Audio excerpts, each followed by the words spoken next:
Good morning. Welcome to Ting Kwong Road Recreation Ground. Aaron Bush with you, and you can see on your screens Game 2 of the Bilateral series between Hong Kong, China and Malaysia, delayed by rain. Going to inspect the pitch at 9:30.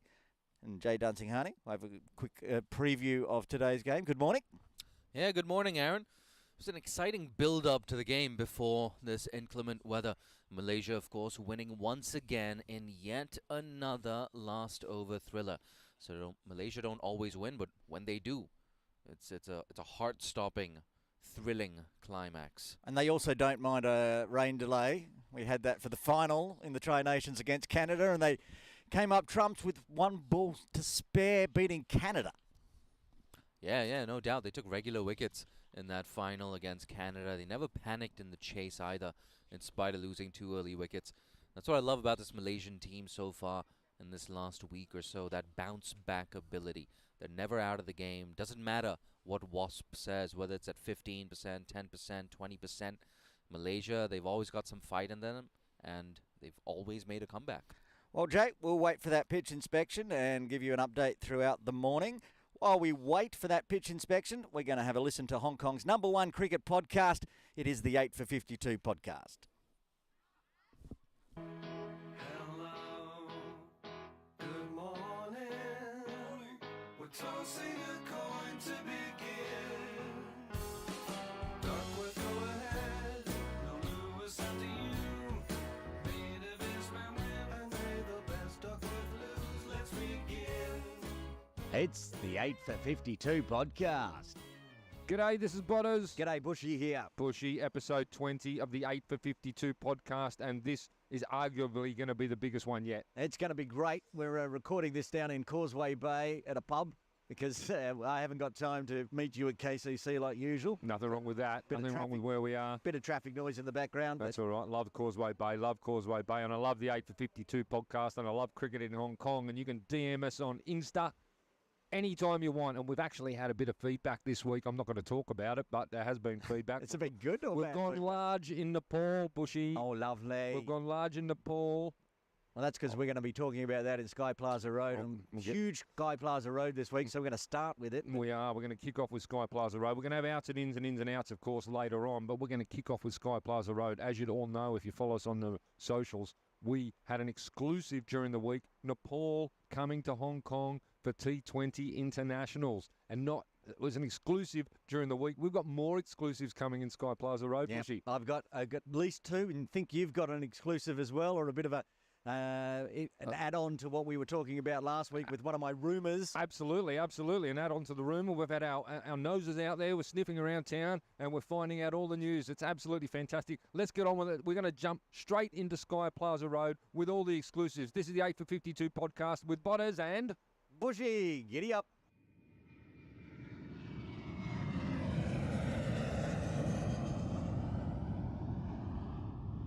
All right, there is the big bird as cricketers come in, as cricketers go out, and there's a lot going out into Malaysia, but there's going to be a lot. Well, there is a lot coming already, Canada and Malaysia. We'll get to that soon. But the Nepal exclusive that we released during the week, Bushy, coming for the T20 international games against Hong Kong, China. I cannot wait. That's going to be fantastic in March. Now, I can't tell you what date it is yet. That's going to be exclusive. We'll probably get that information next week, but I can give you a little tidbit of information, Butters. What? It's a quadrangular series. Hang It's on, quad. Not just Nepal and Hong Kong, China. Not just Nepal. Not just Nepal. Quad means 4. Yep. So there's 2 other teams yet to be announced. I have a good idea of who they are, but I can't quite tell you yet. Hang on a sec. So the T20 World Cup's coming up. We were going to go to that, but we're not because Hong Kong, China aren't going. Are the other 2 teams going? To the West Indies and USA? Can neither confirm or deny. Oh, this is exciting. So we're going to quadrangular, Hong Kong, China, Nepal, and 2 yet to be announced. Yep, and they'll be announced soon, and you'll hear it right here on the podcast, the 8 for 52. That's huge news. So we got so much international cricket coming up. We're going to talk later on about the one that's just gone, the Tri-Nations, the one that's currently on. But also coming up after Chinese New Year, we've got a break coming up here in Hong Kong. What's coming up? East Asia Cup. Who's coming? T20 internationals, Hong Kong, China, Japan, China. Yes. No Korea this time. No Korea. It's a Tri-Nations East Asia Cup this time. But we have an exclusive here on the podcast. They keep coming. I've got the Hong Kong China team list. And I haven't. You don't. So this is the first time I'm going to hear it myself. I will read through Another the team. exclusive for the 8 for 52 podcast. Take me through the squad, Bushy. Well, captain Nazakat Khan, Excellent. vice captain Yasim Murtaza, Yeah. Kowloon Cricket Club's Azaz Khan, Yeah. Anas Khan, Excellent for Anas. That's fantastic. He had a great Asia Games. he's in the squad. Anshuman Rath, Yeah. Atik Iqbal, Oh, that's magnificent. Teak, coach extraordinaire from Kowloon Cricket Club. Oh, that's wonderful news. That is sensational. also in the squad Bubba Hyatt, Yep. Dhananjay Rao, DJ, he's back. He's got hair everywhere. He used to be, he shaved it off and he's grown it back. Beard at some point as well, I think. I think back in the squad. He's like Samson. He needs to have his hair. He needs that big floppy hair, and he's in the squad. That's brilliant. Left arm. Ehsan Khan, Haroon Ashad, Jamie Atkinson, Fantastic. Jamie's available. Awesome. Yep. Jason Loy, Oh, brilliant. Brilliant. Brilliant. Martin Kutsia, Yep. Mohammed Gazamfa, How big's this squad? quite large, I've run out of page. Yep. Nazrullah Runner, and Zishan Ali. Nazrullah and Zishan. Well, so how many is that? 2, 4, 6, 8, 10, 12, 14, 16. So it's a big old squad. Similar to the Tri-Nation squad, 16 in total. There's a familiar names you'd expect to be picked through there, but I mentioned it as you went through. A Teak selection is just tremendous. DJ's wonderful to be picked, and Jamie's availability, and Jason Loy. That's great. Fantastic. We would have seen him probably in the third place match for the Cricket Hong Kong Dragons. They're playing whoever comes third in the East Asia Cup, but he's in the main squad, so that's fantastic. I've been talking to him over the weekend. His finger's on the mend. He's back batting. It's a little sore when he fields, but it's getting better every day, so hopefully he'll get a game. Atik, Jamie, some big names, DJ Rao. No, it's brilliant. You just slipped in there something I didn't know. So there's the third. So like in the last Tri-Series, Wait, is the third team playing Hong Kong A? Am I allowed to mention that? I don't know. I didn't know that. The plan is possibly yet to be confirmed. Possibly, maybe. Let's just couch this as a bushy rumour. Exactly. Put it in the rumour mill, but I have heard that the third place team in the East Asia Cup, so the first two will play in the morning and play off to win the East Asia Cup. Yep. The third place team is currently slotted. The Cricket Hong Kong Dragons are on call, ready to play that game. Oh, so that's going to be the Dragons playing in that game. Yes, the Dragons, not a Hong Kong A side. Oh, it's the Dragons. Oh, that's even better. Yeah, so Jason Loy could possibly play all day. I'll tell you what, though, that squad, the squad that's been selected, is a little bit too good to play China. Well, they can mix and match, and there's some players that not have played a lot of cricket for Hong Kong. Some haven't played for a while, so they'll mix and match. I'm sure they'll rest some of their superstars, perhaps. So it's a good mix and some youth. It's going to be a great experience for the China team, put it that way, the mainland China team. Yeah, either way. They're coming along in leaps and bounds. And I tell you what, Japan are improving out of sight. Yeah. They're down there in that Challenger Cup at the moment, actually. Yeah. It's going on at the moment. Now, they were beaten by Singapore, but they have had a win as well. So they're improving out of sight. A lot of Australian boys in that. That has been mentioned to me as well. There's a lot of Japanese-Australian much boys. like the Canadian side, have a lot of players that may have been born in the West Indies but have Canadian passports, so they've joined the Canadian side. The Japanese side have got a lot of mixed heritage. Yeah, Japanese mums and Japanese dads. Yeah. But a lot of them live in Australia, and they're improving out of sight. And it's just wonderful to see, really. I mean, they're now official members of the ACC as well. Yeah, fantastic. I'm really excited to see them play. We had the Japan women's team come last year. Now we get the men's team coming for the East Asia Cup. Mate, so we've got East Asia Cup, T20s, Nepal plus 2 others coming in March. This is just tremendous. So much cricket going on. And what about, at the moment, the women are away as well. They're down in Malaysia for, what is it, the ACC Women's Premier Cup? Yes, the ACC Premier Cup, Hong Kong, China down there. It kicks off on 8th of February, which is tomorrow. We're recording early this week on a Wednesday, and it goes through until the 18th. You've got the teams they're playing correct there, Botters? No. No? No, I haven't. Okay, I believe it is Nepal, Maldives, and Bhutan. That's their group. That's their group, and they'll play the final. I think the top two sides of that go through to the next section. So the first game, they start on the 10th. So the tour's from the 8th. Yep. But the first game, 10th of February at 9 a.m. As a very loud sports car goes tearing past Victoria Park. Very Hong Kongish that was. Yeah, in Malaysia, Hong Kong, China playing Nepal. On the 11th, they play the Maldives. On the 13th, they play Bhutan in the quarterfinal start, and the final start on the 14th. I've got the team list, actually. Take me through it. I will. I've got to pull it up. Got to find it. It's in here somewhere. There it is. I see it on my screen now. As usual, the captain, Kerry Chan.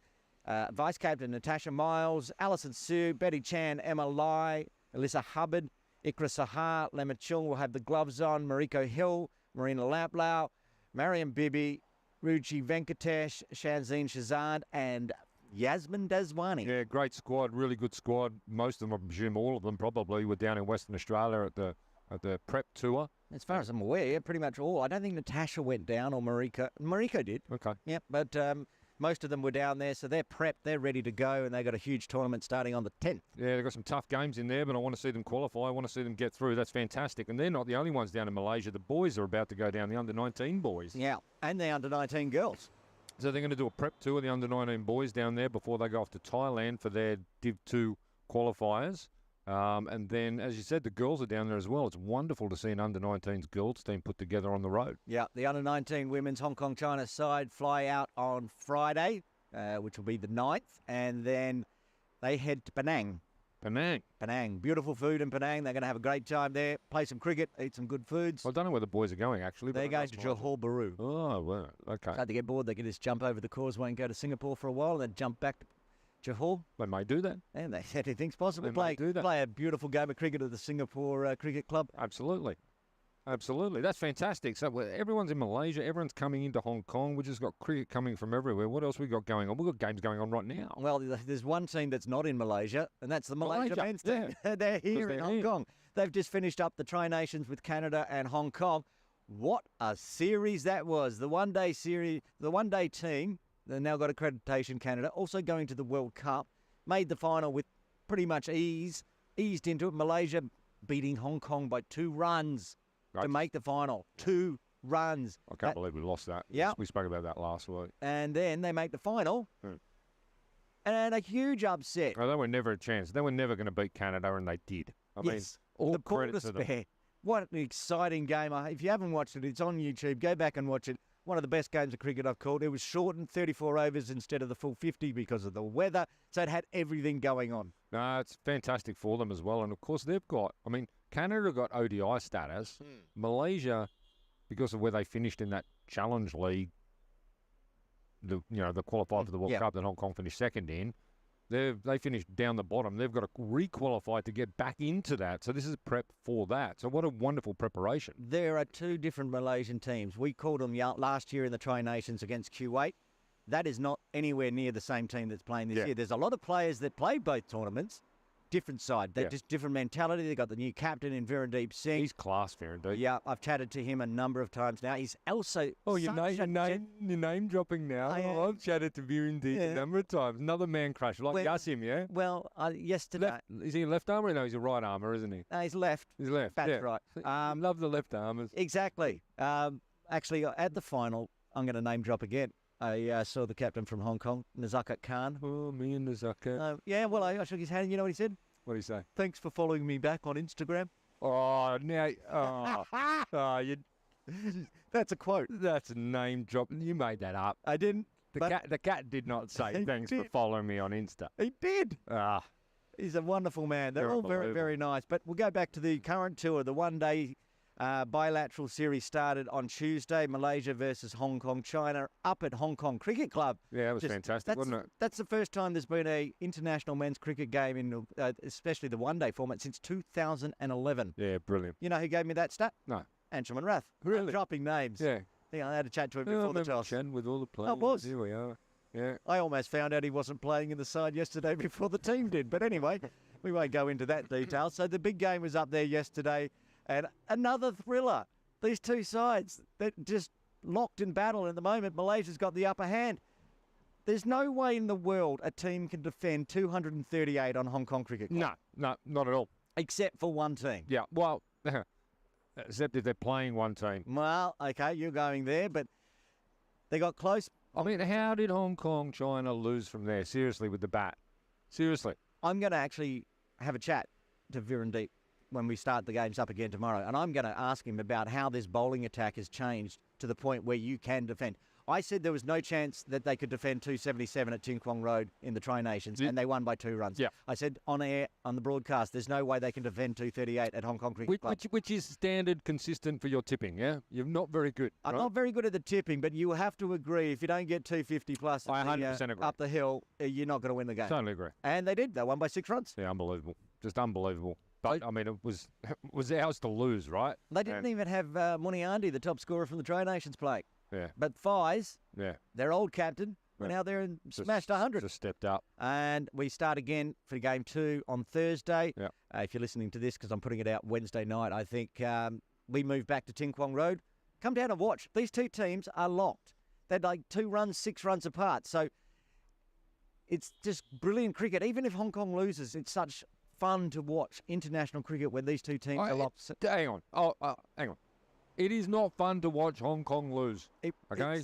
I find it enormously frustrating. It is at frustrating. times upsetting. Yeah, I wasn't. At times emotional. I wasn't thrilled with the outcome yesterday, but I understand your point. watching Zishan make the change I in know. his head where he went, right, it's time for me to take the strike. We're running out of balls. I've got 6 overs left. It's now time. We've tried it. And then Sherry Khan dotted up 6 in a row. I mean, Yeah. I know whoever was commentating at that point in time was reasonably positive about that tactic. As a viewer, I wasn't. Well, I wasn't positive about the fact. That's why I wanted the singles at the end of each over. I wanted Zishan to try to hold the strike. And there was one time they took that single. That must have been the over before where it went. Virendeep bowled it, went past his hand, rolled down to long on, and they got the single.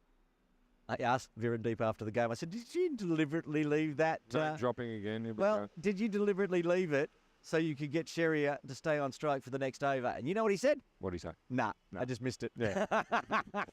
Look, anyway, we lost. It was a great game of cricket. It really was. And Zishan did so well to fight back in combination with Sherrier there. I thought we were going to lose by a lot. And they took it to the absolute death. And yeah, we got beaten. But we've got time to turn around. There's 2 And more games coming. Speaking of Sherrier, we had no Harun Ashad, no Nazrullah Rana, no Ahsan Nawaz in that side yesterday. So they bring in Sherrier Khan, gets a 4-5. He bowled brilliantly. Yeah, I know. But he's not. I'm just re-looking at that squad you just announced. He's not in it. No, he's in the one-day series, but he's not in the T20. Right, okay. So they've gone specialist T20 players in that squad. Speaking of someone who is in the squad, I'm keeping a close eye on the socials Oh, yeah? during the week. And, just in the last 24 hours, actually. And I couldn't help but notice on Nazrullah Rana's story, Oh, yeah? he plays for Pakistan Association. Oh, yeah? Last time I checked. Uh-huh. He's got a big photo of USRC and it says, Home of Cricket, USRC. And to me, it looks like we've done interviews down there in the nets. And there's no doubt it is the nets at USRC. Nazrullah Rana is down there. Oh, that's interesting. Yeah. I didn't... What could that be about? I know. What were you talking about last week about 3 players from one club changing club? No, well, I still haven't been told officially, so I can't comment. But I can. That sounds rather familiar. I can make an educated guess. Go on. That Nazrullah's not down there for a drink and lunch. Yeah, that's possible. Anyway, watch this space. Yeah. Nazrullah's put it out there himself. It looks like Nazrullah Rana's off to USRC. That would be huge. And if he is, and it's connected to Bushy's rumour last week, there'll be 2 other Pakistan players going with him. It's possible. Anything's possible. But, I mean, also with that, if that happens, if that's fact, I'm not confirming or denying that's fact, but that's a very good replacement for Sherrier moving to Little Saiwan. Player movements everywhere. Yeah.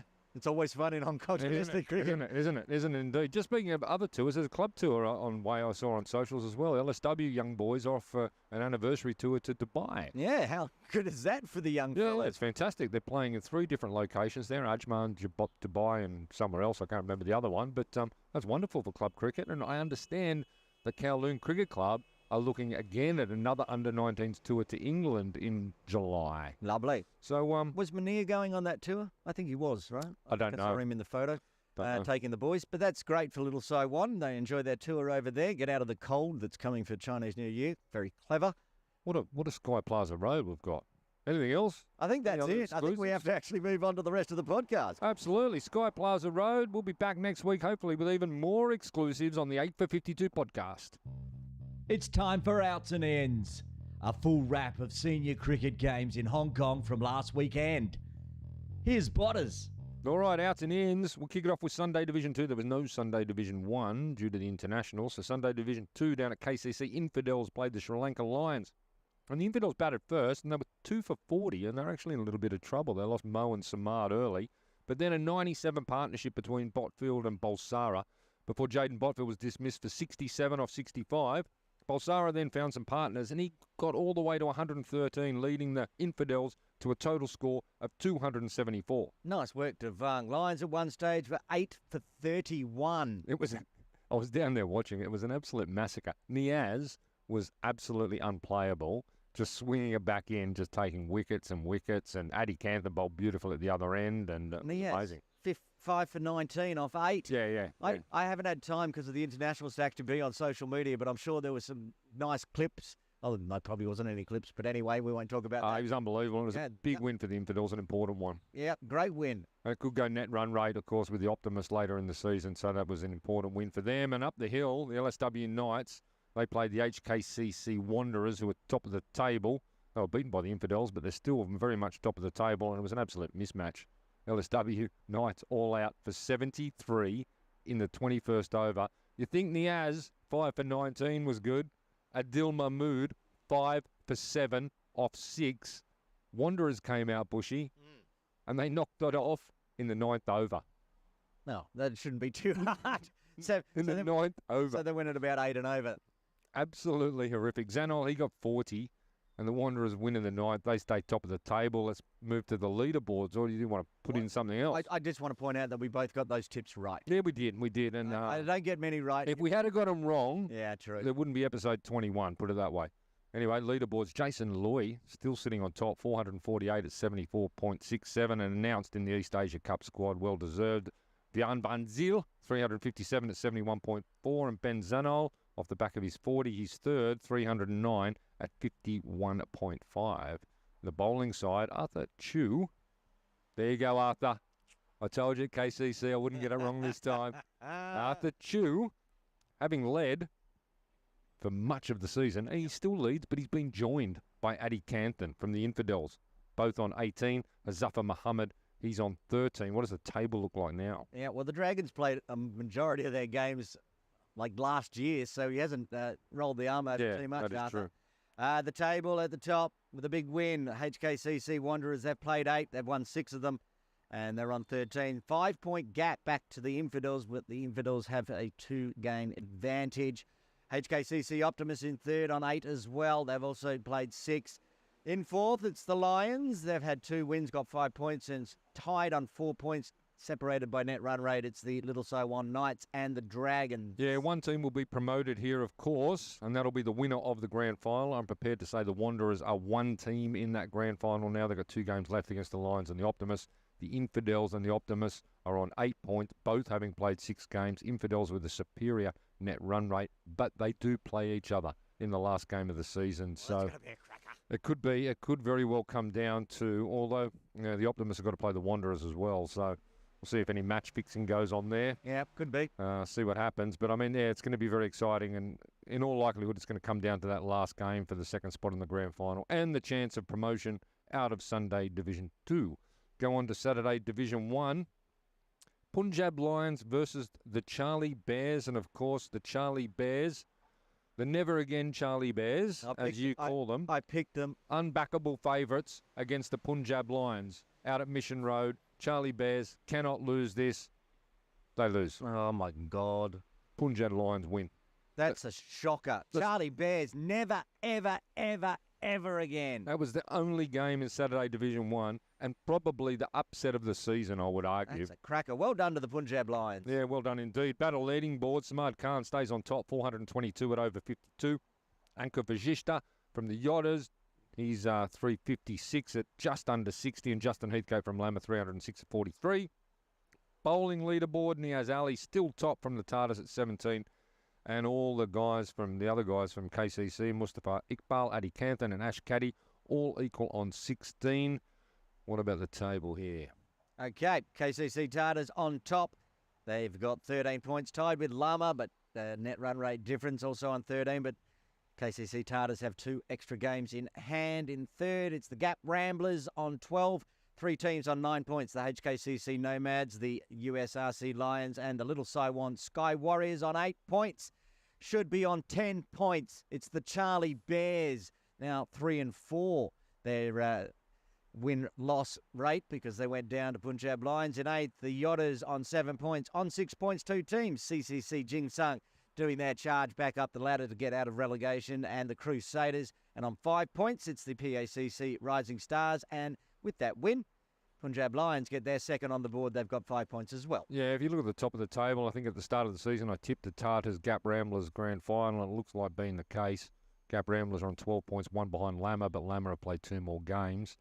Looking down the bottom, Punjab giving themselves a chance at staying up. Rising Stars and Punjab still in the relegation positions, but they're only 1 point behind both Jingsung and Crusaders. And I note that there are some big games coming up at the bottom end of the table, just as there is at the top of the table, including Punjab versus Crusaders. So that could be a playoff for relegation. So the Crusaders have Gap Ramblers and Punjab Lions. Yeah. And you pretty much know they're going to reverse the win-loss. Yeah. You reckon they beat the Gap Ramblers and lose to Punjab? That's the Crusaders' way. Yeah, it's probably going to be the case. Anyway, let's see. That's Division 1, where it's still all on the line at the top and the bottom. Saturday, Division 2, this week, the USRC Tigers against Hung Si. And it was a flogging. Tigers scored 331. There was no century, just everyone got runs. Right? Sabah Muhammad, he top scored with 73. Henry Su, he did take a fifer, did really well. Hung Si, Thinlay Kenchup 75, but bugger all else and done for 169. Yeah, 331 plays 169. Big win for the Tigers there. Top of the table clash out of GDB, HKU versus Lancers. We went opposites on this one. Yeah, I was tipping the Lancers. You were tipping HKU, and the Lancers absolutely belted them. 118 not out for Bajor, and an 18 knot from Cambodge led the way. They absolutely belted them. It was top of the table. Lancers looking good, Bushy. Yeah, the Lancers are very, very good, and I should never go with my heart at HKU. You got that one wrong, but you get the next one right. Well, in the never ever category, I mean, there is the Kowloon Cricket Club Saracens, and they took on the Centaurs. How did they lose, the Saracens? How is it possible in this game? I mean, they find a way each week, and it's always a novel way, but they've done it again. Before we get to that, I just want to speak one-on-one. Go on. I want to take this opportunity to speak one-on-one with Malhar Bora. Malhar, are you listening? Last week, I said, I tipped you, and I need you to do it for me. Okay, you got a few runs. Humza got 100. You score over 200, and you lose. Seriously? At home. Never again, Saracens. Oh, Carl, welcome to the dark side. Never again, Saracens. We're starting to get into the never-evers again. They've done me. Okay, well, let's move on. That's a sad tale for the Saracens, but there was another game as well. Yeah, there was. Taiwan Leaders versus the HKCC Witherers. Yeah, we both tipped the Witherers, and we both got that right. They absolutely smashed the Leaders. What's the batting leaderboard? Tanmay Bajur off those runs. He goes top, 423 at 70. Hamza Jawad off his 100. He's 417 at just under 60. Chris Ryan, 396, averaging 132, if you don't mind. The bowling side, Asad Ashfaq, he still sits top with 22. Rupesh Patard from the Lancers, 20. And a logjam on 17. Henry Su from Hung Si, Ramkrishna Saranga from the Leaders, and Naket Singh from Surias, all on 17. What's the table like, Bushy? Well, with that big win, top of the table against Lancers and HKU. Lancers now clear by 3 points. They're on 18 with only one game remaining. HKU on 15, also one game remaining. In third, back 2 points. There's a logjam behind HKU. They won't want to lose anymore. because the USRC Tigers, the HKCC Witherers, and Kaitak are all on 13 points. In sixth, it's Little Saiwan Leaders on 12. On 10 points, it's the Little Saiwan Thunder. On 7, Laguna Gully. On 6, it's the India Club Surias. On 5, Centaur Cricket Club. And down the bottom, tied on 2 points, it's the KCC Saracens and CCC Hung Si. Never again. Saracens down the bottom there. But what about the top of the table? This is coming to an amazing climax with promotion on the line for the top 2 teams. Lancers played 10 on 18. HKU played 10 on 15. Tigers, USRC, played 8 on 13. Witherers played 9 on 13. You've got games. You've got Tigers playing the Witherers coming up. You've got Tigers versus HKU coming up. So it's all on the line there. What's your pick for the top 2? I think the Tigers.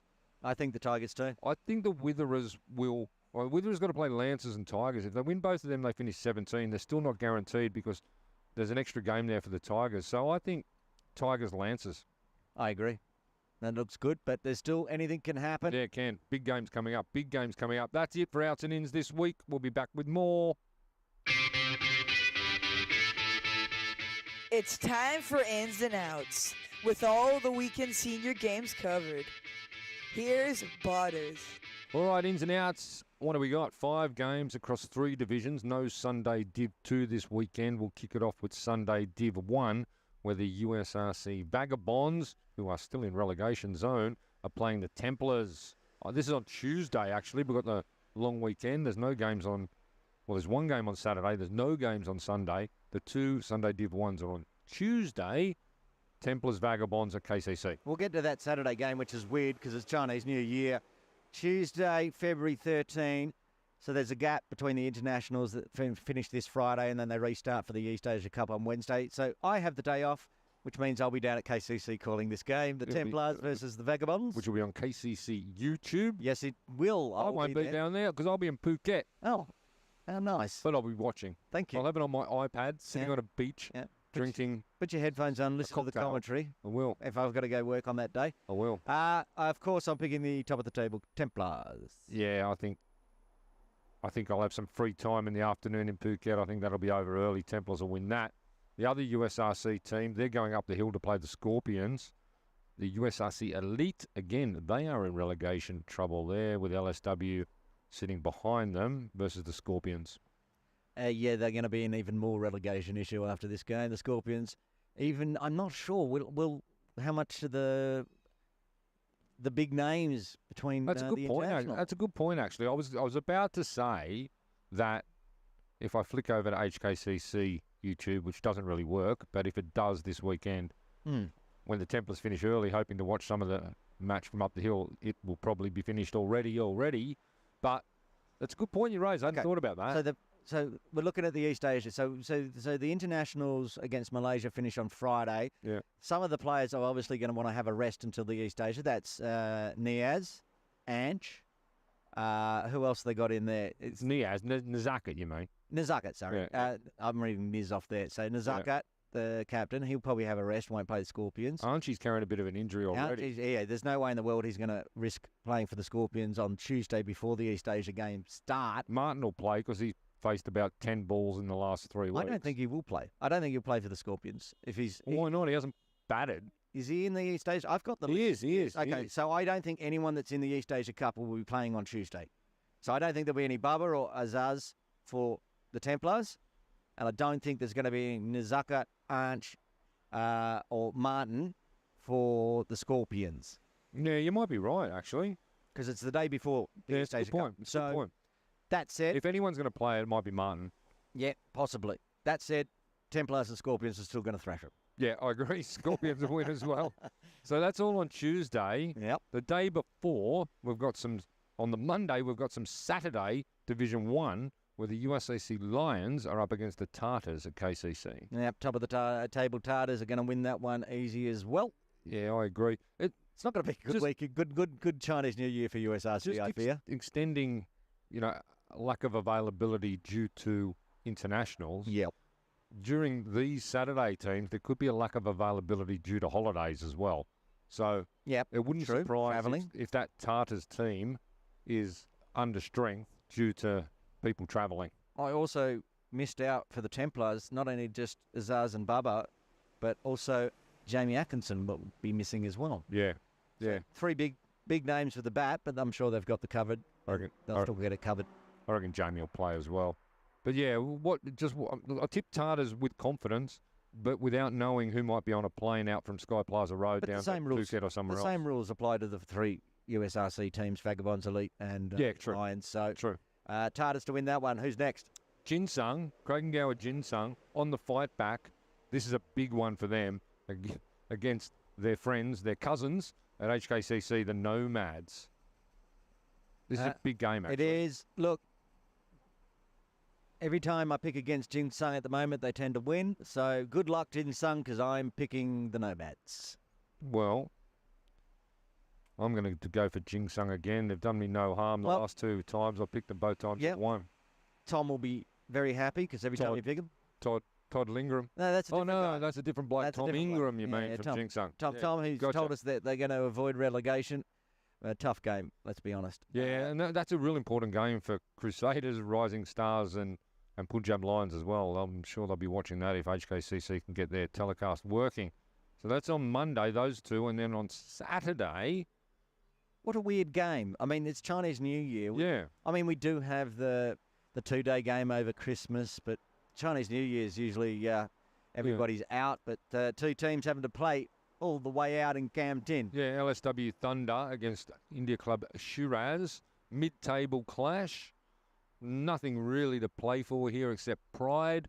I'll tip Shiraz out at Cam Tin. Well, I mean, Little Saiwan have got no love this year from anybody, so I'm going to go the Thunder. All right, no worries. We've got them in the bank, and I think that is it for the pretty strange ins and outs over the Chinese New Year.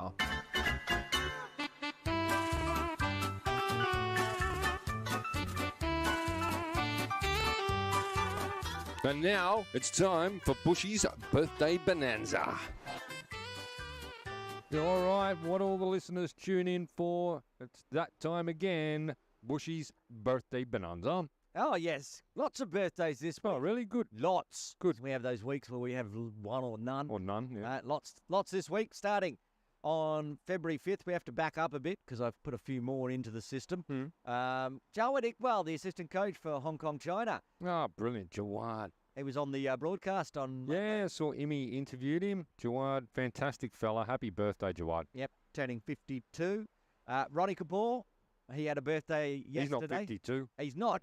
He's 20 now. 20. He's actually got out of his teens He's a finally. big boy. He's a big unit. Still can't get into a casino in the US. I don't know if I mentioned it before on the podcast, but I see the two Kapoor boys, Rag and running, and you think one's the pacer, one's the spinner. Yeah, it's the other way around. Yeah, absolutely. Happy birthday, Ronnie. Yeah, Jack Metters. Oh, yeah. From Hong Kong. We did him last week. Did we? Well, Yeah. he's also the same birthday as Ronnie. Okay. So, we put him back Happy in. birthday again, Jack. Now we actually might get into the ones going forward on the 9th, which is Friday, I do believe, from I think he's at Hong Kong Cricket Club.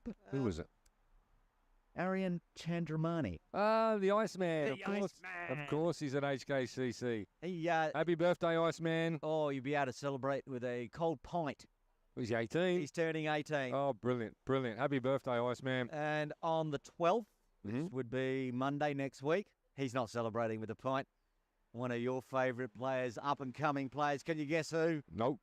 In the under-19 squad he might be flying out on his birthday, actually. Who is it? He's a paceman. He's tall. Danny Mapp. Danny Mapp! Birthday time. Birthday time. He's Oh. turning 16 on Monday. Perhaps absolutely fantastic. Happy birthday, Danny Mapp.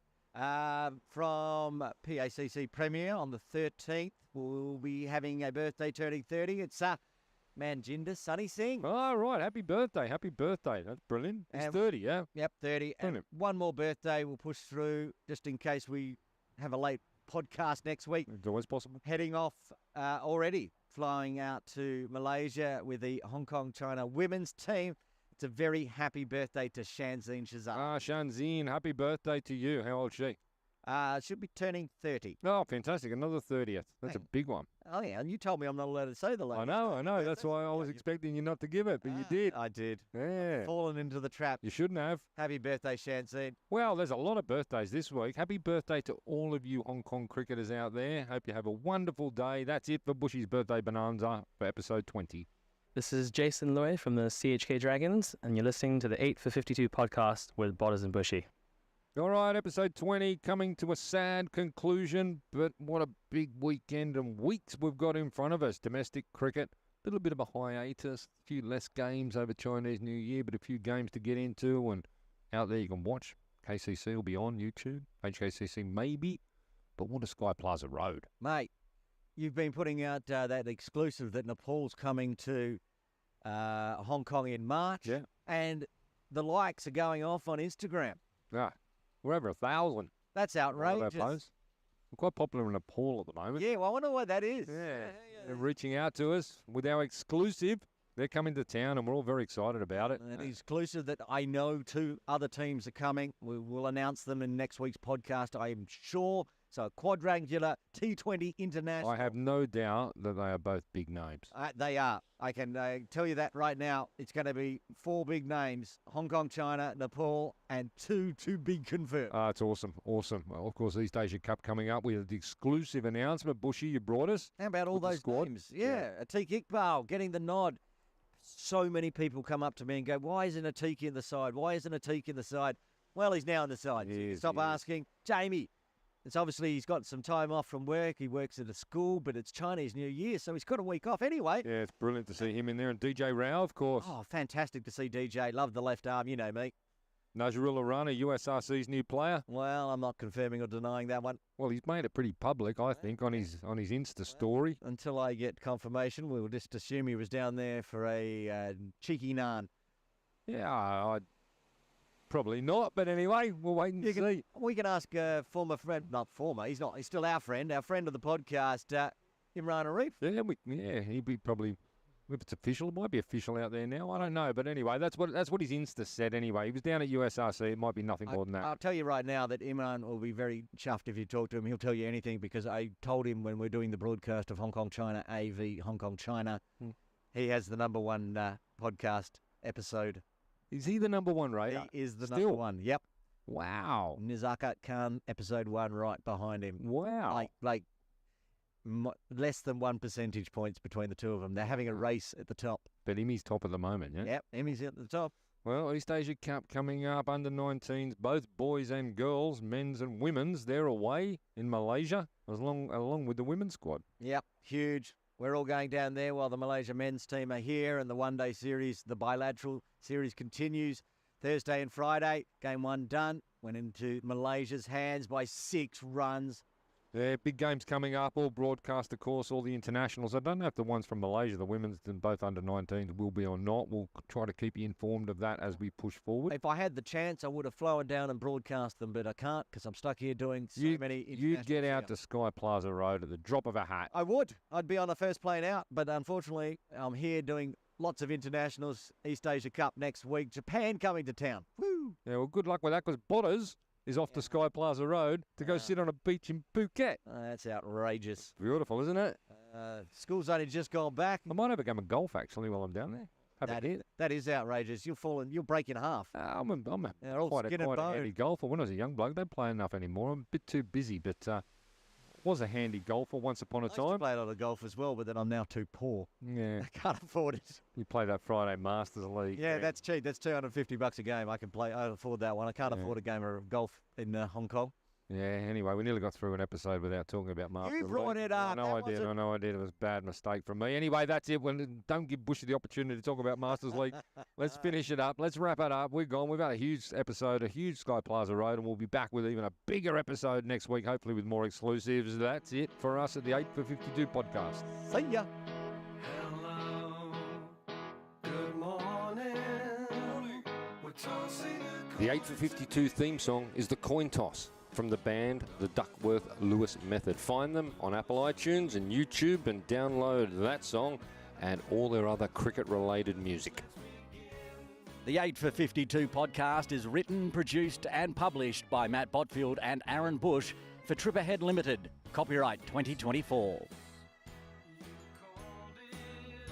I think I'll go in for a bat, and that's that.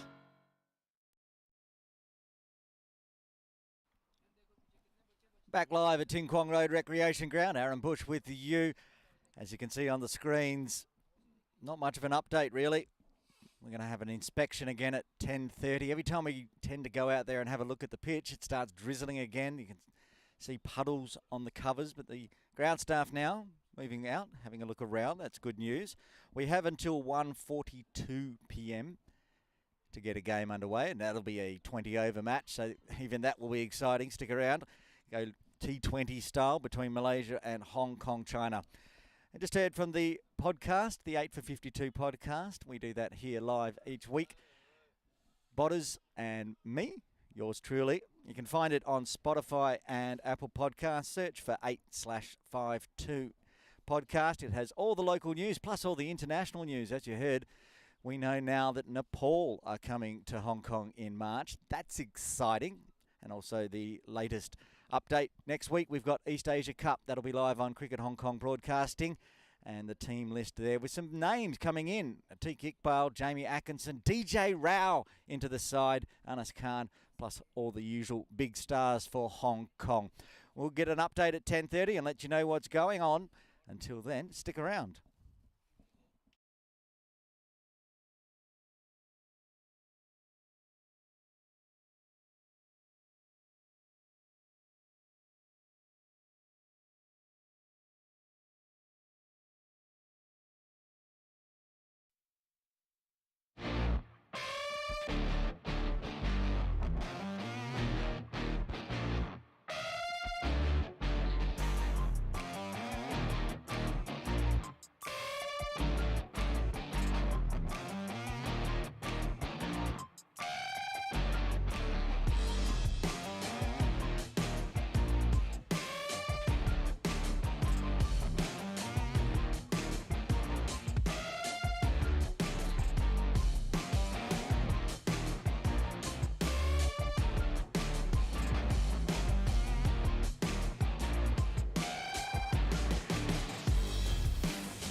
Test 1, 2, test.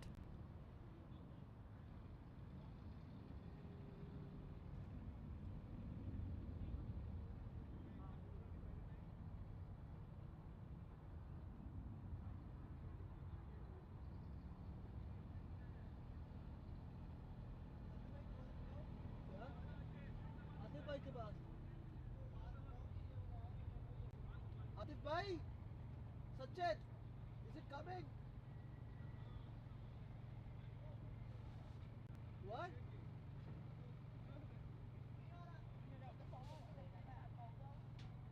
Sachet, no?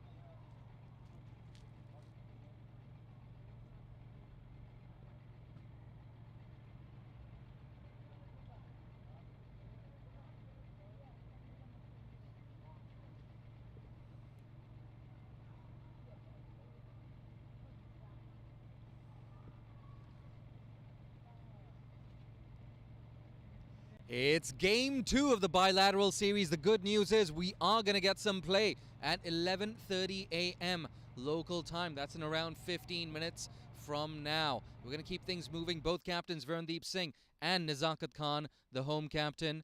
Oh, not the home captain today. It's Malaysia, the home team today, are going to be spinning. Viren, give it a spin. Tails is the call. Viren, you won the toss. I'm guessing you're going to bowl first? Yeah, we'll have a ball first. And of course, it's not easy playing. I guess this is your 5th game in the last 1 week. Not easy playing so many 50-over contests. Is there any change in your team? Yeah, it's been a long tour for us. We're just rotating the players. So today we've given rest to Vijay, and Zubaidi will play. And I think there's another replacement. Wafiq is in for his one.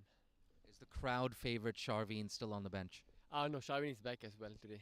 Amir Azim is resting and Shavin is playing as well. Fantastic. Best of luck today. Nazakat, I mean, no surprises. Malaysia won the toss. You're going to be batting first. Happy with that? Yeah, you know, whatever we have to do well. So, yeah, we have to make sure that we have to play well in this condition. You've lost a couple of tight contests. It's not easy as a unit. Is there anything you have to do differently to come out on top today? Well, you know, these games are for us, as I said before as well, that we need to find a combination for Challenge League B. So, you know, I know that we have those few losses, but, you know, there are lots of positive out of these games. And, yeah, you know, we have picked few players from that. And, yeah, speaking of combinations, any changes to your 11 today? Yes, I think we have... no, we are playing with the same team. Fantastic. Best of luck, Nazakat. So, yeah, there you have it. And Nazakat confirming just now, in fact, Hong Kong do have one change. We're going to take a quick look at this pitch now. No surprises here. Your typical green top, win the toss, bowl first. That's what every single captain has done so far. The same trend has continued today. And if we just bend down here, you can see a nice, even covering of grass. Some moisture in this wicket as well. So expect some movement with the new ball. Expect chances to be created. Maybe a couple of outside edges, plays and misses. But I think it's going to be a good contest between bat and ball in these initial stages. Thanks, Jay. Jay out in the middle doing the toss today with the two captains, Nazakat Khan for Hong Kong, China, and Virendeep Singh, a cold-looking Virendeep Singh. And not surprising, it's currently 11.9 degrees out in the middle. Everyone wearing the big coats. You saw Jay in his snow jacket out there in the middle. Now, there was some confusion from Captain Nazakat about how many changes he's got. He said none, then he said one, but it's actually 2 today. Obviously, Ronnie Kapoor, we mentioned that he could only be available for the first game on his birthday back on Tuesday. He played that, then he's now flown out back down to New Zealand, so he's out. And Adik Gorawara also not playing today. So coming into the side, the speedster Nazrullah Rana back in, and also the opener, Anshuman Rath. His knee is fit. He's going to be out in the middle batting with, I assume it'll be Martin Kutsia opening today. So a big contest. Hong Kong trying to bat first, with Malaysia winning the toss. Now, it's a shortened match, and interestingly, it's 34 overs, which is exactly the same as the Tri-Nations final here at Tin Kwong Road when we had a rain delay in the morning. We also started it at 11:30 that day. So 34 overs. Malaysia in that game, Canada batted first. Malaysia chased it down with 2 balls to spare. On the second last delivery, got the runs. So is that going to be a repeat today? Because we've seen lots and lots of very close games between Hong Kong, China and Malaysia. In the Tri-Nations, Hong Kong, China going down by 2 runs. Malaysia scoring 277 here on this wicket. In fact, the same wicket. Obviously, it's been revamped after a week, but 277 for Malaysia, Hong Kong, China scoring 275. And then on Tuesday, in the first game of the bilateral series, it was a 6-run win in the end. Malaysia batting first in that one as well. So reverse today, Malaysia will have a bowl, and they've got the speedsters back in, and also the batting, the biggest scorer in the Tri-Nations, Shavin Muniandi, back into the side today for Malaysia as they rotate through. So it's a similar setup to when we did that final of 34 overs. 4 bowlers can bowl 7 overs, 1 can bowl 6. The power plays will be 7 overs, 20 and then 7. And only a 30-minute lunch interval, which should be around 2 p.m. now, 1:53 p.m. The first session is slotted to end. Exciting. We are going to get game 2 of the bilateral series between Hong Kong, China and Malaysia underway in 13 minutes' time. Jay Dancing Hani made his way back from out in the middle and joins us in the commentary position. Jay, good toss to win, you think? Yeah, absolutely. The trend has continued. The captain winning the toss once again, deciding to bowl first. And I tell you what, this might actually be a good thing for Hong Kong. They've struggled a little bit in those chases, especially when it gets a bit tight. But on the flip side, if you're Hong Kong, you actually want to put yourself under pressure. At the end of the day, it's not a World Cup qualifying game. It's not an ACC qualifying event. You want things to be hard. You want to put your young players and those on the fringes of national selection, you want to put them under pressure to see how they respond when it's do or die and when there's very little margin for error. So I guess a good thing for Hong Kong. They're getting tested out there with the new ball. And of course, we've spoken about the benefit of having runs on the board. Well, speaking of that, when you were talking to the captain, Nazakat Khan, he wasn't sure how many changes he had. I think he told you none to start with, then 1 as he was walking away. There's actually 2. Oh, come on, Nazakat. So, obviously, Ronak Kapoor can't play. He's only available for that first game. He's out. Adik Gorawara also not playing today. Nazrullah Runner back into the side. And we're talking about needing runs and putting runs on the board. The opener is back. Anshuman Rath will play in this game, I've been told, from the score, the list. So, they're the 2 changes into the side for Hong Kong, China. Yeah, fantastic. It's going to make a big difference. Anshi Rath up top once again for Hong Kong, China. Scored 100, of course, in that game against Malaysia in the Tri-Series. 108. I hate to bring it up. Got out to that reverse sweep. Was bold. Turned out to be a bit of a turning point that for Hong Kong, China. It did. They looked like they were going to get it comfortably, and in the end, just 2 runs short. But he did also come out and play against Hong Kong, China A on Monday here at Tin Kwong Road Recreation Ground. Smashed 169. Flat track bully, Anshuman Rath was that day, and then went out in the field, bent down to pick up a ball, and then he went pop. But apparently, it's all strapped up, ready to go, and we'll see him with the pads on very shortly. Yeah, I tell you what, like, I'm having a few issues with my knee as well. I think that's where the comparisons between me and Anshi Rath end. Out there in the middle, you had a look at the pitch. It looks, they've kept it really nice and dry underneath the covers. There is some waterlogging in the run-up down towards from the softball ground end. But the head groundskeeper, Jasim Udin, has said that'll be all sorted before the game starts. But it is soft underfoot. Talking to the players before, when we still had the rain delay on, some were worried about not so much the run-up or batting on the pitch, but how they're going to be in the outfield. And it's going to be slippery, and they're going to be sliding around for this early stage. And also, as I mentioned before while you're walking back, a very cold Virendeep Singh out in the middle. 11.9 degrees. They don't have anything more than the long sleeves to wear and a vest. So maybe the weather is in Hong Kong, China's favour today. Maybe that's what's going to be the tipping point to get over that win, as they got so close twice already.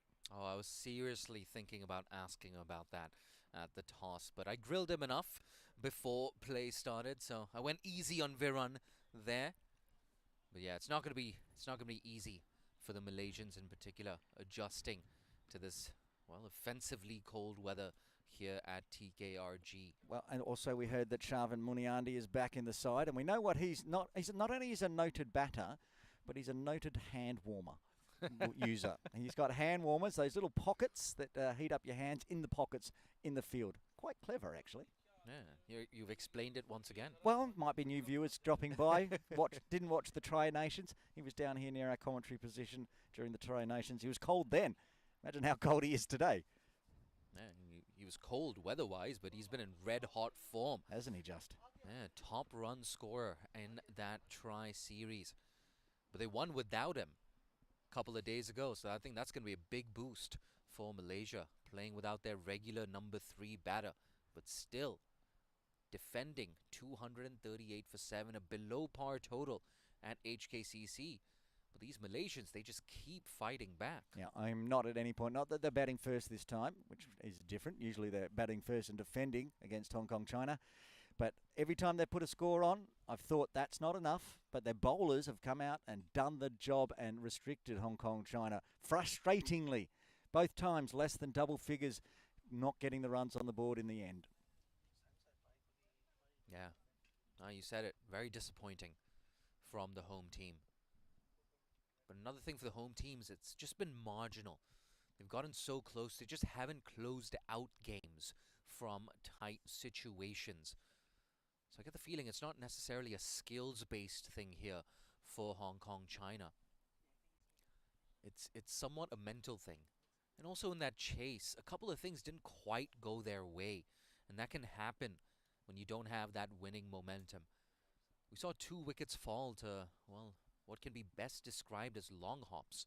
Nazakat Khan, of course, getting a short and wide delivery from Rizwan, getting caught by Amir Azim at backward point, and Ezaz later on pulling a long hop straight to Shazrul Ezat at mid-wicket. And those little things, those 50%ers, when things are not going for you, those things can kind of go wrong. So I hope I'm not making excuses here for the home side. There certainly is that inability to close out games that we've seen recently, but maybe just a bit of bad luck as well. I can run through the team lists here, Jay. And as I suggested, Anshuman Rath is back in for Hong Kong, China. We'll probably open the batting with Martin Qudsia, Captain Nazakat Khan at 3, Baba Hyatt, Azaz Khan, Yasser Murtaza, Zishan Ali, who almost got Hong Kong, China over the line in game 1, just falling 6 runs short in the end. Nazrullah Runner back into the side, the speedster, and Dan Pascoe will play today. He might get a bit more spin than he got up at the hill, but he bowled so beautifully on a pitch that wasn't giving him much. Ayush Shukla, and 11th is Sheria Khan, taking 4 wickets in his first game for Hong Kong, China. For Malaysia, we got Fires, the former captain, the century scorer in game 1, the captain Virendeep Singh, Saeed Aziz, Sharvin Muniandi back into the squad, Zubaidi, Kizahayat, Akil, which we saw for the first time. Akil Wahid into the side again. Shazrul Ezrat, the king of swing. He's having a game. Wafiq Irfan back into the side for Malaysia. I know we'll have the gloves on. Rumley also in the side that's the 11 for Malaysia today. And I was so impressed with Akil Wahid, the left-hander, on Malaysian debut, scoring that 50. Came into bat, of course, with the score on 61 for 4. Put on a huge 100-plus partnership with Ahmed Faiz. And wow, how good was Faiz? Faiz was incredible, that 101. It's how they won the game. If Faiz had not got that century, there was nothing Malaysia could do, even if their bowlers are at the top of their game. But that Faiz century was so hard fought when a time where the team was in a whole world of hurt. That's what you expect from him. I mean, he does it over and over again. It's just in his nature. Come out there. If I have to, I will save the side, and he did. Yeah, all that experience, decade and a half of experience playing for the senior team, leading Malaysia for more than 10 years actually in international cricket. And some similarities, of course, between that Faiz innings and that Zishan Ali innings. Both of them, really picking their battles and targeting that short leg side boundary at HKCC. They were so good at doing that. But of course, today's a new day. We have Shaveen back.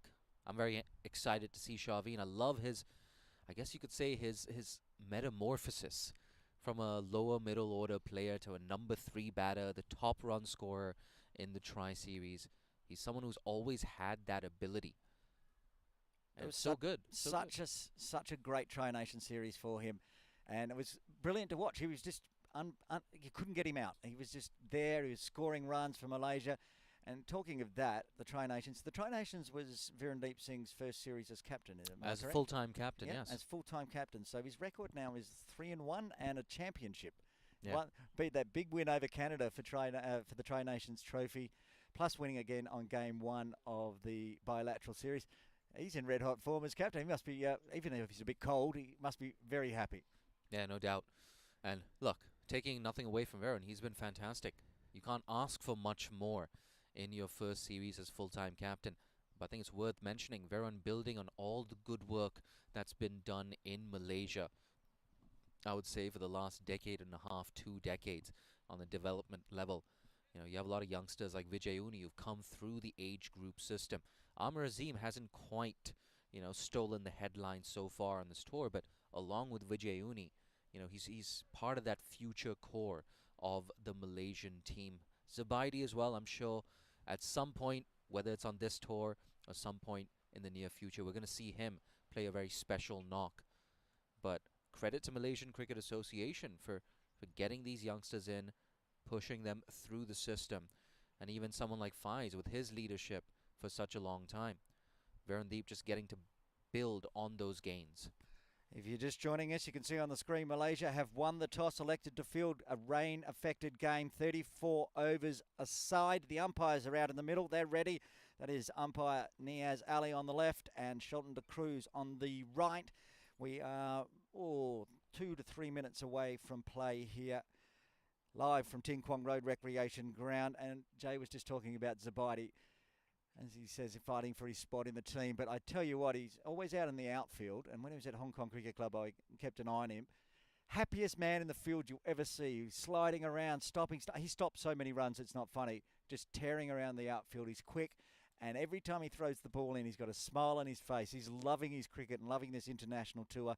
Back-to-back Tri-Nations tour, then the bilateral. And then we got the last game tomorrow. And sadly, we won't see Malaysia again for a while. It's been a fantastic 2 weeks. They've been here for a fortnight, and at the moment, winning everything.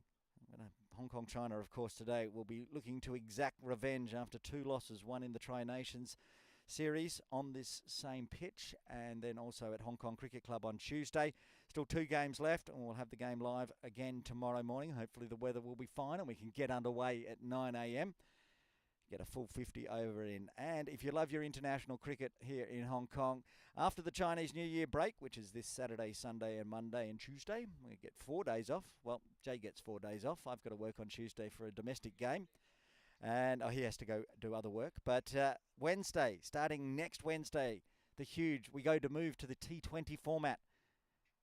It's the East Asia Cup. Japan, China and Hong Kong, China battling it out for the East Asia Cup in the T20 format. Malaysia's coming out to the field, winning the toss, selecting to bowl.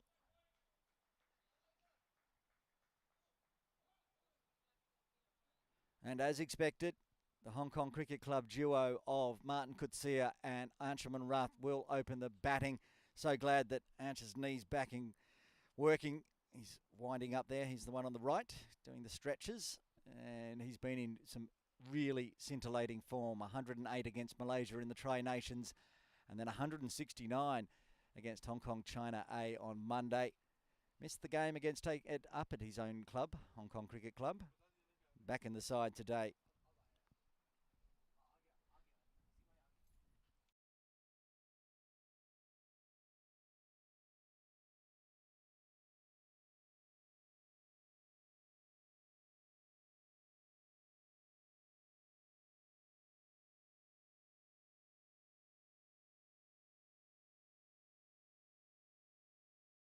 almost ready to get underway here live from Ting Kwong Road Recreation Ground. Game 2 of the bilateral Hong Kong China v Malaysia series. We're in the one-day format.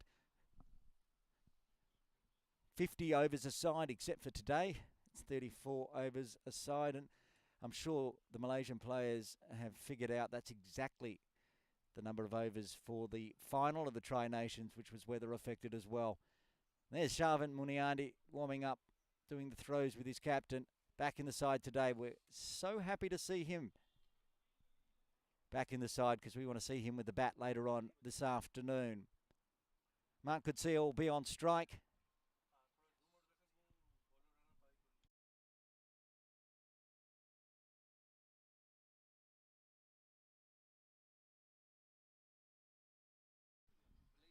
Opening the bowling for Malaysia. Malaysia's king of swing. We saw him for the first time in game 2, and he was bowling beautifully. Shezrul Ezrat could see her on strike with 2 slips in place. Deep third heading back along down to the rope perhaps. Just looking around the field. Yep, they do have the fine leg on the rope as well. Just the standard opening bowling field with the 2 outside the circle in the power play. The power play for this 34 over short and matched, 7 overs the first one. And 4 bowlers can bowl 7 overs, 1 bowler can bowl 6. So 7 the maximum for the strike bowlers for both sides. And that now typical Malaysia 6-3 offside field, just the 3 on the leg side, 1 at square leg, the deep fine, and Sharvin Muniandi at mid-on as we're ready to get play underway here in Hong Kong. Malaysia with ball in hand. Martin Kutsia on strike. Stands up, pushes it to cover. That's our smiling man right there, Zubaidi. Not on the ropes yet. And it's inside the power play. Umpire Niaz Ali at the commentary position end.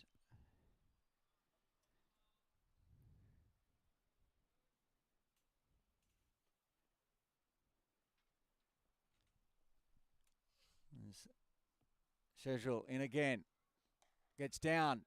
Can't beat the field. Hits it to Virendeep Singh. Just dot balls at the moment to start with as Martin gets his eye in. Martin will be looking for some runs. He hasn't troubled the scorers too much so far in either tournament. And he's a devastating batter once he gets his eye in. Big runs flow. That's why he's in the side, and he'll be in the T20 format side as well for the East Asia Cup next week.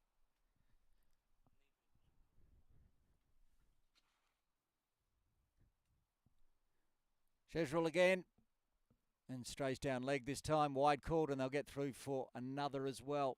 So 2 runs to begin with for Hong Kong China, coming in extras. We'll bring the left-handed Anshuman Rath on strike back in the side.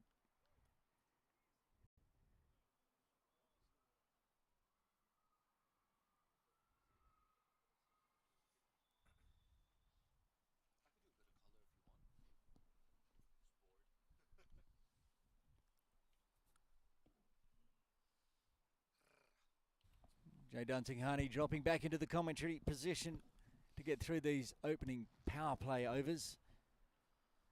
Ezrat, first delivery to Anshuman Rath. Bit of an inside edge, but coming forward nicely. Now on the leg side, Zubaidi doing the fielding at mid-wicket.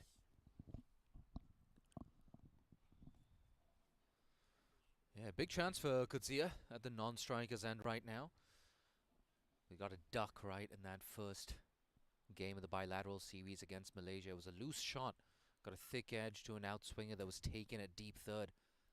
So no doubt wants to cash in today. This time straying onto Anshi's pads. He's very strong in that region, but the deep fine leg will cut it off, keep it to a single. First runs off the bat for Hong Kong China. Yeah, good to see Anshi back after that bit of a niggle that he had with his knee. And no doubt, one of Hong Kong's finest, Anshi Rath. He's still so young, on the right side of 30. It's tough to believe. Feels like he's been around forever. He's been around a decade and also spent time in India, and he's just 26, I think. He was when I did the podcast with him. Oh, that's lofted. That's huge. I can't see it past our commentary position, whether it's 4 or 6. It's 4, umpire Ali signals. First boundary for Hong Kong, China. Yeah, he loves that region as well, Martin Kutsia. Doesn't care if he's not to the pitch of the ball. It's exactly what we saw here as well. Shazul Izzat. He's not getting through his action that well. Ooh, ducking for cover there. Good decision. You want to get smacked in the head from a Martin Kutsia straight drive. And it was wide. It was in the slot. You can't bowl there to Martin Kutsia, even if he's struggling for runs at the moment. And wasn't struggling there. Last ball of the over. And it's a wide. It's not. Every time I say that, the commentators curse. Every time I say final delivery, last ball of the over, it has to be re-bowled. Tell you what, every time I said Hong Kong, China were in control of that chase 2 days ago, they ended up losing a wicket or 3. Yeah, commentators curse. And like I said, I'm never ever doubting a figure that Malaysia put on when they open the batting ever again. Done it twice to Hong Kong in the last 10 days. Shazul back to his mark.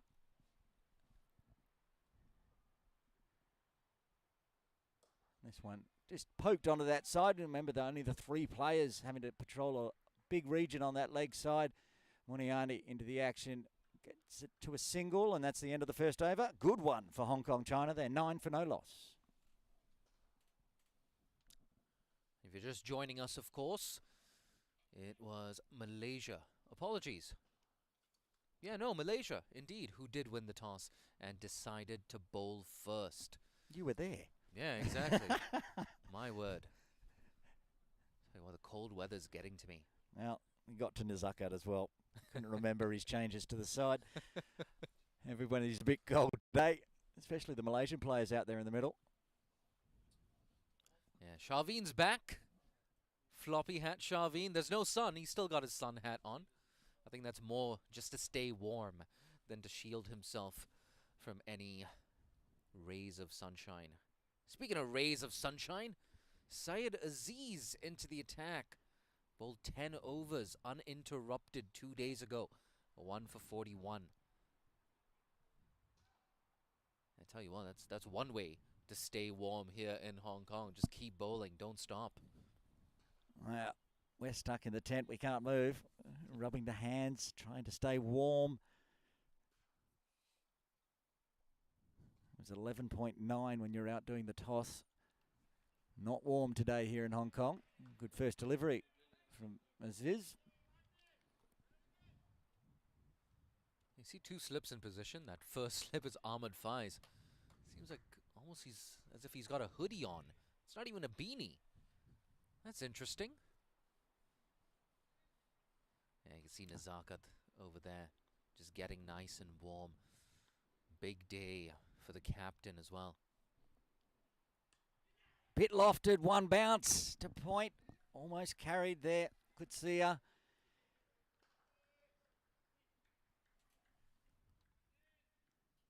Good delivery. Not the best of strokes there from Martin Kutsia, but kept it just short of the point fielder, so survives. Zakat still warming up, trying to stay warm and limber, but he'll be hoping not to come out for a while. These two putting, oh, it's a big fresh air swing and a miss there. There's never a dull moment when Martin Kutsia's on strike.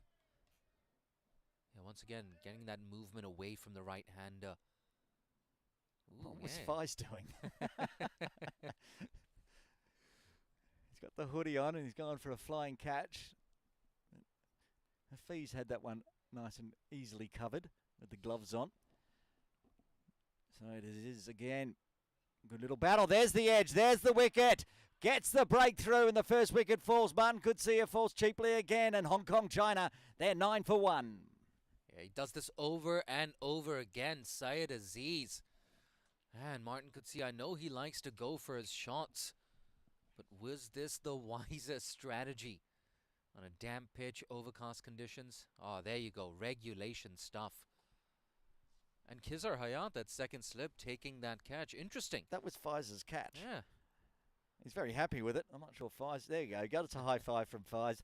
Faiz takes to catch behind the keeper, and And Kizza Hyatt then takes the catch in front of first slip. I said, Ben, we're talking about commentators' curses, literally minutes ago said Nizaka Khan will not want to be coming out anytime soon, wants a partnership between these two, Kutsia and Rath, but the captain is back out in the middle early into the second over, still 2 balls remaining, and he'll be on strike. And Syed Aziz, so far, 3 dots and a wicket. Yeah, once again striking with the new ball. I got to say, Martin Kutsia back in the dugout for 5. Hong Kong 9 for 1 in the second over. Again, the home side losing an early wicket. They find themselves in this position far too often. At least that's been the case in the last week for the home side. Quite often, when Hong Kong lose one, they've lost a second one. They've lost a third one in quick succession. So what they really need to do is just build a big partnership here. And captain's knock needed. 2 Hong Kong Cricket Club legends out there. Nizaka Khan, Anshuman Rath at the non-striker's end, and fired up. Syed Aziz comes in, and Nizaka just watches it go through. The thing is, I've watched most of the balls of this over from Aziz, and they're not moving a lot. It's not swinging wildly like Sharia Khan did at Hong Kong Cricket Club. That was just a wild swing from Martin and got the big edge, which went through to first slip, caught by second slip. Yeah, I think it just hammers home the point of the basics, getting the foot to the pitch of the ball. So you're sort of smothering the swing that way. And leaves that one alone. And just outside the tram line, ruins what would have been a wicket maiden. Umpire's arm shortened to Cruz, sticks them out sideways. It was line ball and called. That's a bit disappointing. I was hoping to call a wicket maiden in the second. Another run on the board for Hong Kong. They'll take it. Bat on ball this time from the Zakat, and he'll get his first runs off the bat to end the second over. Hong Kong, China, they're 11 for 1.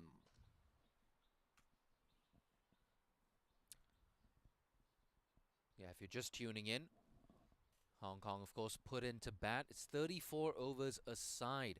We've got the playing conditions right here for you. Same playing conditions as that tri-series final. 4 bowlers can bowl a max of 7 overs. 1 bowler can bowl a maximum of 6. The first power play is 7 overs long. Power play 2, 20 overs long. And the final power play, 7 overs long. We're going to have a 30-minute lunch break as well here at the Tin Kwong Road Recreation Ground. If everything goes well, we should be finishing at around 4:45 or 5 p.m. local time. And if things go well, especially from the perspective of a neutral fan, we're going to get another last over finish. How good would that be? It's on the cards. It's what's happening between these two sides. 2 losses to Hong Kong, China, but the total between those two games isn't even 10. They lost by 2, they lost by 6. So close, and this time they're batting first, so they'll need to defend, which will be fun to see. And we'll see that in the afternoon, but Sheshul Ezrat to continue from the commentary position, and Nizaka Khan on strike. Do you get any bat on that one? We'll have a look and wait for the umpire's call. They get through for a leg eye. bye. Ah, yes, leg bye. I was about to say one eye on the replay, another one on the umpire, Niaz Ali there. I think that's Niaz there. It is. But yeah, that one coming off the pad. Bit lucky to get away with that, in fact, Shazul Azad. I think a faint tickle, and it would have been the first boundary there for Nizakat. He's going to go round the wicket to the left-handed Anshuman Rath. 2 slips still in place.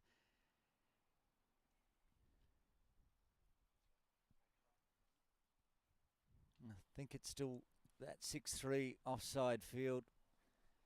Plenty of runs. Ansh very strong on his pads with this angle from Shezrat. He needs to get it right, otherwise he'll be crunched through mid-wicket square leg region. Yeah, Shazul's going to be coming around the wicket here. Interesting that. That's the thing, if you're coming around the wicket, you can't afford to bowl too straight. It's very easy to hit with the angle.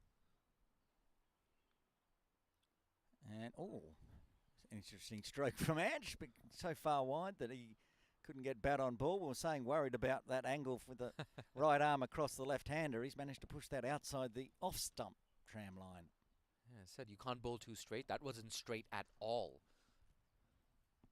He did this against Hong Kong 2 days ago. Started with the flurry of extras, but he also took 2 wickets with a new ball and took that final wicket in the last over, bowling that crunch over Shazwal Izzat. Azrat again into Anchorman. This time does stray into that thigh pad and gets through the infield. Zubaidi having to chase it down. He won't get all the way to the boundary. Spins, gets back for 2 runs. Very well run by Anchorman rather than Nazakat. And Nazakat gives Anch a bit of a clap with the bat. Yeah, talking about that last over, I went back and watched it, as I like to do, because it was such a great game. And had Sharia Khan not got bat on ball, I'm almost positive that was a wide. It was outside the tram line. He swung the bat at it. He knew he needed to get runs, but just, if he had not got a feather on it, would have got the extra and it would have got on to the next ball. But it's in the books. Malaysia defending that 238 total at Hong Kong Cricket Club. I'm still aghast about that. And they're here now at Ting Kwong Road Recreation Ground after the day off. Shazwal around the wicket. Yeah, see, that's what I was talking about. If you give Anch any room on the leg side, he's going to dispatch it over the ropes for 4. And he hit that so well. We have a bit of a sluggish outfield, of course, because of that moisture around this outfield, that overnight rain. This here from Shazwal, too short, too slow, too easy. You can see how much time he had on that shot, Anshirat, hitting it well in front of square on the leg side.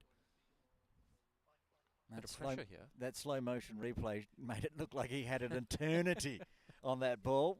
Shazwal resets. How's he going to bowl this one to Anch? He strays onto the pad. They're going to get more leg buys this time. It'll be picked up down on the ropes. The beanie on. That would have to be Syed Aziz down there. He's the only player I know in the team with a beanie. Lucky man. He brought it obviously with him from Malaysia. We've seen it all tournament. I think he's got 2 beanies, in fact. He came prepared. It's come off the bat, that one. Fine edge from Anch around the corner.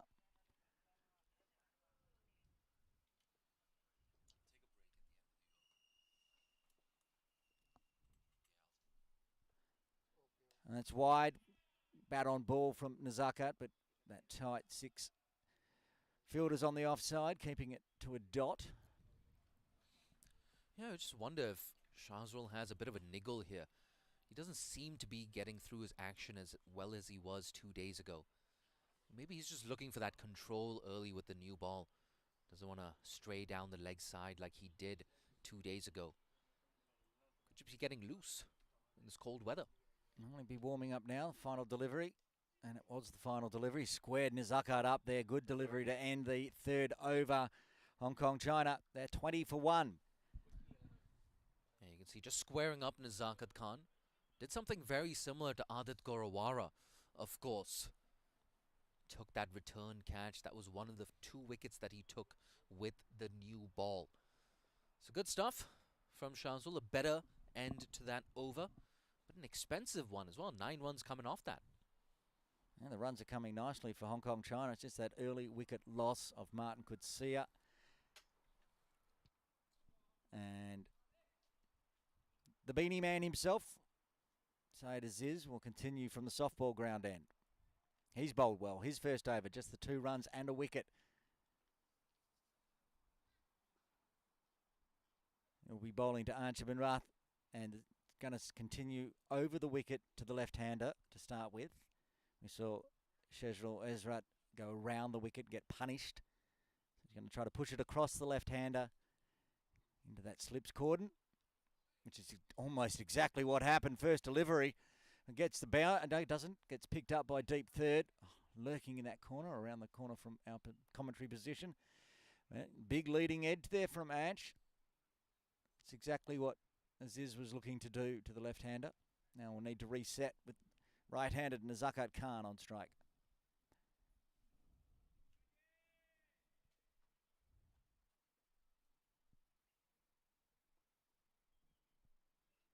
And Fuller punched nicely. It's a wet outfield. Will it roll all the way? It's hit so well, I think it might. No, just pulls up at the end. That's what I'm saying. It's a moist outfield due to the rain we had earlier this morning. Around 6:30 a.m. it was proper rain, and then it drizzled and it was misty and came and went all morning. The weather's held for a good couple of hours now, so we got the game underway. But running along the ground, the one good thing about it for Nazaka Khani, might not have got the boundary, got 3 runs, well run. Also, that ball getting very wet.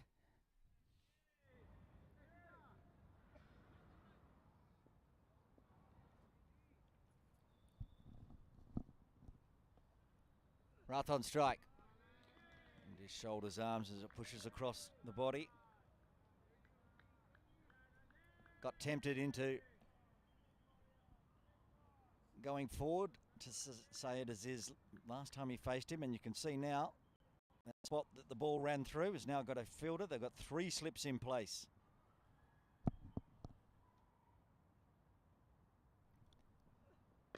And this one's just stood up and punched to cover Zubaidi with his arm sleeves on. Very recognisable out there. A few of the players. You've got Shavin Muniandi at a wideish fine leg on the rope with his floppy hat on, so he's easy to recognise. And of course, the man bowling, when he's in the field, Sayed Aziz will have a beanie on.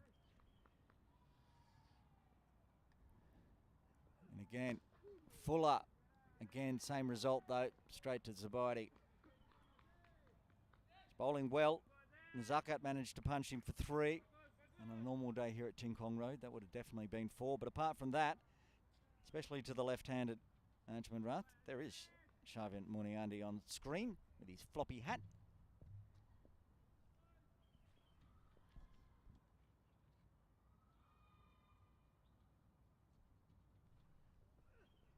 Oh, he poked the hands at that one. He's troubling the left-hander. Sayed Aziz want another good over from him. Some runs coming from it, but that doesn't matter. Really getting the good angles. And that ends the 4th over. 4 runs coming from it. Hong Kong, China, 24 for 1.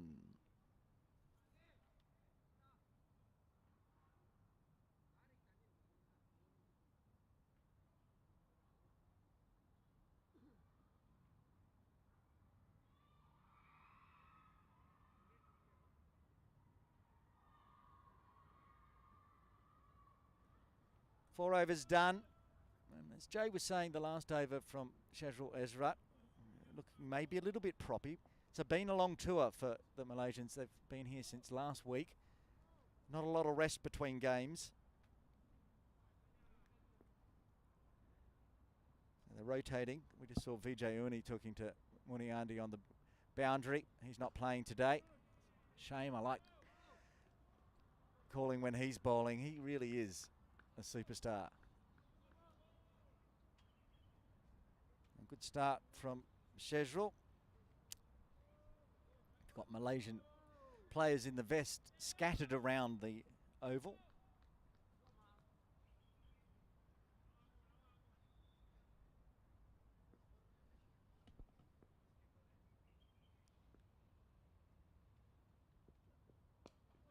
I'm going to go for a quick single on the offside. Ball magnet Zubaidi in the action again. They get through safely. Clap from Ant. These two know each other well. They play together often, not only just for Hong Kong, China, but of course for Hong Kong Cricket Club. They've batted together many, many a time. So their running between wickets should be top class, and so far has been. Muniandi trying to keep the ball dry, giving it a bit of a dry off on his towel.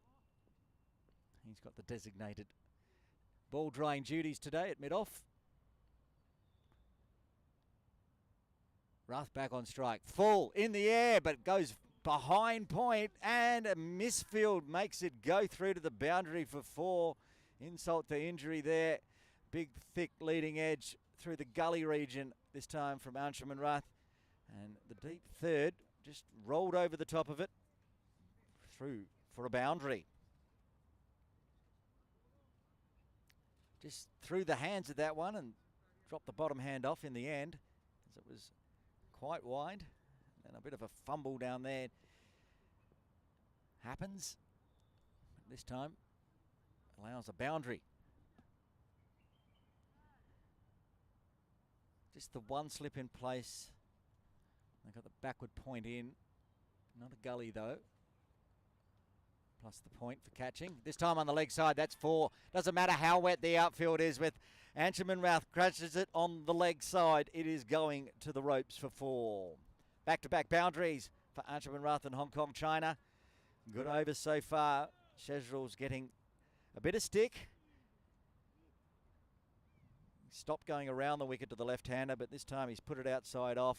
Short, there's not a lot of bounce in the pitch, and pretty similar to the last one. He crunched through the leg side, had plenty of time to pivot on that one, Anshuman Routh. He's moved along to 17.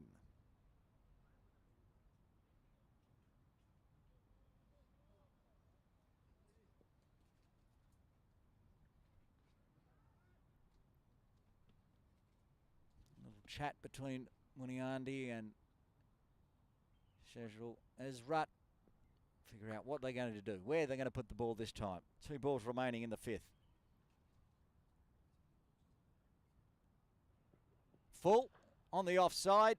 That tight field at point, backward point, keeps it to a dot.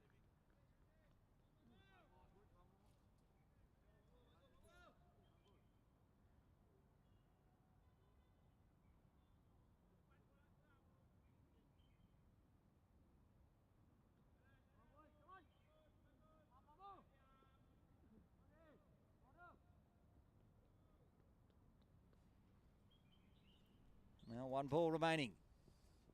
Shorter on the leg side. Zubaidi again gets it, keeps it to a dot. 9 runs again off the over. We've seen a few of those. Hong Kong China after 5. They're 33 for 1.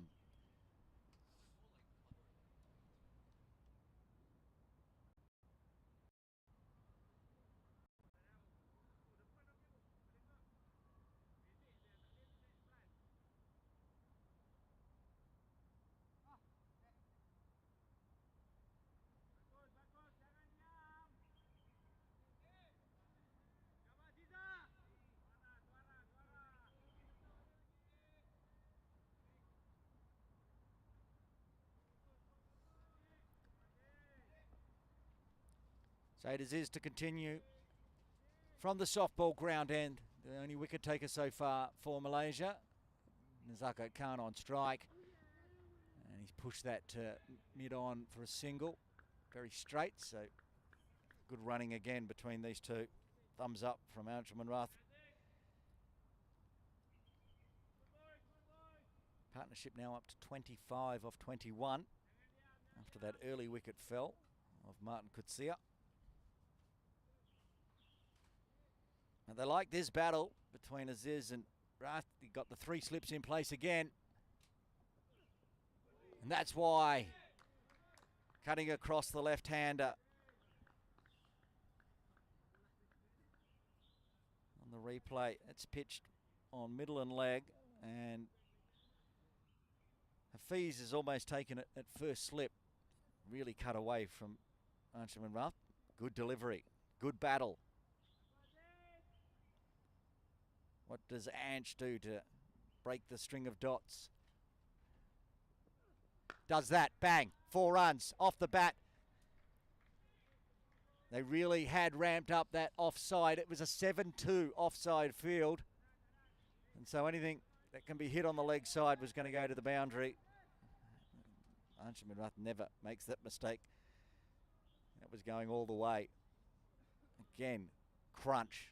That one did move away again. He decided not to play the straight bat at it, but this time across his body. Through mid-wicket, Cow Corner raced away. That's that boundary that Nazaka played a beautiful drive through extra cover, but couldn't make the boundary. When Anshuman Routh gets it out of the middle, it's going all the way. That's another boundary to his name. Full, on the toes, big appeal. Hand stays down. Umpire Shelton de Cruz says not out. Watch on the replay. Remember, bowling to the left-hander. Yeah, it's pitched outside leg. And good decision from umpire de Cruz. Good ball, though. Nice full Yorker on the toes. A few centimetres across. And that one probably would have had the finger going up. 2 balls remaining in the 6th. Run rate 6.71. Boundaries coming, but also... And that's guided to third slip. That's why they've got him in there. Watch, Angerman's tried to deliberately do that. Has he forgotten that they put the third slip in? Because that's where he's guided it to. Straight to him, just at his toes. Bounces up.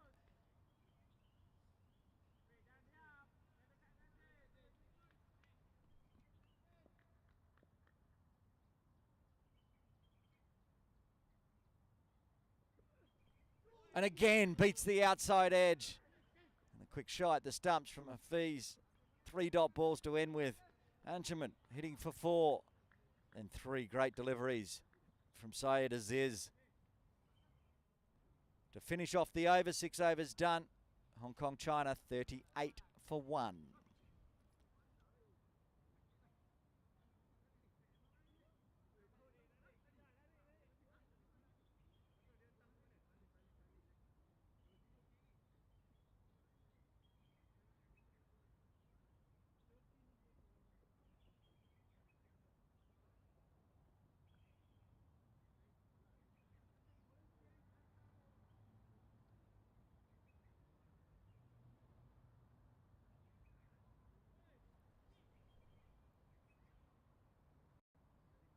Six overs done. You can see that early wicket from Martin Kutsia.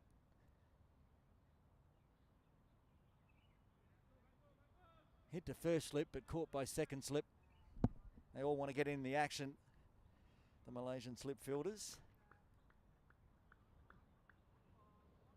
Wafiq Irfan into the attack now. Wafiq Irfan will change a bowling from the commentary position end.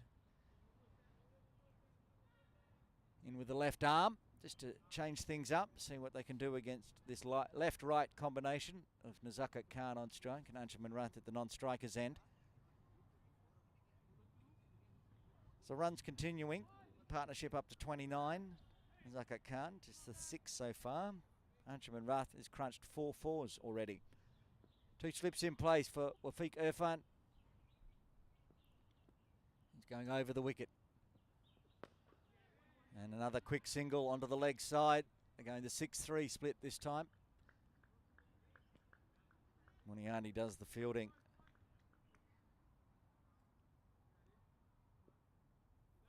It'll be lefty to lefty now. Wafiq Irfan bowling to Anshuman Rath. Said he's already scored 2 centuries in the past 10 days, Anshuman Rath. One of them was against Malaysia in the Tri-Nation Series in that 2-run loss for Hong Kong, China. Also a 2-run win for Malaysia. If you're a Malaysian fan, you would have liked that one. Wafiq Irfan to Rath. Full on the leg side. Runs to be had. Going to have to be cut off by the captain, Virendeep Singh. Down on the rope. Gets there just. And they come back for 2. Good fielding. That was a long chase. Again, only the 3 fielders on the leg side. One of them's at fine leg on the rope, so really only just Zabadi and Virendeep Singh to patrol the entire leg side field. Did well, saved 2 runs. As I said, they won by 2 runs last time in the Tri-Nations. And 6 runs on Tuesday at Hong Kong Cricket Club for the first game of the bilateral series. This is game 2, and Hong Kong China looking to even up. Get the first win. And good delivery and well played.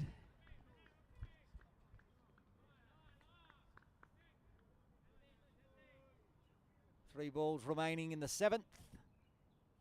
I think after Wafiq Irfan finishes his over, I might drop out for a bit of a break. Jay Dancing Honey is doing it's a bit like a Maori haka over there, trying to keep warm. Ready to come back into the commentary position to take you through to the first drinks break. Should come about 12:40, I would suggest. Wafiq Irfan. Rath getting a single straight to Virendeep Singh. Bit of a fumble, but it doesn't matter. And only going to take the single there. 4 runs off the over so far. It's one of those days where you've got to find ways to stay warm.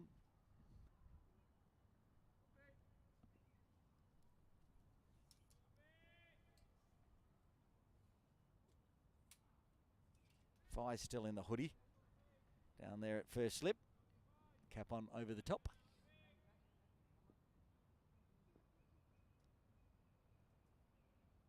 Rafiq Irfan to Nazakat Khan with the 2 slips in place. And that's a good delivery. Pushing across the body of the right-hander.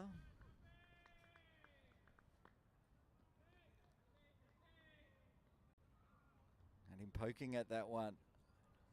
Feet stayed planted. Tried to use the wrists.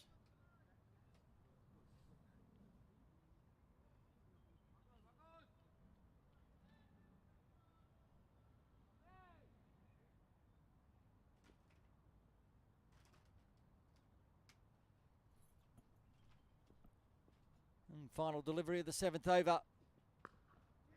Punched onto the offside. They're going to push the fielders.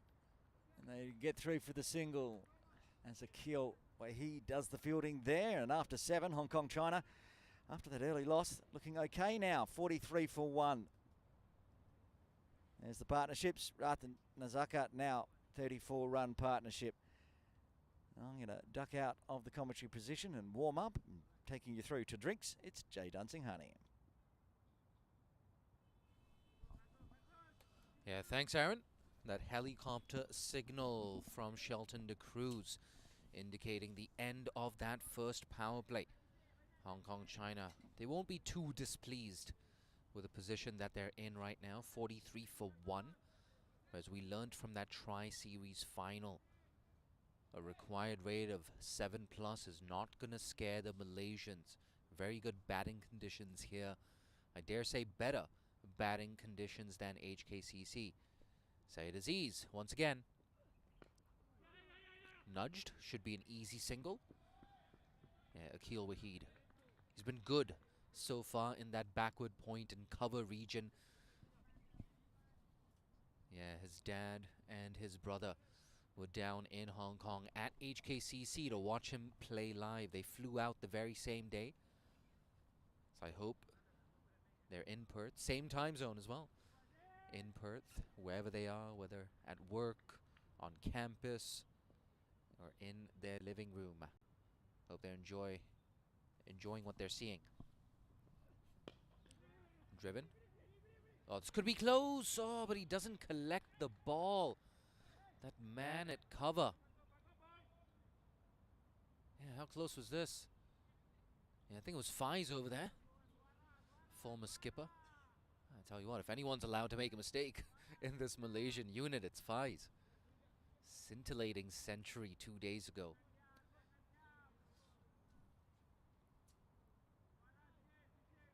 Oh, it looks like Nazakat's taken his jumper off, which is probably confusing a lot of these Malaysian players.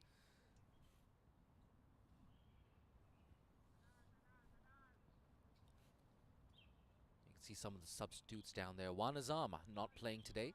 It's Ainul Hafiz behind the sticks once again. Wan Azam with that acrobatic backflip after Malaysia won the trophy. A video that went viral on social media. A ninja-style backflip.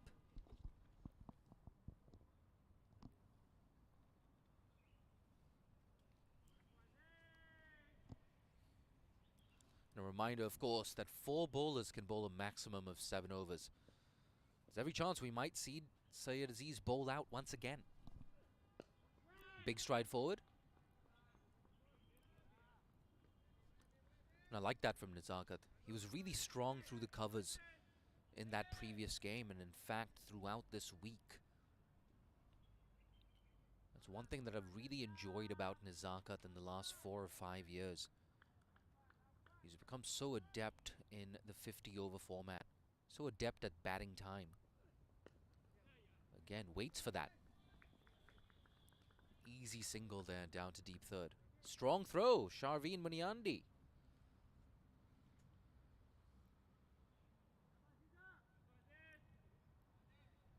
I just wonder if Shaveen might just get a few overs. Also more than handy right arm seam, this Shaveen. Pretty helpful conditions to bowl too. Again, effort ball, leaves it alone this time.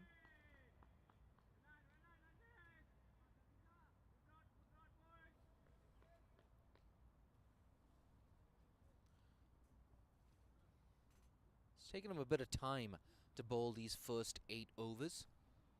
Supposed to get underway at 11:30. We actually started at 11:32 local time. So they've taken around 5 minutes per over. Had a few extras as well. Looks like they found their radar now. That's driven. Didn't come off the middle. Nonetheless, Roth ticking along nicely. He's on 26. And after 8 overs, Hong Kong, China, 47 for 1. Take a look at that bowling card there. The only wicket so far from Syed Aziz. 4 overs, 1 for 15. Shazul Azad, comparatively more expensive. Wafiq Irfan, just the 1 over for him. Like we said, the bottom of your screen, those extras, 6 extras so far.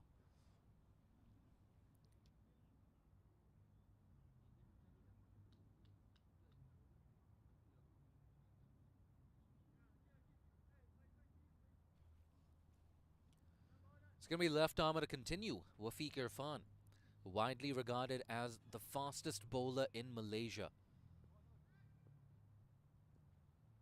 You can see as well, very, very fit, Wafiq Irfan.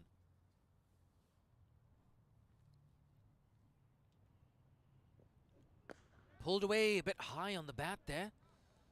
There's no one there at mid-wicket. Deep mid-wicket will keep it down to 1. And you can see that it's very rare that Anshuman Rath gets rushed for pace. It's exactly what happened there. Right on cue as well. We were talking about how he's got an extra yard of pace, the left armour.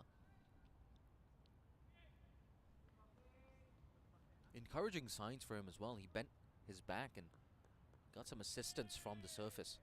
The ball getting up nice and high. Now you see deep square leg, deep fine leg, both back on the rope. Is he going to go short again? Yeah, absolutely. We called it. But Nazakat up to the task, ducks under that. This is what I was talking about as well. Nazakat Khan. In the last few years for Hong Kong, he's developed this ability to bat time. And he's so good in 50 overs cricket.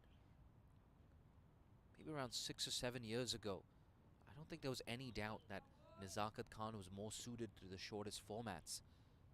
But that's actually swapped around now. He's a better 50 over player than he is in T20 cricket. Good control on that one. Can't find the gap though. This time that delivery didn't get up in the same way that the previous one did.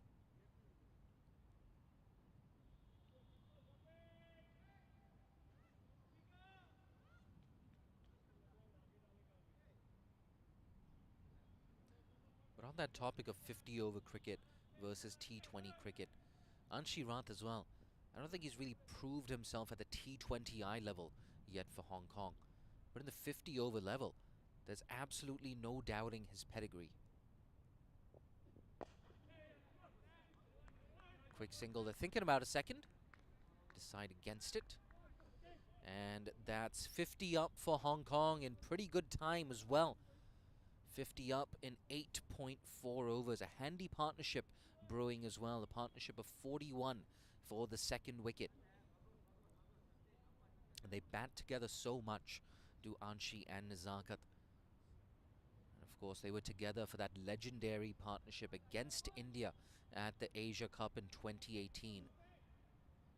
A partnership that nearly took Hong Kong, China to victory that day.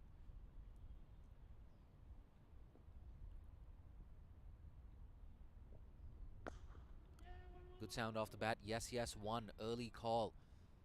The understanding between these two. It's something that you got to give them credit for. They did put on a big partnership against Malaysia in the first game of the Tri-Series. Sadly for Hong Kong, when the partnership was broken, it triggered a collapse, an epic collapse, and an epic comeback from Malaysia.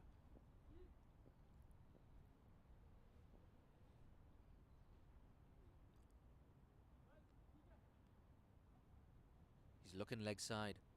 There's Anshi. Maybe getting ready for that short ball. Last ball coming up.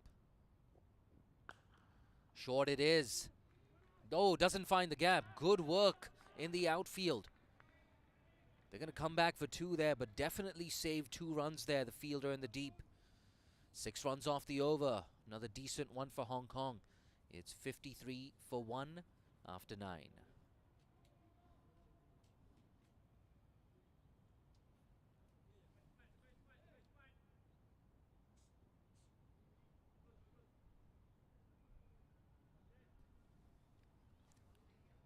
Yeah, that was Shahadat Ramli, in fact, out there in the deep. He's a big hitter, isn't he? Shahadat Ramli. Hasn't quite hit his strap so far in Hong Kong. I'm looking forward to that second innings. Shahadat Ramli gets a bat. I think the fact that this is a shortened 34-over side contest, I think that's going to favor someone like a Shahadat Ramli or an Ahmad Zubaidi.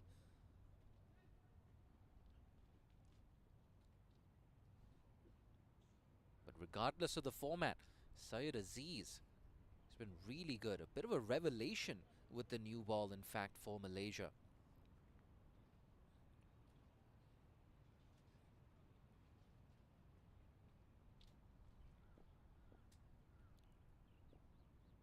In for his 5th over. Ooh, down the track goes Nazakat. Signaled wide there.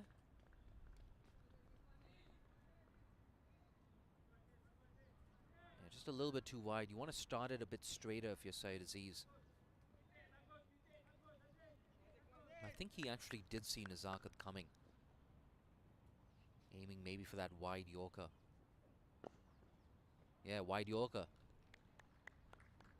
Dug away, down to deep cover.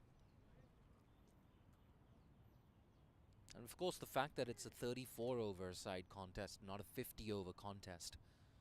I think that sort of changes your bowling game plans as well. So I think we're going to see wide Yorkers a little bit earlier.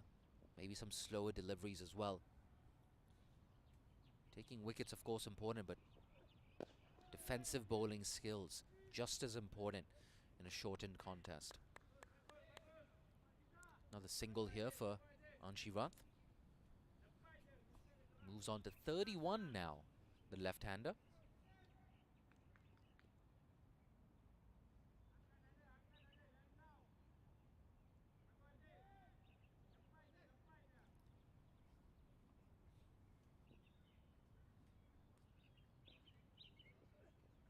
Oh, fishing at that one. Close to the outside edge again. Loves that dab down to deep third.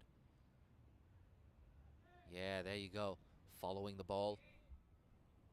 Ainul Hafiz. A lot of reason for him to be encouraged behind the stumps. You're always in play when the ball is moving this much, when Syed Aziz has got the ball on a string. Those are very good figures for a 34-over game. Driven. Oh, well stopped. Yeah, Fies. Bit of a misfield like a few minutes ago, but makes up for that. Yeah, full stretch to his right. Former skipper. It's worth mentioning someone like Fies. Might be in his mid-30s, but he keeps fit.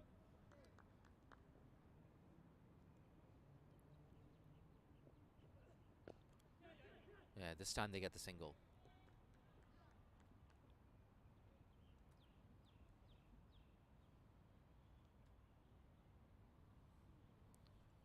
I just wonder what Hong Kong, China are targeting as a final total.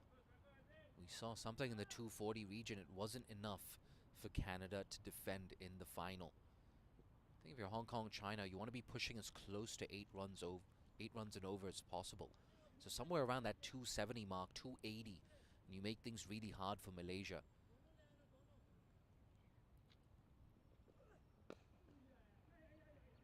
thickish inside edge. Ooh, bit of a bobble there for Virendeep Singh. And again, they haven't taken too many risks, Hong Kong, but still collect 5 off that over. After 10, it's 58 for 1.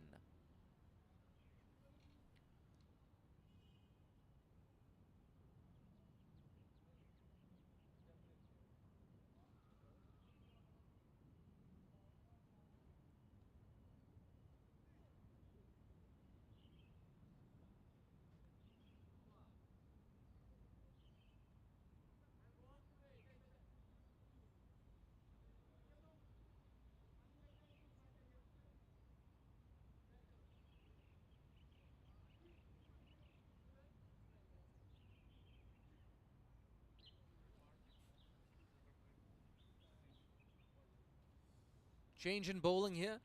First signs of spin. Khizar Hayat into the attack. He was so good in that final. 7 overs, 1 maiden, none for 29. To go at just 4 runs and over in a high-scoring contest. I know he didn't take any wickets, but he made a real contribution in that game. If it wasn't for Khizar Hayat, Canada would have easily gotten up to 260, 270.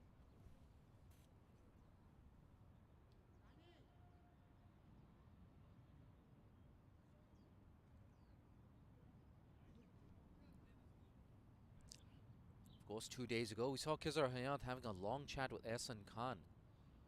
Gets along pretty well with some of these Hong Kong players. He's a very popular man in his own dressing room. Here he is, around the wicket to Anshi. Ooh, can't get around to cut it off. You can see him just holding his lower back, bit of a smile on his face. Some self-deprecating humor from Khizar Hayat. Shot of Shaveen Muniandi, the man of the moment, top run scorer in the Tri-Series. Nice to see him back today. I wonder if he's going to get the ball as well. Couple of overs. If I was Shaveen, I'd be telling my captain, mate, it's a green top. Want to bowl at least 2 here.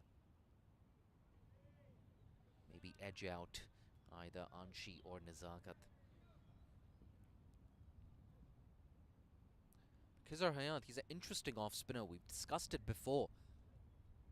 He's not exactly all about that flight and guile. Tends to fire it in. It's almost a medium pacer masquerading as an off-spinner.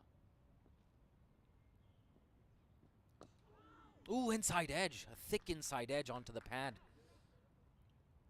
And Hong Kong have to be a bit careful, because someone like Khizar Hayat, he can just race through his overs. And before you know it, he's bowled 4 overs, none for 15. He's that kind of a cricketer.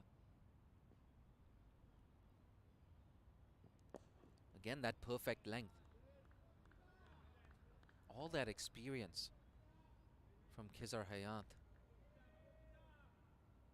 He's bowled tens of thousands of balls in the nets over the years. Down the track, he's hit it well. There's a man out there in the deep. Akil Waheed keeps it down to 1. Partnership of 51 now for the second wicket.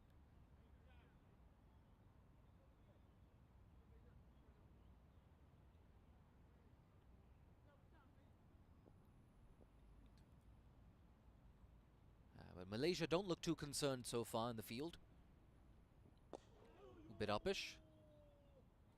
Yeah, good over so far, just 2 runs off it. And Malaysia, of course, they have all that confidence of chasing that big total against Canada in the final. Straight to the bowler this time. Ooh, it stung him in the fingers. Those cold Malaysian fingers. Just 2 runs off the over. After 11, it's 60 for 1.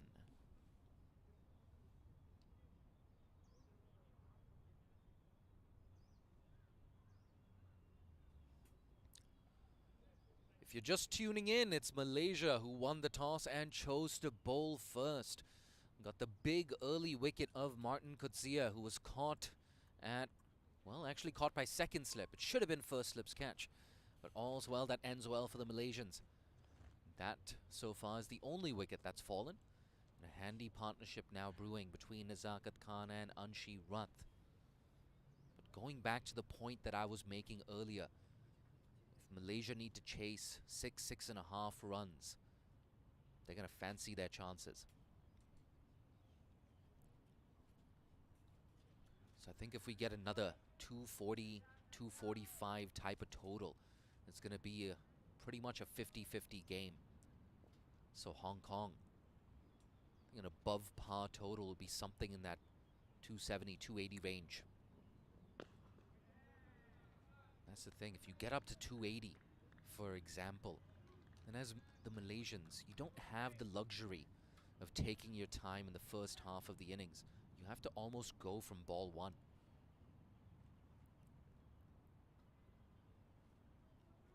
So that's something to keep an eye on. See Wasp as well, sitting at 245.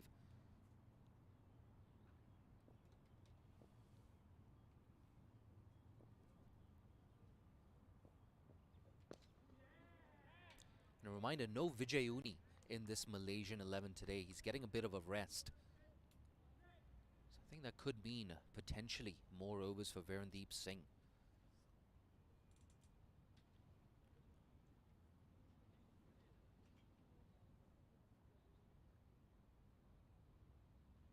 I just wonder how this pitch is going to fare for the slower bowlers. Someone like Kizar Hayat doesn't exactly put a lot of revs on the ball. So if and when Viren comes into play, it's going to be interesting to see how the pitch behaves. Again, that understanding between Nazakat and Anshi. Scamper through for one.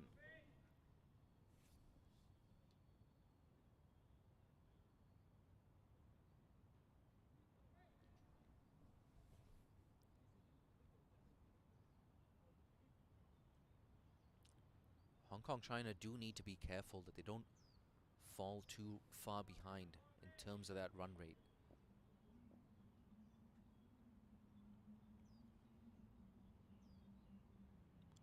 Rafiq again. Driven. There's a bit of work to do here. Early call of 2. Yeah, but deep cover does well. Runs around nicely. Just one. Change of ends, of course, here for Wafiq Irfan. Bowling from the soft ball court end this time.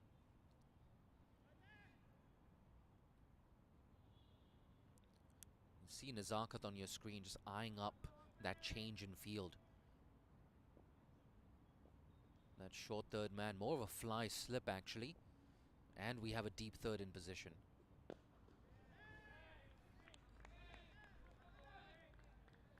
Malaysia, I'm sure they've done their homework on Nazakat. Loves to throw his hands at the ball. That classic Nazakat Khan shot where he goes over backward point or gully. See, once again, just looking down at us in the comm box. He's not interested in us. He's just eyeing up his hot zones. How can he pick up a boundary?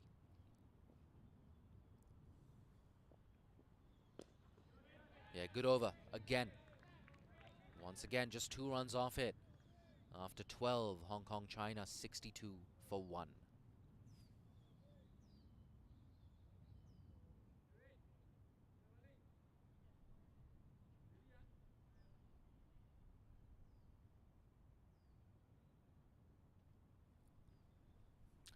I tell you what, still early days. But Malaysia, they won't be too unhappy with this. Hong Kong, China going at just a shade over 5 runs and over.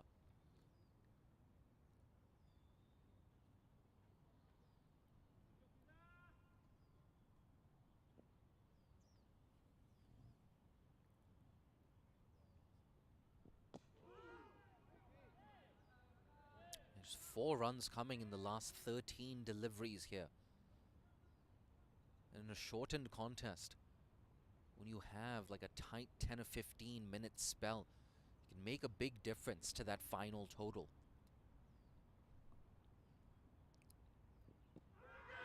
Big appeal, maybe sliding down leg, probably sliding down leg. Get through for a leg by there. Coming very wide of the crease as well. Not easy to get an LBW with that angle.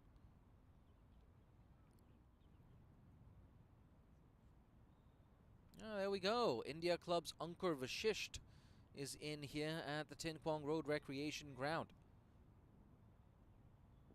The weather just beginning to clear up here.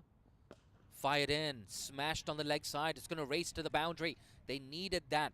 Both Nazakat Khan and Hong Kong China. Very wristy stuff there from the Hong Kong China skipper. And you can see Aaron Bush as well, just walking past the deep mid-wicket region. See what he was trying to do. Khizar Hayat going for that quicker ball, but just too short. Can they turn this into a big over? Back live. He goes big. Sharveen, no chance. So a boundary followed by a maximum. And suddenly, Nazakat Khan, he's roaring to life here at TKRG.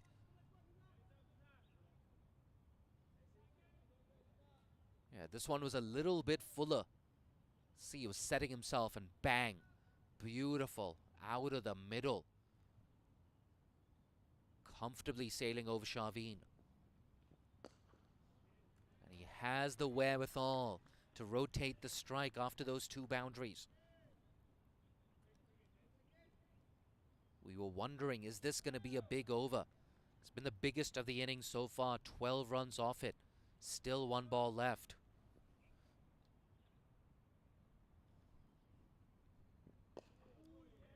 Ends with a dot there. Some good byplay there between Khizar Hayat and Nazakat. But at the end of the over, Hong Kong China 74 for 1.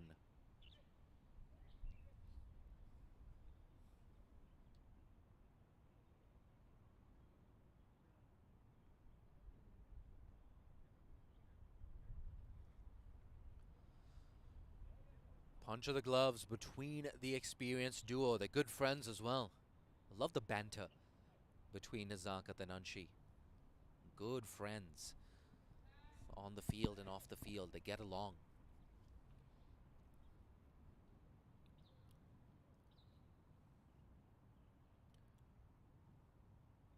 Yeah, but Nazakat, after a slow start, starting to step on the accelerator. A 4 followed by a 6. Irfan to continue from over the wicket.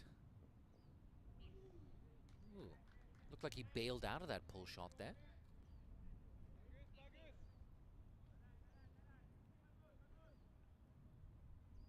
Yeah, just bailed out of that pull there. I think Nazakat noticed it was just angling across him. Maybe he could have been aiming offside there. Yeah, but you could just see Nazakat just shaping up to go big in the last 5 or 10 minutes.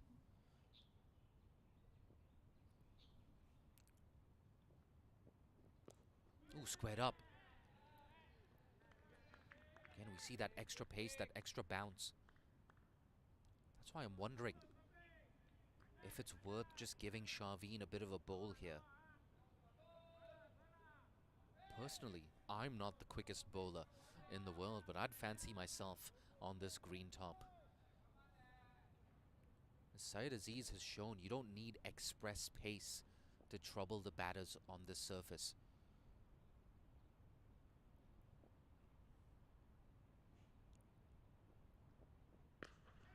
Pulled away easily.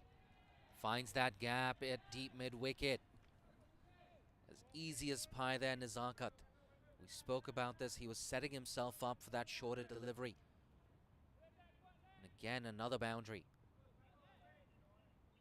See that nice open stance there. And bang. Wonderful. Just swiveling onto that back foot. Rolling his wrists on that one as well, keeping it down.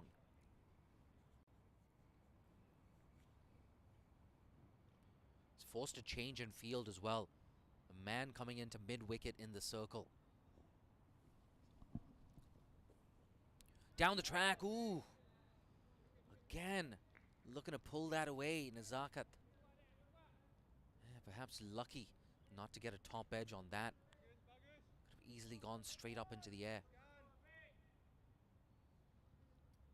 Credit to the left armer, a good comeback from him.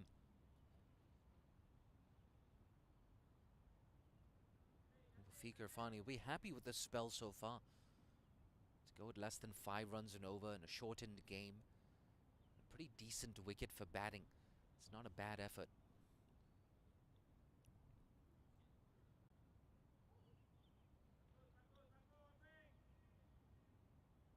I'm really enjoying this contest between bat and ball. That winning and score predictors hovered around 250 pretty much the whole day.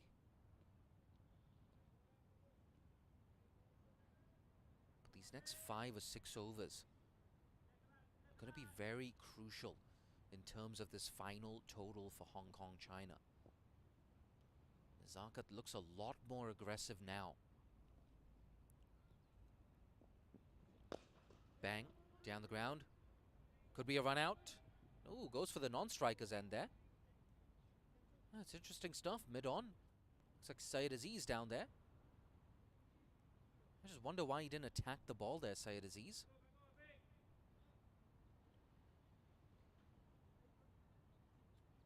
Like I said, Nezakat Khan, it's almost as if he's going after everything here. A lot more aggressive in the last few minutes.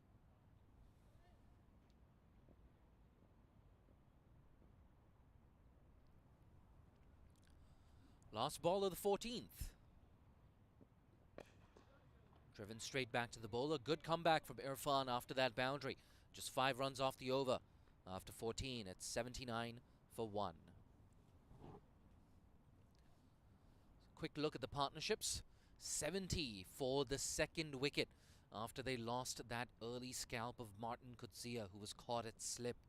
Rath has contributed 33 of 36. Nezakat, he's stepped on the gas, 32 of 38.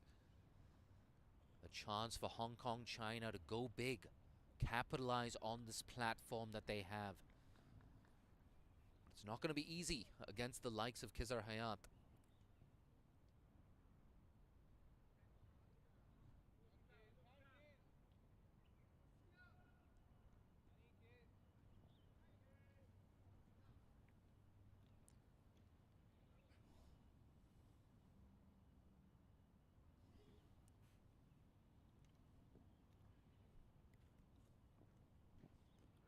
Oh, big appeal. It's close. It's kept a bit low. Oh, big appeal from Khizar Hayat. Signaled leg buys. Ooh, maybe just going down leg. Maybe just going down leg. Bit of an angle on that one from Khizar Hayat. Bowling slightly wide of the crease. I think that's what counted against him.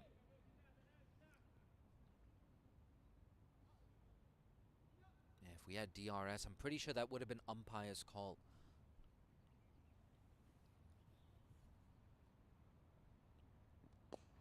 Oh, hasn't got that. Thickish inside edge, down to deep mid-wicket for 1.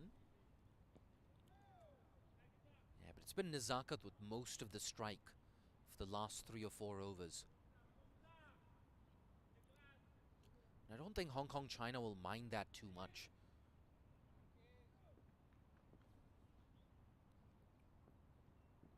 Down the track. Again, not off the middle. They're thinking about a second. Decide against it. Shahadat Ramli, he's very good on the fence there. He's missed out with the bat so far on this tour of Hong Kong, as Ramli. He's been a good presence on the field for the Malaysians.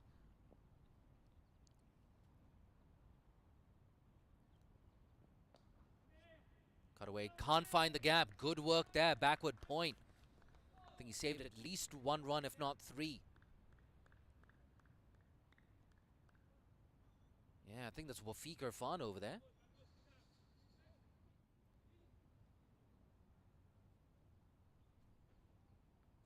Got 4 balls on this over, 4 singles, 4 aggressive shots.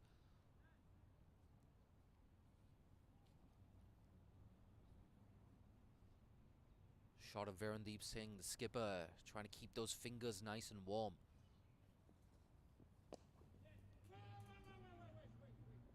Yeah, Good thing they decided against that single. Would have been an easy run out. The end of this over. I'm going to take a short break. Aaron Bush is going to step back in. I'm being told, in fact, we're probably going to take a drinks break after this ball. Smash. Shavin takes it on the bounce. Strong throw into the gloves of Ainul Hafiz. 5 runs off that over. Hong Kong, China after 15. They're 84 for 1. And yes, indeed, we're going to take a short break for drinks. Let's just sum up what we've seen so far. This batting card for Hong Kong, Martin Kutsia dismissed early for 5, nicking through to Khizar Hayat in the slips. Syed Aziz with that wicket. But since then, Hong Kong, China have built a bit of a partnership here. And the bowling card here, Syed Aziz 1 for 20. None for 18 in 4 overs for Wafiq Irfan. None for 17 for Khizar Hayat. And Shazrul Izzat, a bit expensive. 3 overs, none for 26. The score 84 for 1 after 15.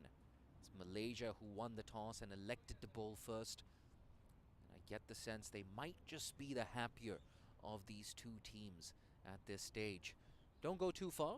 In around a minute and a half, we'll have the second half of this innings.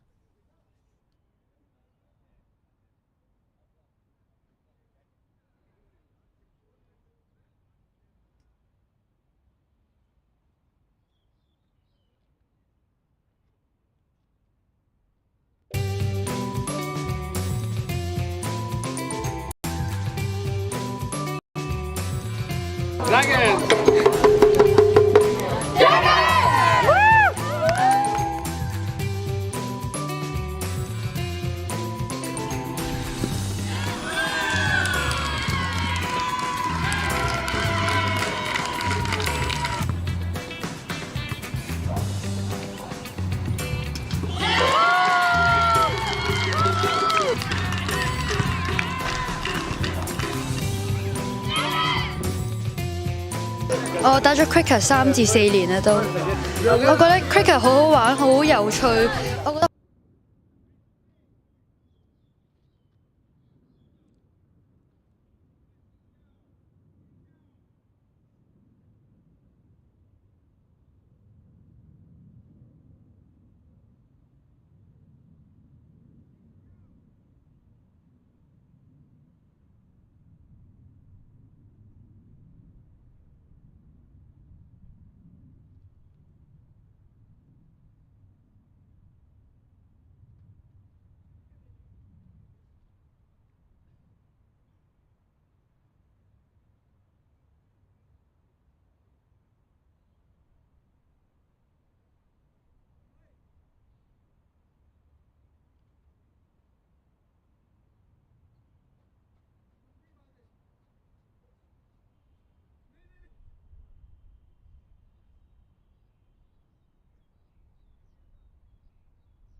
Welcome back to Ting Kwong Road Recreation Ground. Game 2 of the bilateral series, Malaysia v Hong Kong, China. Aaron Bush with you. Thanks to Jay Dansinghani for taking us through to drinks.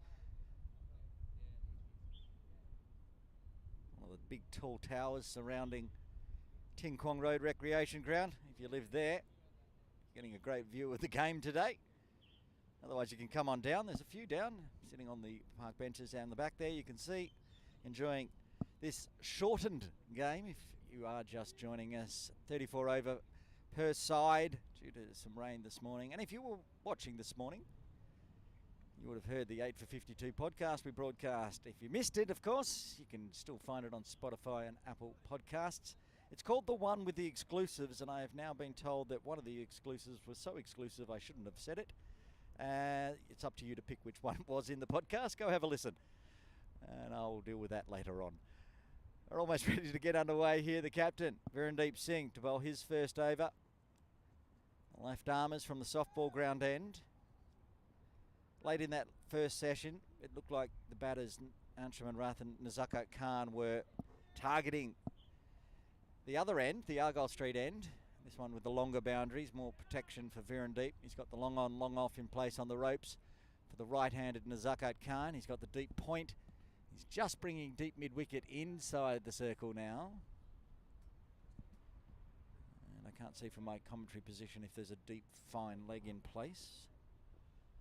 A couple of catching positions, no slips, but a short third and a backward point waiting for anything cut away by Nazakat Khan. Short and flat, flicked away on the leg side. They've got that short leg up in the circle. Just the single brings the left-hander on strike, and the field will move around as that short third moves back to the ropes at backward square leg, and the deep point becomes a deep mid-wicket.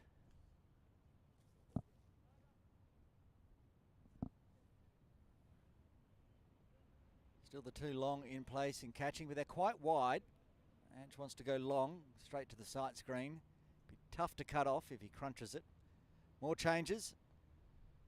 Extra fielder heading across onto the leg side, the offside I should say, from the leg side. It looks like it's Fies, the former captain, the century maker on Tuesday. Ahmed Fies.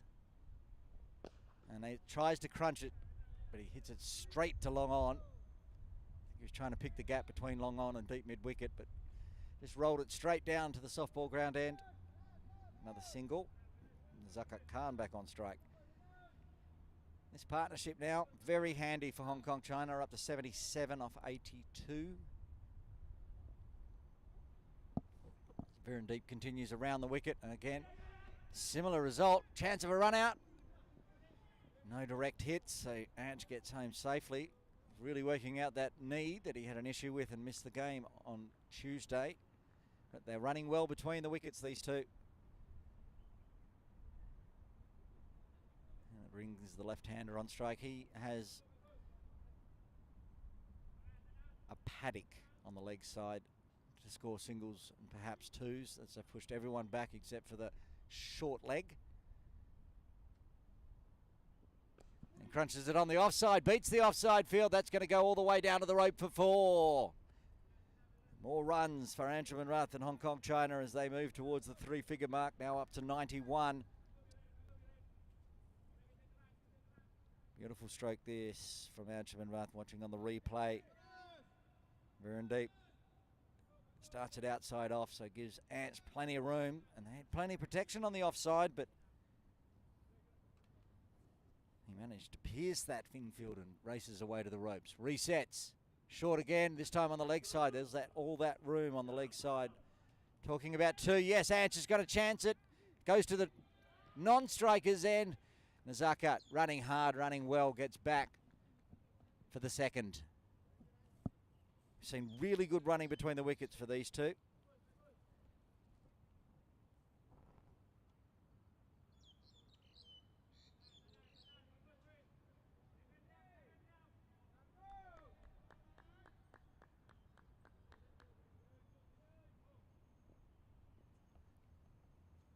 Virendeep again to Anshuman Rath. Again, winds up hard. There's just be a single this time, long on onto it quickly. Sharvin Munian, the good arm. And another good over for Hong Kong China. The first one from Virendeep Singh. 10 coming from it. Hong Kong China are 94 for 1. Handy Manhattan there so far for Hong Kong China. Runs coming in every over. No maidens so far for the Malaysian bowling outfit, who chose to bowl. They won the toss, elected to bowl. Interesting decision considering they've managed to defend totals twice against Hong Kong in the past 10 days or so. Bowling first today, Kizza Hyatt. Bowling from the Argyle Street end, less protection. And we've seen both these two have decided they are going to attack the bowling from the Argyle Street end as Hyatt comes around the wicket. Oh, Ange put a lot of effort into that, but sort of slipped a bit and just poked it onto the leg side, but more runs, single in the books and creeping towards that 100 mark for Hong Kong. 44 off 44 now for Rath. Nazaka faced exactly the same amount of balls for his 36.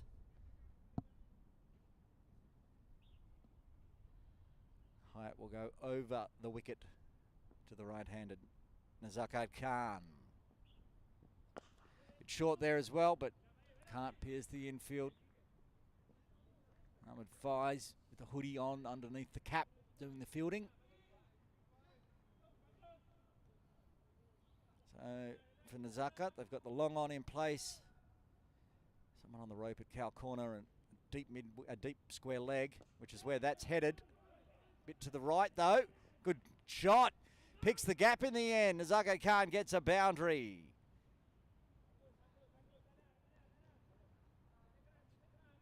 It's his third 4. He moves to 40. These two in a little race towards the half-century mark. As Hong Kong move to 99. This pitch we're using is the same pitch that Malaysia and Hong Kong China played on in the first game of the Tri-Nations. That big victory for Malaysia, 2-run victory. Right down to the end. Big call of no from Anch, and rightly so. Good arm from Faiz. You don't run on it. Went straight to him. Gets a dot.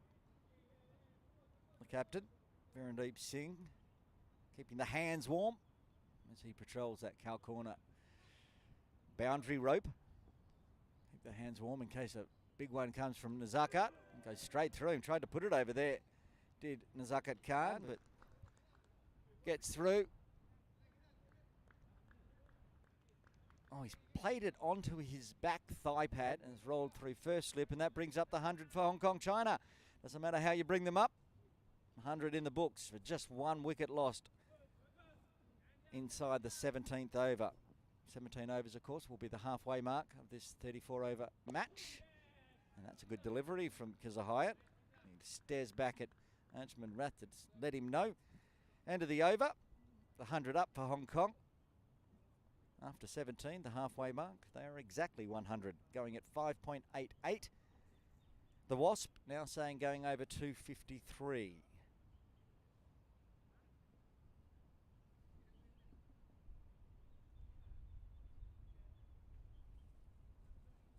And that final between Canada and Malaysia here at Ting Kwong Road Recreation Ground, that was on the pitch that's to our right from the commentary position.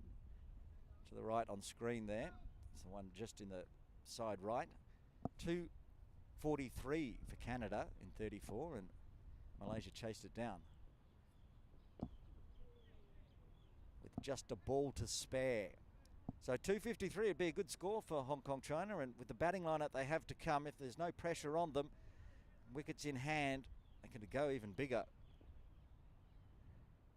Round the wicket. Work to do on the offside, so they get through for the single. Rafiq Irfan just underarms it back to the captain. Yes, with just ticked over the halfway mark.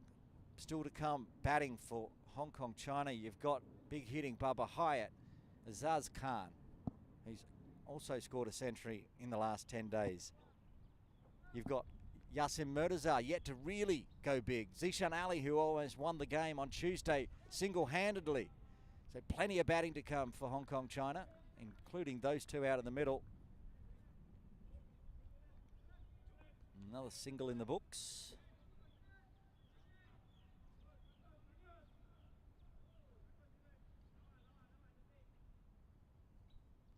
Malaysia targeting Zakat Khan with the catches behind point and short third. Oh, another fresh air on from Nazaka. He's really trying to pump the runs up. Seen that a few times. You also saw him play one onto his hip. Similar stroke. This time guides it to that player lurking at short third.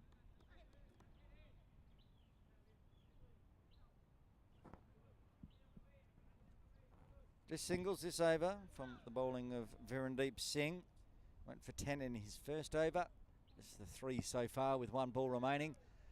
What's Anshuman Rathgurt? Comes down the wicket, tries to go big, but Maniandi will cut it off. Bobbles up into his chest, but body behind the ball. Keeps it to a single. 4 runs coming from the 18th.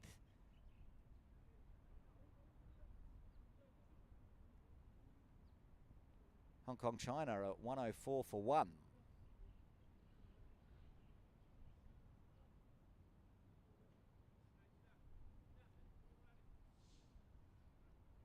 You can see the intent from the captain, Nazakat Khan. He's looking to punish the deliveries, and Anshuman Rath continuing, going at just a tick under a runner ball, so scoring well. Partnership 5 runs shy of the 3-figure mark, 95 so far between these two. Here's a Hyatt round the wicket. Goes the scoop, he's going to get a boundary. He's going to bring up his 50. Anshuman Rath, 51 off 49. That is a beautiful stroke to do it as well. Look at that. Just got down, popped it over the top, knew nobody was down deep, and raises his bat for another half century for Anshuman Rath. He's been scoring well and possibly was missing the missing link in the game on Tuesday. Out with a knee injury, back in today. Back live. I'm going to get runs and fumbles now in the field, putting the pressure on the Malaysian outfit. Wafiq Irfan there, and then a wild throw back in, probably more in anger than error. He missed that one and allowed them to get through for the single. And partnership now is up to 100 as well. And not far away from Nazakat's half century. So lots of milestones running at the moment. Crunched on the offside, work to do. Cannot cut that one off. Absolutely beautifully timed from Anshuman Rath. Another 4. 3 balls into this Kizza Hyatt over and 10 runs in the books already. Going wide on the crease, but that gives Anshuman room to swing the shoulders. There's nothing to be done in the outfield. And then straight away gets the fight back, gets the wicket. Anshuman Rath's got to go. The second wicket falls for Hong Kong China. They're 114 for 2.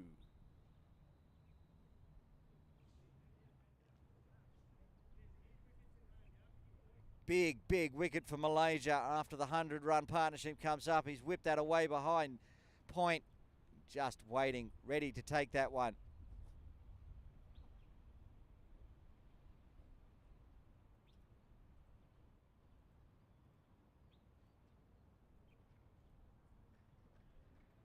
Gets a round of applause. Great innings from Anshuman Rath. Opening the batting again today after being out injured.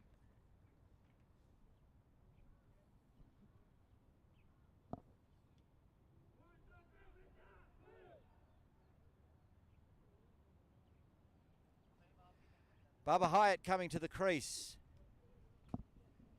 Number 4. And what happens here for Hong Kong China? Do their middle order go on with it? Got a good base to start with, 114 for 2. Already over the halfway mark in this shortened game. 15.2 overs remain. What does Bubba do? Well, Bubba does Bubba things, which means he usually starts the innings with a 6. After that, can he go on with it? Can he get his half century? It's been a while since Bubba Hyatt's got a half century in international games.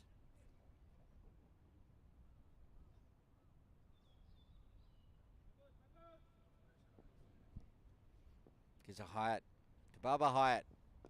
Starts with a single. eases it on the leg side. The man that took the catch, Shezrul Ezrat, does the fielding. Brings Nazakat Khan back on strike, and there was Anjuman Russ, 50. He didn't stay in long enough for us to get it up while he was out there, but it was a beautiful 50. And for his standards, an odd 50, not 1-6 in there. But he played it beautifully right to the end, and then unfortunately guided it straight to backward point, gully region, for a catch. More singles there. Started off big over for Hong Kong China, but the breakthrough came in that over. 19 overs done. Hong Kong China 116 for 2.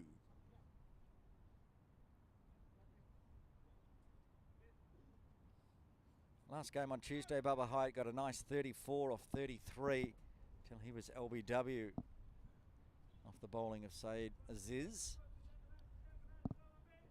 Nazaka got 21, so he's well past that today. There's Bubba on screen. A few of the fans coming in to watch. And the man that got him LBW right down there with the beanie on. Saeed Aziz. Verandeep Singh to continue from the softball ground end. 2 overs, none for 14 so far. 10 off the first over, 4 off the second. Heading in the right direction. And a good delivery straight up.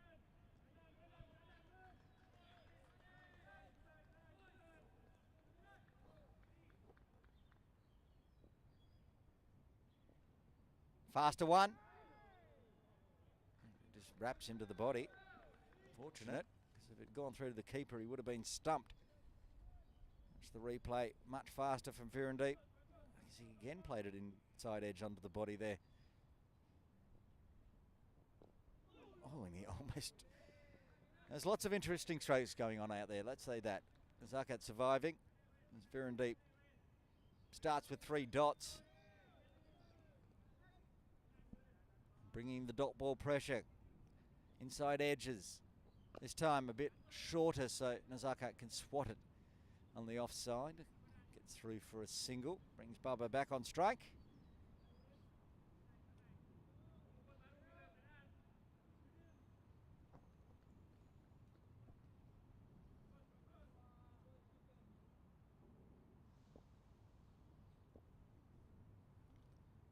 Gives himself some room. It's in the air. Just falls short.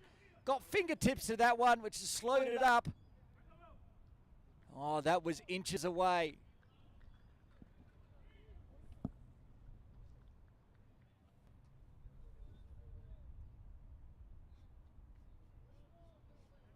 Here's a Hyatt lurking, waiting, diving forward, just fell short.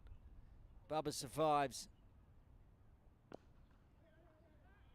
This time, no problems, runs it along the ground for a single, moves to 4. That's 4 runs coming from the 20th. 14 overs remain, Hong Kong China, 120 for 2.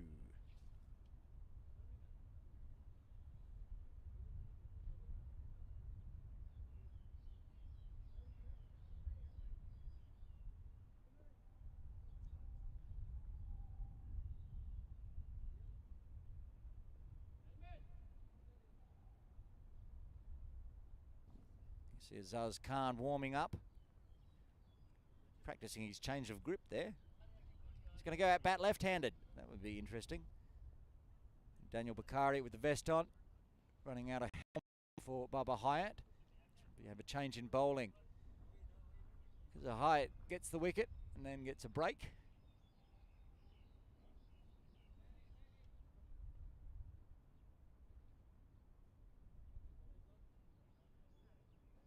Muniandi into the attack for the first time today, I believe. Yet to bowl. Didn't play the Tuesday game.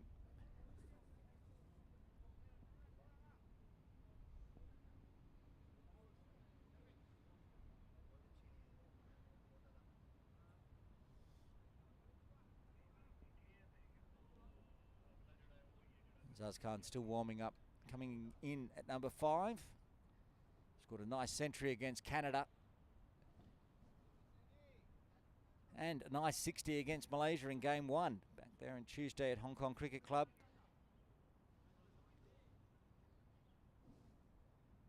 man that scored 80 not out in the end also. Zishan Ali warming up. Maybe he'll come in ahead of Yasim. We'll see. At the moment, just 2 down. Lots of firepower to come for Hong Kong China as Muniandi almost ready.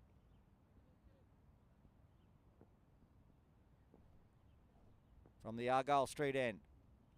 Bubba Hyatt on strike. He's whipped that away nicely. That could go all the way to the boundary, and it does. Beautifully timed from Bubba Hyatt.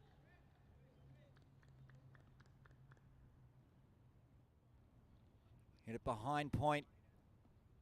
But not so fine that deep third could get around to cut it off, and it was timed beautifully. It was well outside off, so he's just crunched that one. You can see no chance of cutting that one off. Side as is, had a long way to run.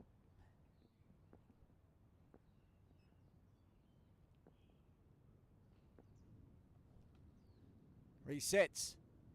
And that's a big top edge, but one bounce down to Aziz a deep third. Swung hard at that one, Bubba. He moves to 9.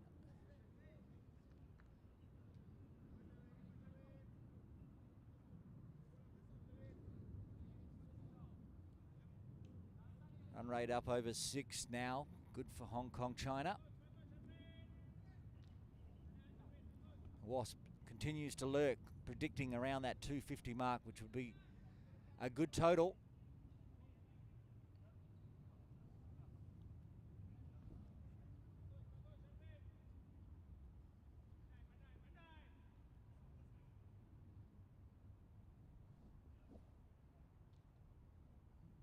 Muniandi to Nazakat, who crunches that on the offside, but picks out Zabadi. So it'll just be a single. 4 single to start with for Sharvin Muniandi. Back into the side today for Malaysia, having a rest on Tuesday. Ball in hand now, but we'll be looking to do some damage with the bat later as well.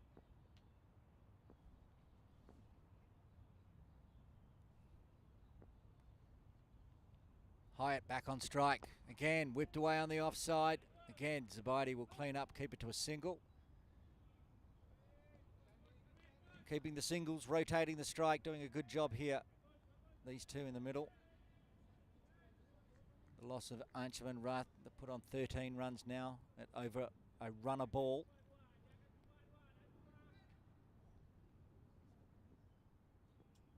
Zakat moving towards his half-century mark. Looked for the tip and run, but rolled it straight back to Sharvin. So no run. 7 off the over so far, 1 ball remaining.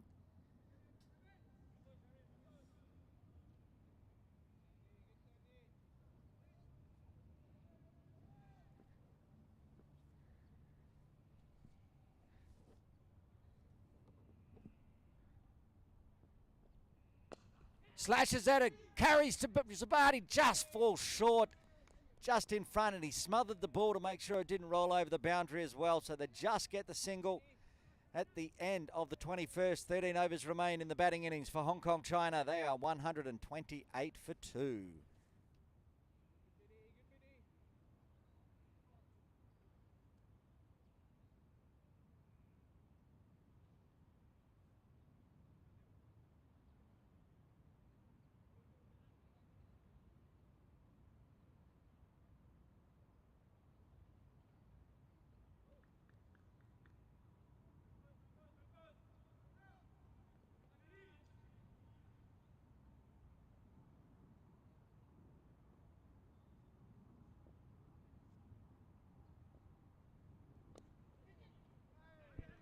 Iradeep continues. Nazakat continues getting the singles, whipping it away behind point.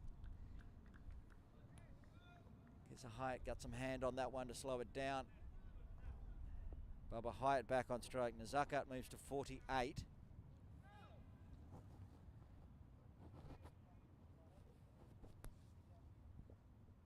Around the wicket again, gives himself some room. Similar, chopped straight to Hyatt this time, no run.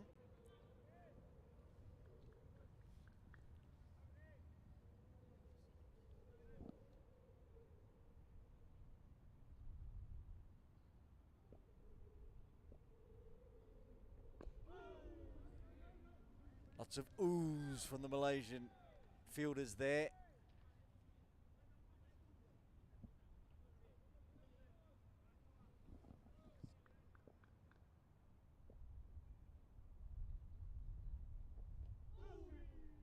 And more oohs as it beats the bat of Bubba Hyatt. Another tidy over.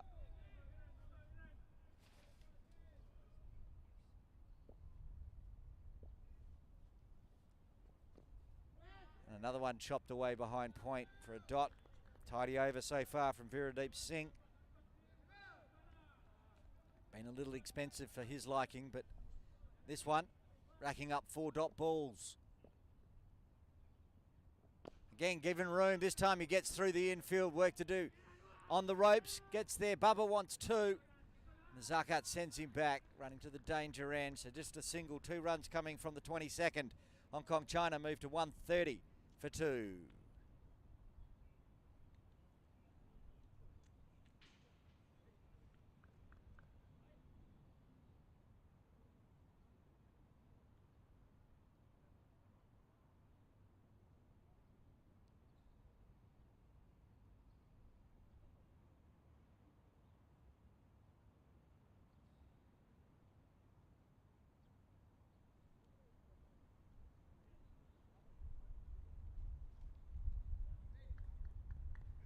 Shavin Muniandi to continue from the from the Argyle Street end, I should say. He's having a discussion about Nazaz Khan and Zishan Ali warming up over near the scorer's booth. Wondering why Zishan's warming up with Azaz. Maybe he's cold, was the eventual consensus. It is very cold here. Muniandi. Baba thinks about it and leaves it alone.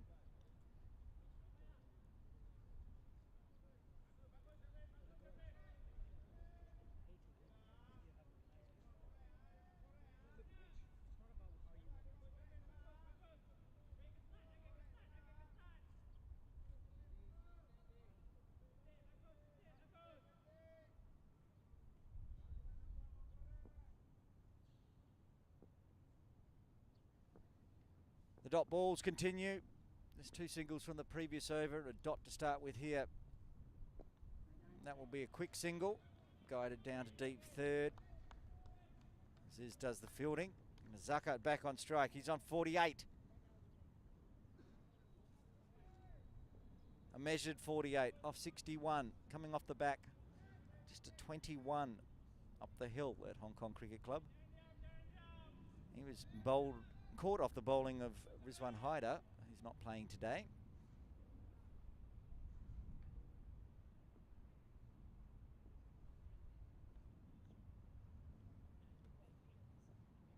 And giving some room, and that's going to be the 50 for Nazaka Khan. Brings it up, guiding it through second slip, down to the boundary for 4. The captain with the captain's knock, 52 for Nazaka Khan.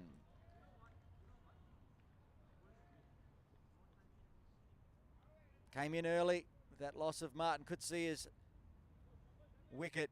And that was a beautiful guided stroke through the wideish slips region, keeping it fine enough that the deep third could not cut it off, and brings up his 50. Now pressure on the graphics department to get the wagon wheel up before he gets out. That's what Anshuman Ruth did to us. And he's on strike, and he's going to want to stay out there for the next 11 and a half overs for sure, as he pushes it through the offside for a single. Moves to 53. There's been some nervous times in the 50. Sometimes he's chopped it onto his pads, onto his hip. There's other times it's been absolutely textbook.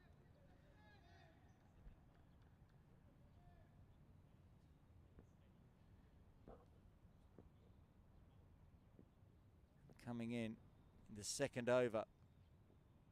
Oh, that's heading my way. Take it, take cover. And it bounces just to our left over the ropes for 6. There we are, hiding in the snow jackets. Bubba's attacking us. I've got the big puffer jacket on, so maybe it'll protect me if it came into the commentary position. Bang, Bubba, big. Just to our left over the rope for 6. He started his innings with a 6 most times recently, I've been calling, but this one, that was his first one. He moved to 18. This one, Fuller from Muniani, so just eased onto the leg side for another single. Handy over again for Hong Kong China. 13 coming from it. 23 done. Hong Kong China, 143 for 2. There's the scorecard. 2 openers back in the sheds. Anshuman Rath getting a half century. And now Nazaka Khan taking his score over the 50 mark in that over. 53 off 63, and Bubba with a big 6. Moves to 19. There's the wagon wheel for Nazaka Khan. A big 6 down the ground. A few boundaries, but a lot of 2s, a lot of 1s. Good running. Anshuman Rath and Nazaka Khan. They were beautiful between the wickets, just running, keeping the singles, rotating the strike, seeing out the new ball. And in the end, a well-fought 53 at the moment for Nazakat Khan.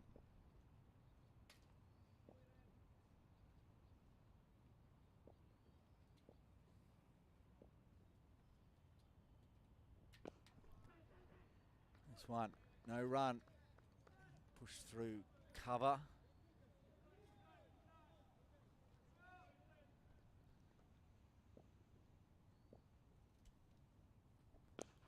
Again, but this one more down to long off. They're going to push hard, come back for the second, and good running. Push the arm of Shavin Muniandi down there at long off. It's a good arm, but Bubba running to the danger end. Took it on and got home safely. Saying it's cold out there. It started at 11.9 degrees when we got the game underway at 11:30. Oh, it's off the toe with the bat. Is it enough on it, though? Of course it is. Bubba Hyatt just crunches it through mid-wicket. Cow corner over the top. And that's the 150 up for Hong Kong China in style. Another milestone reached with a maximum. We've seen a fair bit of that in the last 10 days of cricket. And at the moment, Bubba's bit of stick to the captain of Malaysia, Virendeep Singh. This time, swatted away. That's a beautiful stroke. He's just picked the gap beautifully, Bubba. And another boundary. He's put on 12 runs in 3 deliveries and moves to 31 off 19. This is what Hong Kong China needs. A good bat in the middle orders, top of the middle order. And Bubba's supplying boundaries at will.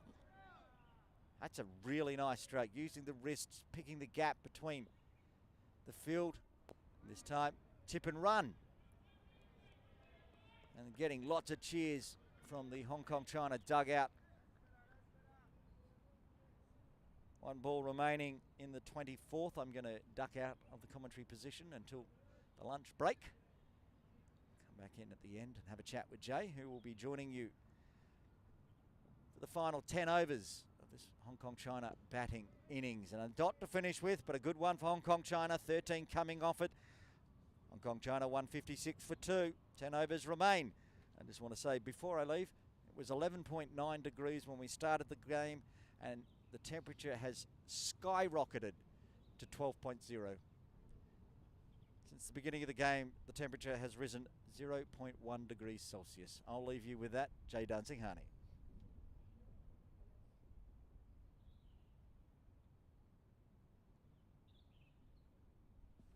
Yeah, thanks, Aaron. I'm usually a glass half full kind of guy, but it's tough to find any consolation in that statistic. Still a very cold day. It did take a bit of a lap or two at the Tin Kwong Road Recreation Ground to get a bit warm. And my fingers are still freezing though.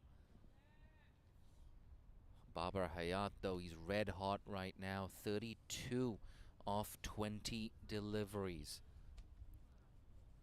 And that partnership now ballooning to 42 of 32. There's 10 overs left. Can Hong Kong get maybe another 95, 100 runs, maybe 120 runs? Wafiq Irfan in once again.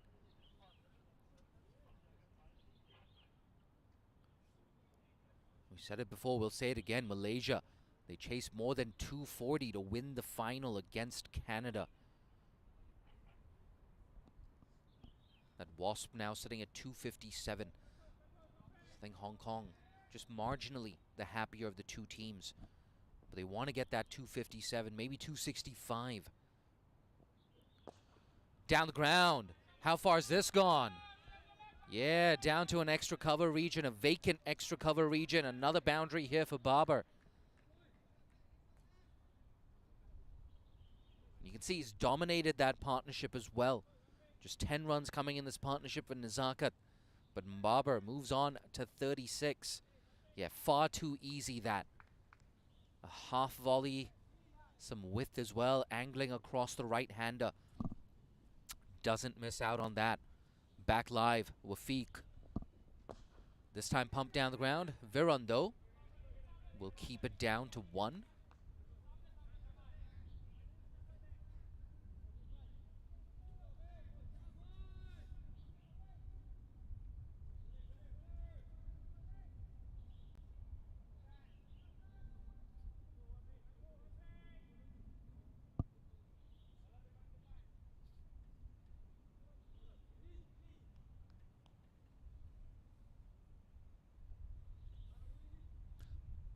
Viron just trying to get that field set right.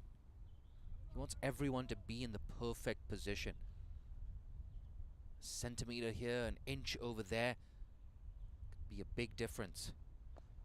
Slashed away. He gets width and he doesn't miss out. Nezakat now getting in on the act. Moves on to 57. 50 partnership up as well. Of just 35 deliveries, they're flying now the home side. Yeah, too short, too wide. A lot more loose in this second spell for Wafiq Irfan. He had a good first spell, didn't he? Conceded just 18 in his first 4. He's already disappeared for 9.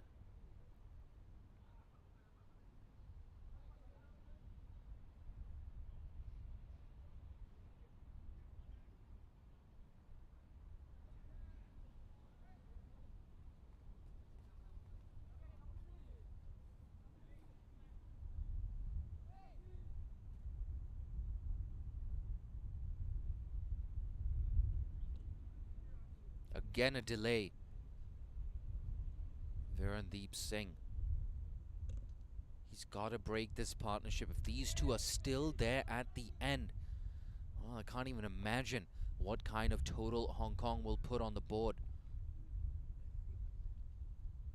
9 off this over already.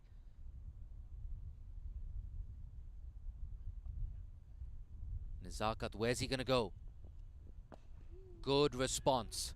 Digs it out. They're thinking about 2 though. Viran does well. Makes a lot of good ground there, Virandeep Singh. No, in fact, it's going to be overthrows.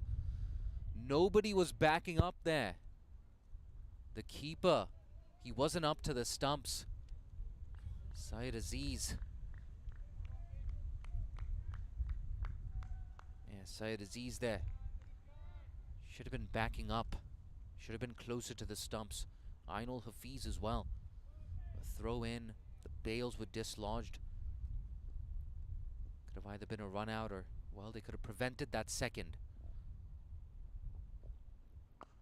Digs it in short. Doesn't get up too high. Again, a bit of a misfield here. It's running down to the boundary, but that slow outfield means they only get 2. 2 runs, but it really should have been a dot.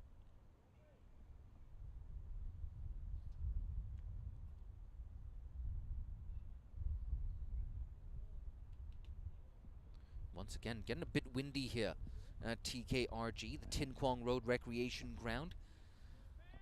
Yeah, we have a few supporters in, braving this cold weather on a Thursday. Again, nice and full. Yeah, that's much, much better. Decent end to the over from Wafiq Irfan, but an expensive one nonetheless. 14 runs off it. After 25, Hong Kong, China, 170 for 2.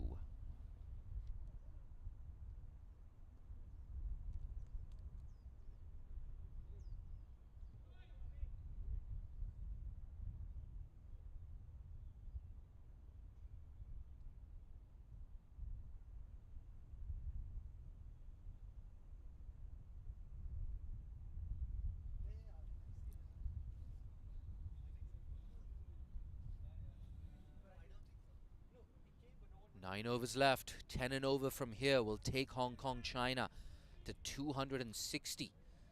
The winning end score predictor is predicting a total higher than that. I think they'll be pretty happy with 260.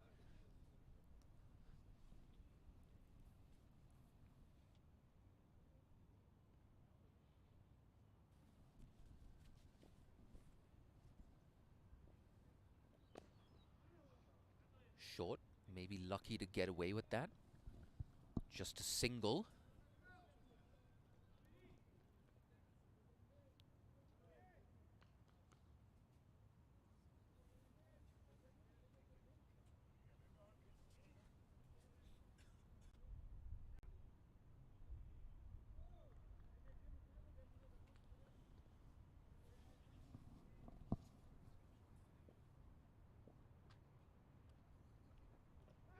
Oh, missed it, and he's been bowled. That one just going under the bat of Babar Hayat. Yeah, wicket against the run of play, and a big wicket too. Babar gone for 37. Yeah, coming around the wicket, and this delivery just coming in with the angle. Kept a bit low maybe too. Yeah, interesting signs. If you're someone like Ehsan Khan or even Yasim Murtaza in that Hong Kong lineup. But more importantly for Malaysia, the score now 171 for 3. Babar played well for 37, but now walking in at number 5, Ezzaz. The in-form Ezzaz Khan as well. 104 and 60 in his last 2 innings for the Hong Kong number 5. Without a doubt, the man in form for the men in red. He's coming in a nice situation too. He's got many overs to play. He's got a platform as well. And a nice quick fire 40 or 50 will set things up nicely for the home side. Good news for him, he's got his skipper at the other end as well. Nazakat Khan, 63 of 69. They really needed that wicket, Malaysia. You get the feeling another 5 overs of Babar Hayat. And maybe he would have put this game to bed.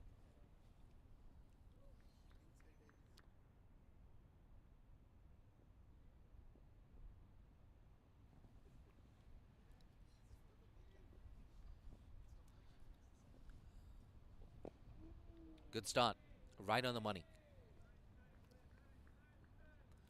Every dot ball at this stage is very important here for the visitors. That Wasp has dipped a bit.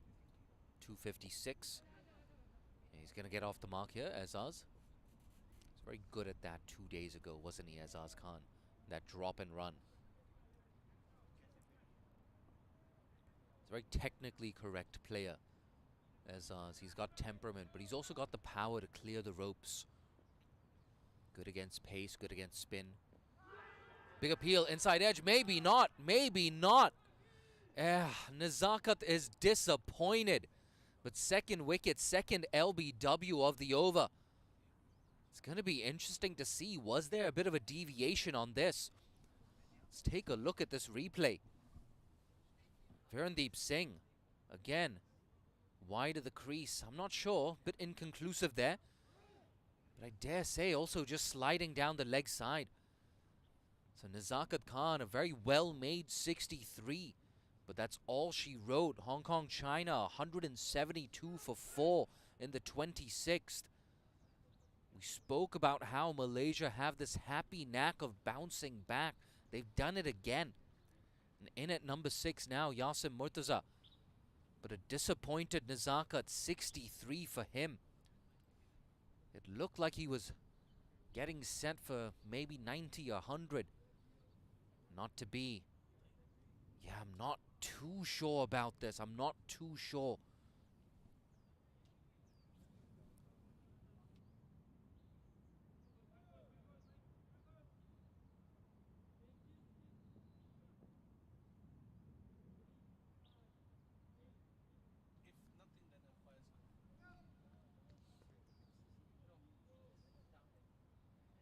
Ooh, opinions divided in the production unit here. It's 50-50 in the production unit.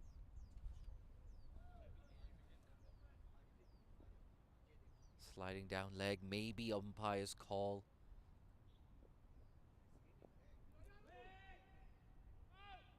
Down to fine leg. End of a long but successful over for Malaysia. 2 runs off it and the big wickets of both Babar and Nizakat. Hong Kong now 172 for 4 after 26.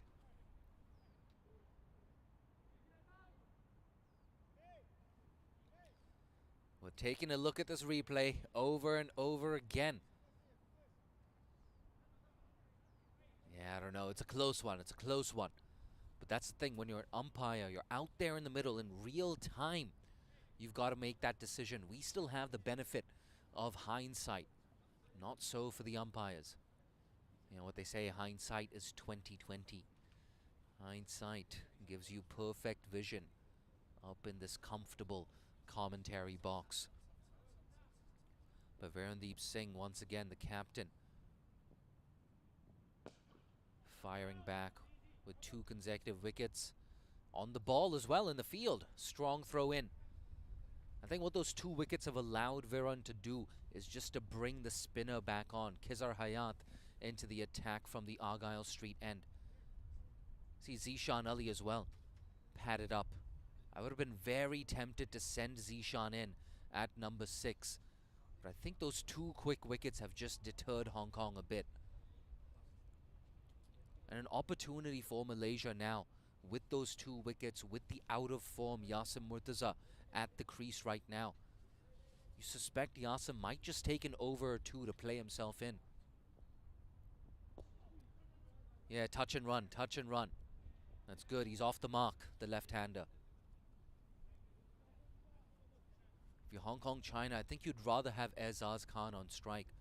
In the last week or so, he's been seeing the ball like a football. A shot of Viran there down on the boundary. 2 wickets, 2 LBWs in the same over. The 2 well-set batters back in the dugout. Ooh, tries to guide it away. How close was that to the outside edge? That run rate now just dipping a bit. Down at 6.57 runs and over. It was nudging very close to 7 at one point.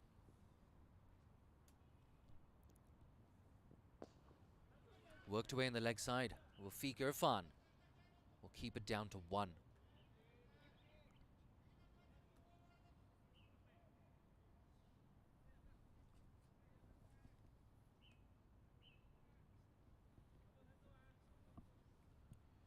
Yeah, they've been a bit slow bowling their overs. More than 2 hours. Less than 27 overs bowled. That one gets past mid-wicket for 1. Yeah, I think with both spinners on, that over rate is going to improve as well here for Malaysia.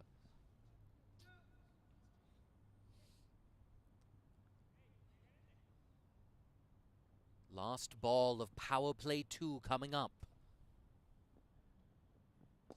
Again, short of a length, worked away on the leg side. And again, Wafiq Irfan, in like a flash, keeps it down to 1. Just 5 off that over. 7 overs to go. It's 177 for 4.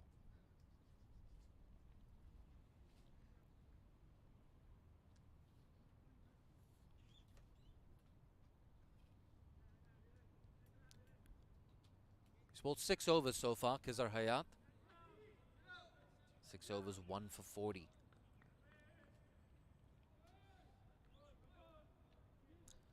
That helicopter signal just now from umpire Shelton De Cruz means we're into the final 10 overs. Again worked away. Again, can't find that second run.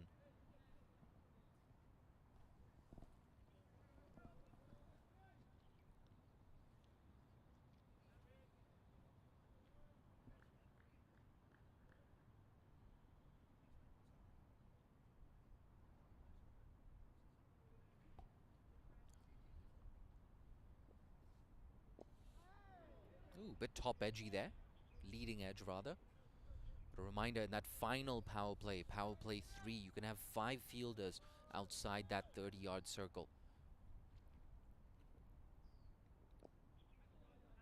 Shazul Izzat, that fine leg. Keep it down to 1. Yeah, just 9 runs coming in the last 15 deliveries here for Hong Kong, China. At a time when they would have been looking to step on the gas, maybe push that 250, 260. They've just been pegged back. They can still get there, of course. But I like this energy in the field here from Malaysia. Great anticipation from these outfielders.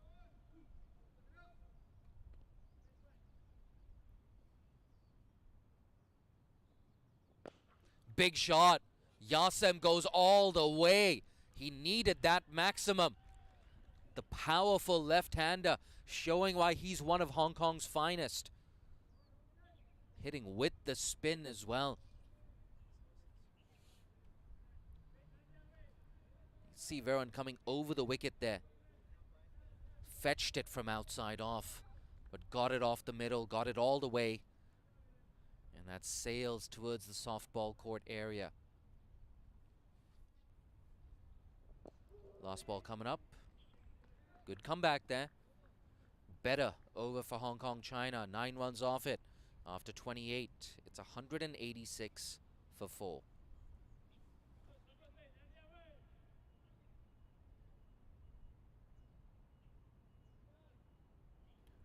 Yeah, he's bowled out, Verandeep Singh. 7 overs, 2 for 44. And Kizar Hayat, he can bowl 1 more over. And yes, indeed, he's going to bowl his 7th over from the Argyle Street end.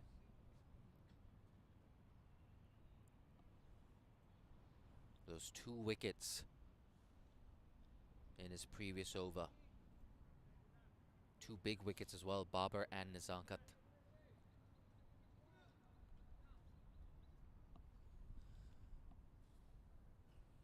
It's Kizar now. The experienced Kizar Hayat. Worked away. Are they going to get 2 this time? Nah, they're not going to take that chance. The athletic Wafiq Irfan.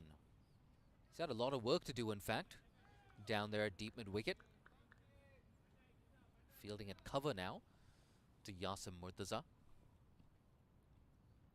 But is this going to be Yasim Murtaza's day? Goes big again. Does he get the elevation? No, it's been taken. Not for the first time. Yasim Murtaza perishing down the ground. They're 5 down now. Hong Kong, China, they've lost half their side. And again, another single-digit score here for the left-hander. Yeah, didn't get it off the middle. Would have had his heart in his mouth, and now he's going to be sitting back in that dugout. Gone for 9. Hong Kong, China, 187 for 5. And it's the man of the moment, Zishan Ali. 80 not out 2 days ago. It was a brilliant innings. He was stranded on 80 not out in a heartbreaking loss for Hong Kong, China. He's coming in a bit of a tricky situation here for the home side. One stage, they look good for at least 250, if not 260. It's not going to be easy to get there. But once again, Hong Kong losing a lot of quick wickets. We spoke about this at the top of the broadcast as well. In the last week or so, a trend for Hong Kong is when they lose 2, they often lose 2, 3, 4 wickets in a clump.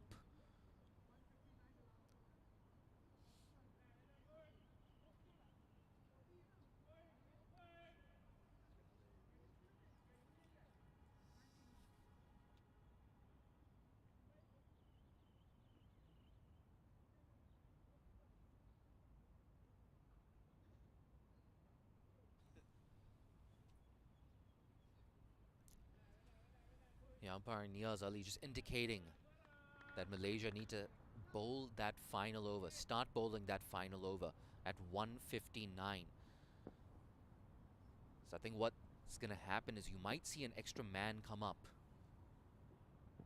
in the circle. That's the penalty, of course, if you're behind on the over rate. If you're behind too much, of course, 2 men come into that circle.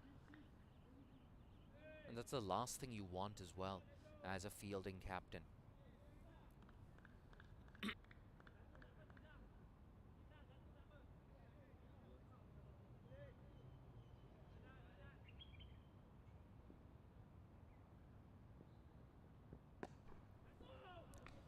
Smashed it to the leg side. Bit of work to do here. Oh, despairing dive. But it splits that gap between those 2 fielders. An important boundary here for Azaz. He moves into double figures with that. Just take a look at this replay. Yeah, just a bit too short there. He was onto that in a flash. He found the gap as well. Yeah, I tell you what, that boundary is going to hurt Malaysia. Not just in terms of runs, but also in terms of that over rate. Back live. That's much better, right on the money.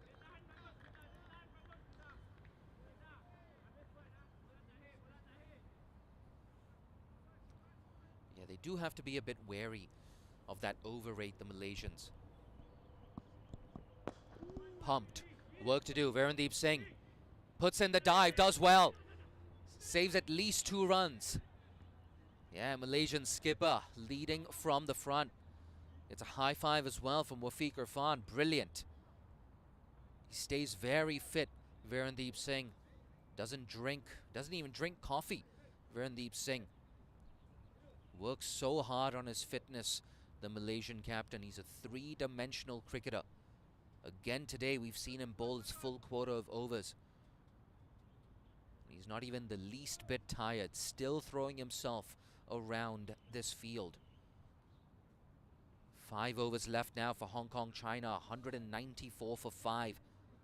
Can they get up to 240, 250?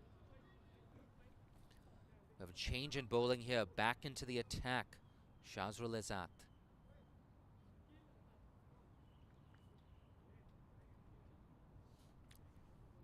And he's bowled out here. Kizar Hayat, 2 for 48 in his 7 overs. Not a bad return, going at under 7 runs and over on a pretty good batting deck.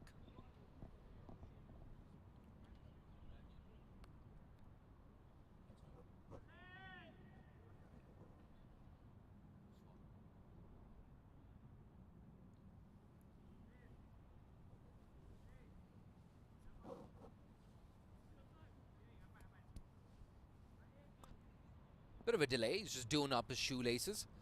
Yeah, that's not going to help the over rate. Reminder, they've got to start bowling that final over before 1:59. It is currently 1:44 and 40 seconds. And we need lunch as well, Jay. Drop back in to come through the last 5 overs with you. Yeah, hurry up, Malaysia. I want that biryani. Down the track goes Zishan. That's in the air. Just short of deep mid-wicket. Yeah, I tell you what, if he hit that well off the middle, might have been straight into those hands. It's a long boundary down there that Zishan was attacking. Fell short with Zubaidi, so just a single. They're going to push hard with the 5 overs remaining. There could be a lot of boundaries, which will slow the over rate up as well. Yeah, but if you're Hong Kong, China, you want to get as close to 250 as possible. Azaz on strike. Down the track, nudged into the leg side. They're thinking about that second. Are they going to come back for it? No. He's done well there, Amir Azim. On as a substitute fielder. So he's not in the playing 11, but still making a difference. I'd like him in the 11 at the moment. Roll the arm over, get through some quick overs, but just the sub today, Amir. So, go back to Azat. Yeah, with Shavin Muniandi coming back into this 11 for Malaysia, someone had to sit out. No runs under the belt for Amir Azim. Down the track, drilled. But there's a man there. Shavin gets that long barrier out. Just one. See Wafiq Irfan as well. Applauding that effort from Shazrul. Getting it in nice and full. Just the singles at the moment for Hong Kong, China. Not what they're looking for. but it is what Malaysia's looking for, both on the over rate and also keeping this score down under 250.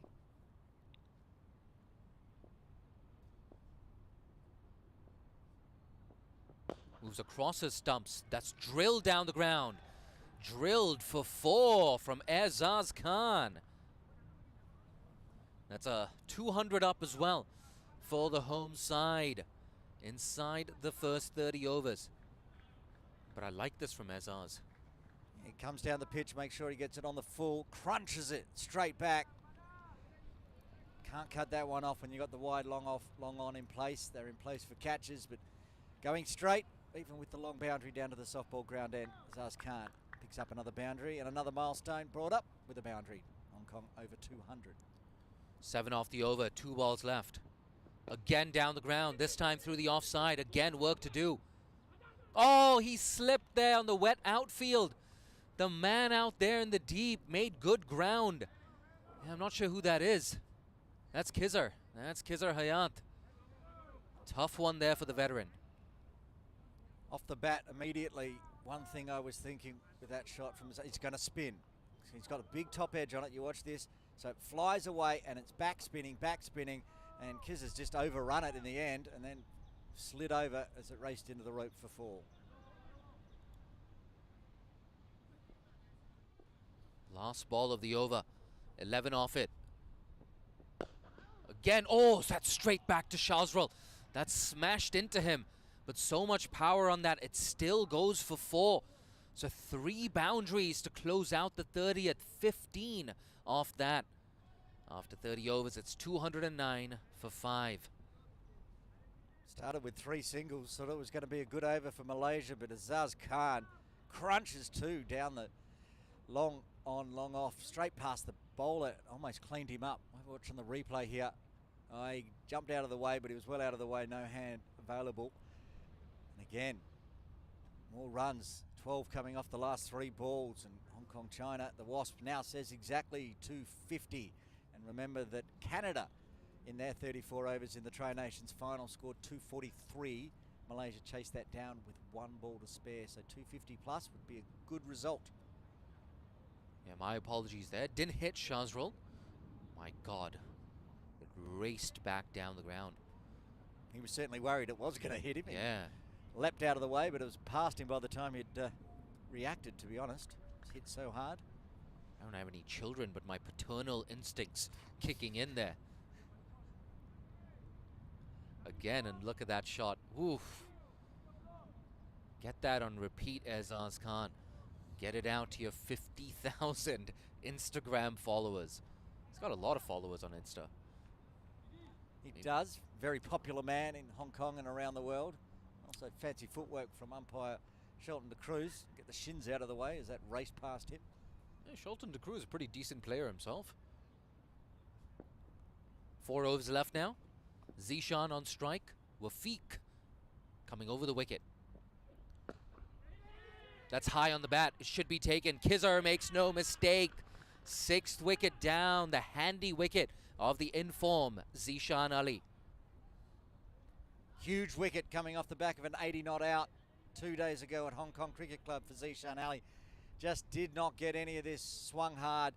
Went straight up. An easy catch in the end for Khizar Hayat. You can see Zishan actually slipped backwards while trying that one. And he has to go, and coming in, Nazrullah Rana back into the side after missing on Tuesday. Didn't play on Monday either, but now back into the Hong Kong China lineup, and big hitting. Nazrullah can go big as well. He's rarely around for a long time, but it's always usually a good time.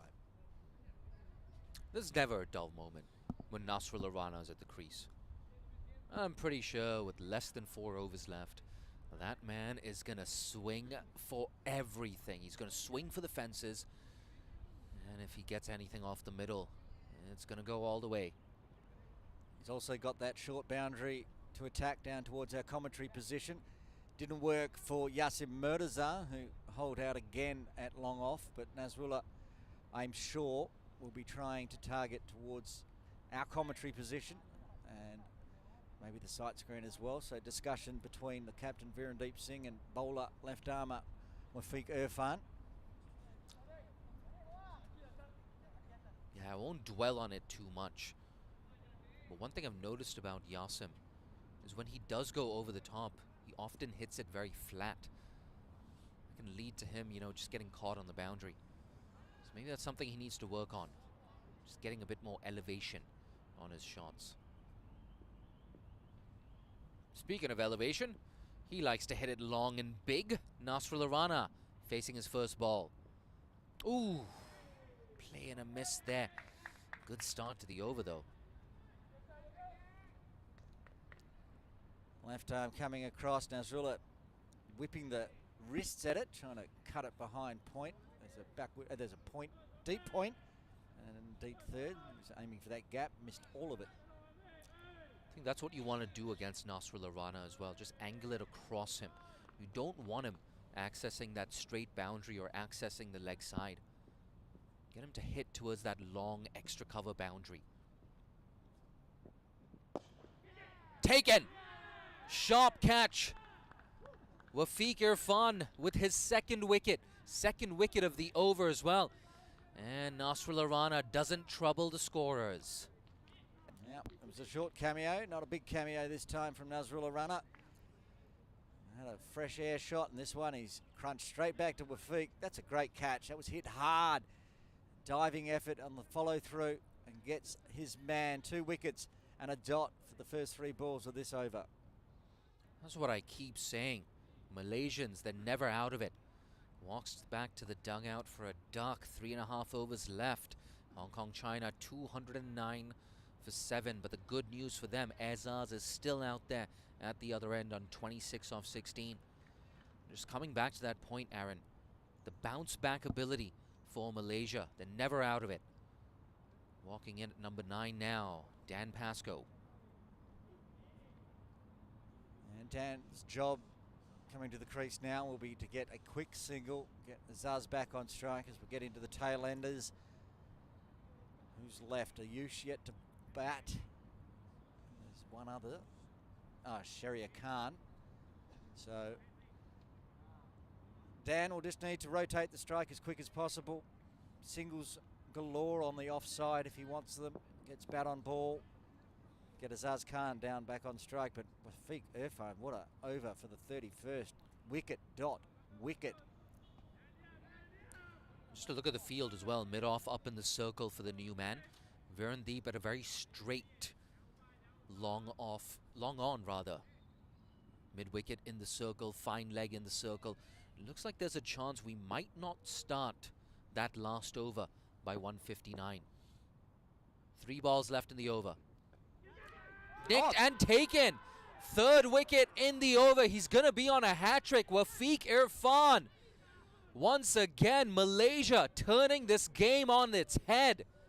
And this time it's Dan Pascoe who has to walk back for a golden duck. I couldn't hold in my excitement for that catch. What a diving effort. Hafiz. Look at this. This is an absolute screamer behind the stumps. Fantastic. Almost across into second slip. On the ground, look at that. Big smiles, and Wafiq Irfan gets his 3rd wicket of the over. Yeah, we spoke about this off camera a few days ago. He's sharp behind the sticks. Ainul Hafiz. Look at that. Even if you're not batting, you're not bowling, you can still make a big contribution. Took that catch, but he also saved 4 runs. Absolutely brilliant effort. That's a highlight reel he'll watch over and over again.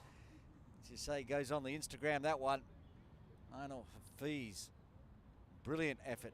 Looks like Sharia Khan has come to the crease before Ayush today. Couldn't quite get the job done at Hong Kong Cricket Club.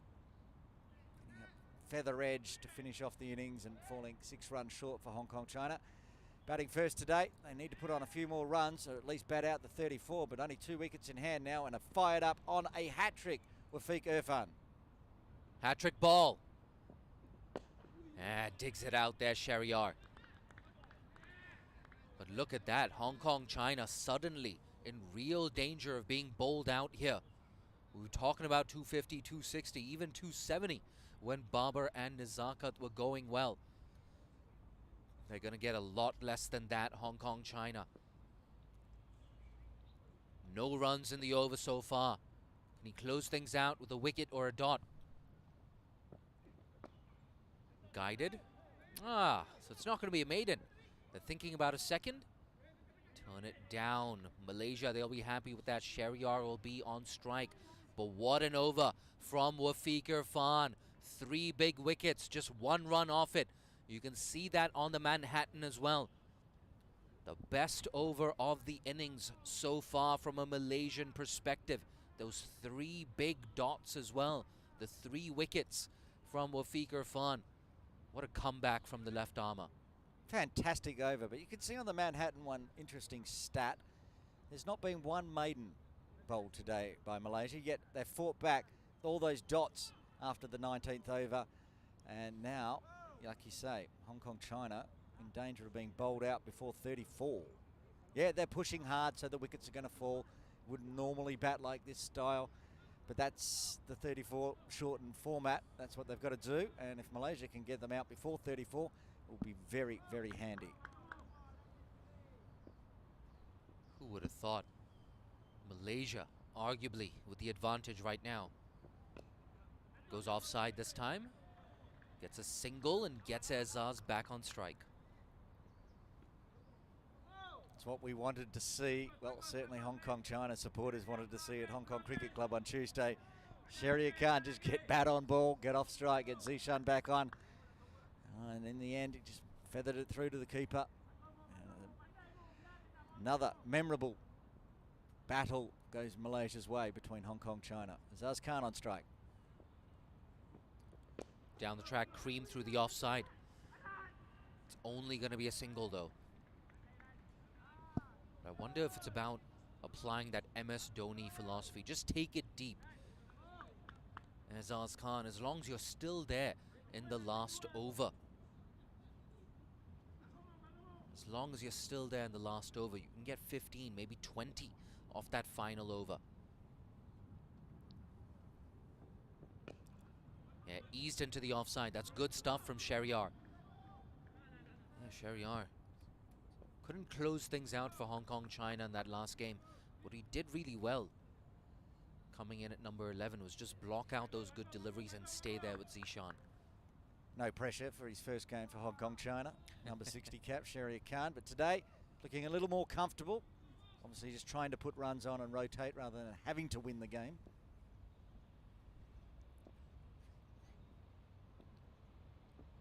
Again down the track, again through the offside. They're thinking about that second. Ooh, nasty bounce there. Yeah, that bit of a bobble there. It's a run-out chance, in fact. But no, it needed to be a miraculous direct hit. See on this replay, just a bit of a bobble here for the fielder. Bit of a bobble, bit of a fumble. Seen that a bit, actually. As you're out on the ropes, as it's come in, it's flat, then it bobbles up, causing a little bit of dramas for the fielders, but in the end, protected the boundary at least and kept it to 2. Expensive so far, Shahzul Azad. He fire back with a wicket. Bang, down the ground, work to do. Does well, sliding stop, Shaveen. He can do no wrong for Malaysia. An important stop, keeps it down to 1. Just 6 off the over. Shazrul and Malaysia will be relatively happy with that, as long as they're not conceding boundaries. The men in yellow and black, they'll be the happier of these two teams. Azaz Khan again targeting that straight boundary, but that time just a little bit too far to the long offside, so cut off for a single. Shehryar. Straight to cover, they're going to run for it though. Viran on the heels of that 30-yard circle doesn't prevent the single. And once again, Shehryar's going to steal the strike here. 2 overs left. Hong Kong China, 217 for 8. Thought just 2 or 3 overs ago Hong Kong were going to push over 250. Now 230 is the predictor and would be a good result. Went for 7 last over. That would be 7 and 6 for the last 2, getting up to 230. Obviously Azaz Khan having a chat to Shehryar Khan, saying let's go for it. 2 overs left, 2 wickets in hand. Leave nothing on the table.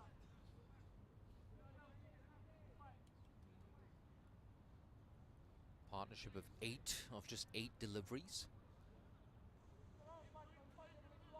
Still new at the crease here, Sheriar. Seems to be timing the ball pretty well. I think it's a different role for him today. 2 days ago, it was all about staying there with Zishan Ali. And the one aggressive shot that he played, he nicked it through to Ainul Hafiz. Hafiz has already taken a specky. 2 overs left. Wafiq into his final over. Short delivery. Good change up there. Just caught Sheriar by surprise. An important dot ball for Malaysia. Good delivery in the death overs, almost getting the edge. Again, another wicket. Survives Sheriar Khan. 11 balls remaining. Yeah, Rizwana Haider out there, trying to stay nice and warm. Not playing today, of course. But Wafiq coming back into this 11. He's made a big impression. He's got 5 balls left in his spell. Down the leg side, still 5 balls left in the spell. Useful extra run there for Hong Kong, China. Jay, you were saying Rizwan Haider trying to stay warm. Remember when I came off air, I told you how it had actually dropped by a 0.1 degree, or went up by 0.1 degree actually to 12 degrees. It's now down 0.7 degrees, 11.3 degrees out there. Ooh, it's getting chilly, and it's not going to get any warmer as the afternoon goes on. Backs away, guided down to deep third. 10 balls left now in this innings. Azaz on strike. If Hong Kong want to get to 240 or more, Azaz, you get the feeling he's got to farm the strike here. You just get the sense that something's got to give here. Maybe a high catching chance up in the air. Maybe a shot over the ropes. He's going to go big. And he's only got 4 more balls left in this over to hit to that short straight boundary. He's shown how dangerous he is down the ground. Oh, thickish inside edge. Did well again. Ainul Hafiz. I think he stopped 4 runs there. Saved at least 3. Hafiz once again. That was absolutely brilliant. Not the catch that he took last time, but just as important. That was for all money. Big bottom edge from Azaz Khan, flying away down leg side. And he gets the glove. There it is. Look at that. Didn't even know where it was. He just diving to his left, puts the glove up. Beautiful glove work. Smashed. Has he found the gap? Khizar Hayat with work to do. Man in the deep though, Ramli with a strong throw. Malaysia, they're really stepping up in the field. Hafiz on a couple of occasions, this time Ramli. It's great work in the outfield from Ramli. He's been patrolling that boundary, working hard all day, and good arm. That's why he's out there, keeping it down to a single. It brings Azaz Khan back on strike. He's got 8 balls to see where he can get Hong Kong China up to. Yeah, Wasp sitting at 230. I think Malaysia would be very happy with that. Virendeep Singh as well. The skipper.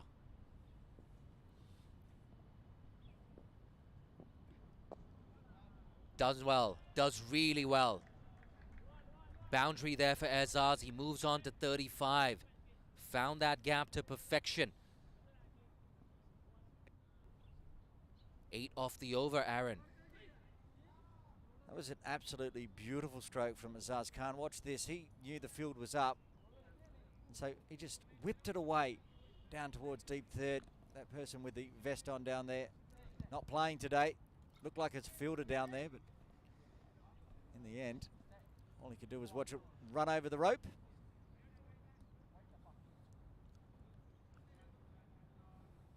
Azaz Khan's teammate at Kowloon Cricket Club, Bubba Hyatt on screen. Can he go back to back here? 8 off the over, last ball of Irfan's spell. Bit of an anticlimax, but he's going to keep the strike here. Gets a single. Useful over that for Hong Kong. 9 runs off it. 6 balls left in this innings. 226 for 8. Azaz Khan again shouldering the responsibility here for the home side. He's 36 off 22. He's hit 5 fours. Can he close things out with a couple of maximums here? And once again, it looks like Malaysia are going to be throwing the final over to Shazrul Azat. Did a fantastic job defending 8 in that final over 2 days ago. You know, Azaz Khan, who's been in great form since he came back from that injury, with the bat especially, he's going to target that straight hit if he can. He's scored well there. So they've actually got the long on, long off a little straighter, trying to cut that one off if he crunches it straight back towards the bowler. Where else can he target? There's gaps through mid-wicket if he can get it onto the leg side as well. And a false start. And worth pointing out, only 4 fielders allowed outside the 30-yard circle for Malaysia. And that's because they're behind the over rate. How much of a factor is that going to be? A long way behind. It's 2:06 local time. So extra man in the circle, 6 balls left. Bang goes Azaz. High, long enough, just over leaping Shaveen Muniandi. First 6 that for Azaz. He moves into the 40s. 42 off 23. Azat putting it in the slot in the death overs.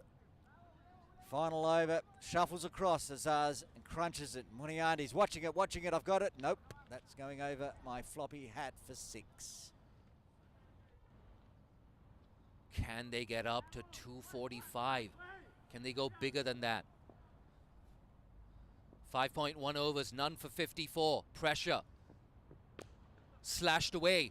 Is it going to find the gap? Oh, fancy footwork, but Khizar Hayat, you've got to use your hands. Another important 4 runs here for Azaz and Hong Kong China. Off the boot, into the rope, and back-to-back boundaries. 10 off 2 balls, 4 balls remaining. This is what Azaz Khan can do. One more boundary, brings up his half century. He won't care about that. He's just putting on as many runs as he can for Hong Kong China. Yeah, on a 46 off 24 now, Azaz. A century and a half century for him in his last 2 games. Is this going to be another 50-plus score? Full toss drilled. This time it's hit Shazrul, but it's gone down the ground for 4 nonetheless. 50 off 25 balls for Azaz Khan. Gets a loud round of applause as well from that Hong Kong China dugout. We were talking about how maybe Malaysia were in the box seat. I think those 3 deliveries have just evened things up.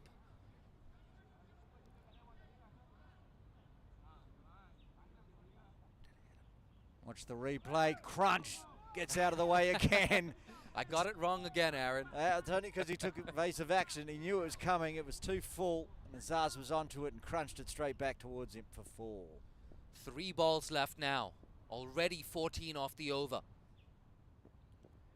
Lets it go. Lets it go. He's going to have to re-bowl that. I dare say that's what Shahryar should have done in the closing stages 2 days ago. Wise ahead of the number 5. Knows which ones to hit.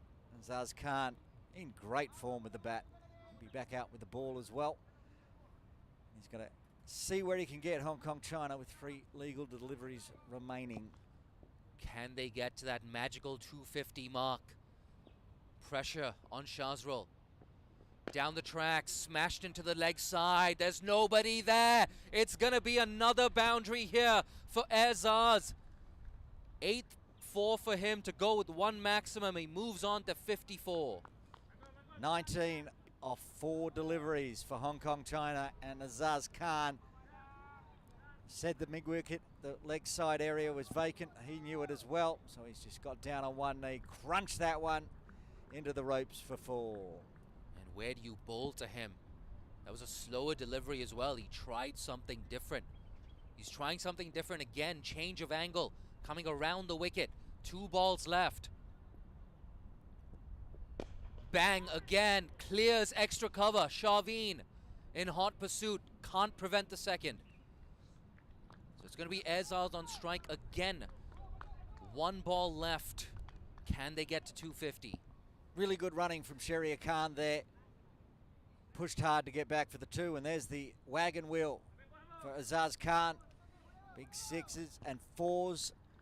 Just an innings to watch. 56 now off 27, 1 ball remaining. 21 off the over. Last ball. That's scooped. That's gone high. And it goes over the keeper. Over. Deep fine leg. 250 up for Hong Kong. 27 runs off the last over. Azaz Khan finishes on 62 off 28. Aaron, check out that wagon wheel. Oh, what an innings from Azaz Khan. Watch this shot first.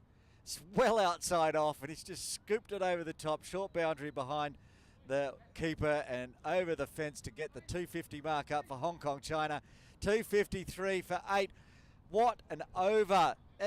Azat, he didn't bowl that bad until that last over. None for 75 off 6. Yeah, cricket is a great leveler. 3 wickets just 2 days ago. He was the hero in the last over. And this time, bowling the last over again, disappears for 27 runs. Once again, the pendulum has swung. Have a look at the batting card. An early wicket falling. Martin Kutsia just the 5 runs. But Anshuman Rath and Nazakat Khan, good partnership. So did Nazakat and Baba Hyatt. And coming in at number 5 and just getting the job done. 62 off 28, Azaz Khan. Even as some wickets fell quickly, Yasim, Zishan, Nasrullah and Dan not troubling the scorers. And Sharia Khan, he did much better today. Sticking around out there, running hard and helping Hong Kong China move over the 250 mark. And the bowling card for Malaysia right up top, Shazrul Azad. 6 overs, none for 75. A tough day for him. But Wafiq Irfan, really good. 3 for 42, including 3 wickets in his 6th over. 2 wickets in 1 over as well for Virendeep Singh, finishing on 2 for 44. 2 more for Khizar Hayat, 2 for 48 in his 7 overs. Just the 2 overs for Muniandi, none for 21. But there's where the match stands. Malaysia, they won the toss, bowled first. And in spite of a hiccup towards the end, they got to 253. Yep, there's Azaz Khan's full batting card. 62 off 28, strike rate of 221.4. 6 is that one there. That last ball, 6, scoop, going down there where it says number 7. That was such a beautiful stroke. But also those ones he crunched straight, getting the boundaries down towards the side screen at the softball ground end. Brilliant innings. Azaz Khan, 62 off 28. Take a bow. We're going to head into the lunch break very shortly, Jay. Yeah, absolutely. But one thing I want to point out before we go off air is the importance of having that extra fielder inside the circle.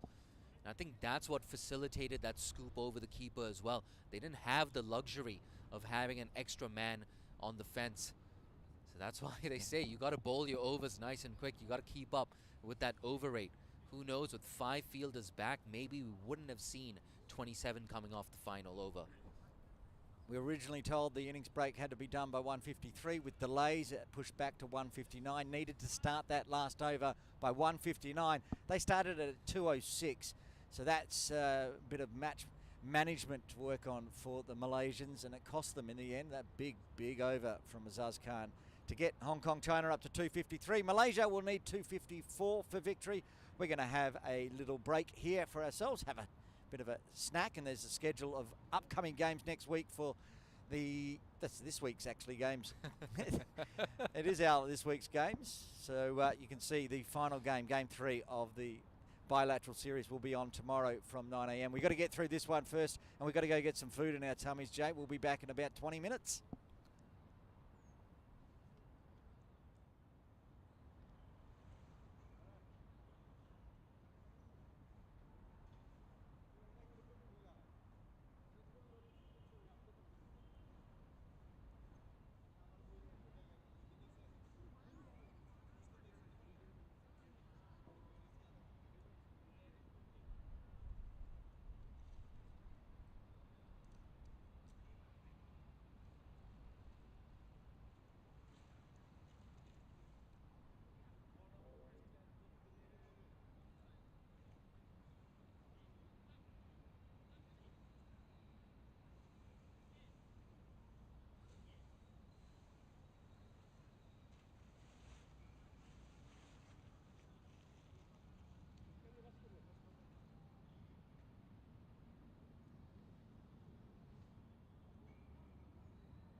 Welcome back to Ting Kwong Road Recreation Ground for Game 2 of this the bilateral series between Hong Kong, China and Malaysia. Aaron Bush with you for this exciting run chase.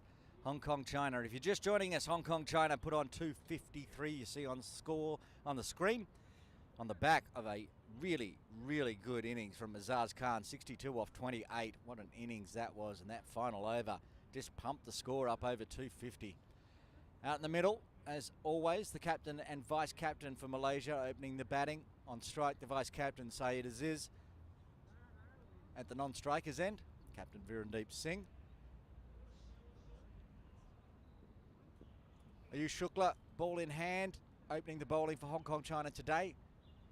Got taken out of game 1 at HKCC after bowling 2 no balls above waist height in 1 over.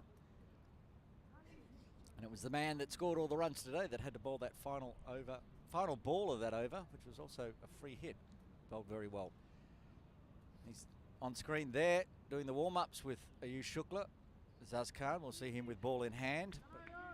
We'll see who opens from the softball ground end, whether it's Azaz or perhaps Nazrullah Rana today. A slip and a gully in place for Ayush, bowling to Syed Aziz as we're ready to get this run chase underway. 254 required in just 34 overs. Rain delay making this a shortened game. And a very nice first delivery from Ayush Shukla. You can hear all 10 players for Hong Kong, China cheering on that delivery from Ayush.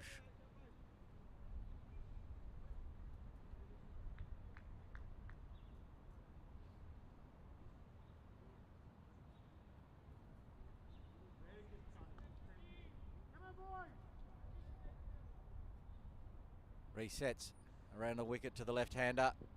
And another good delivery this time. Ziz just shoulders, arms, lets it go through. You can see that run rate required. 7.5. Remembering Malaysia has had the wood over Hong Kong, China in 2024. Winning the first game by 2 runs. The game on Tuesday by 6 runs. If you're a cricket fan, we'll be hoping it'll be just as close today.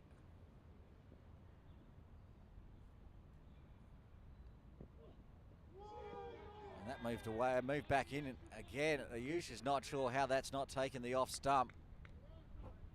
Watch on the slow-mo. Oh, that's cut back in a long way. Syed Aziz watched it as well, so he'll know next time. As it cuts back in, he's either going to have to play or he might lose his off stump. Good line and length from Ayush Shukla to begin with. 3 dot balls.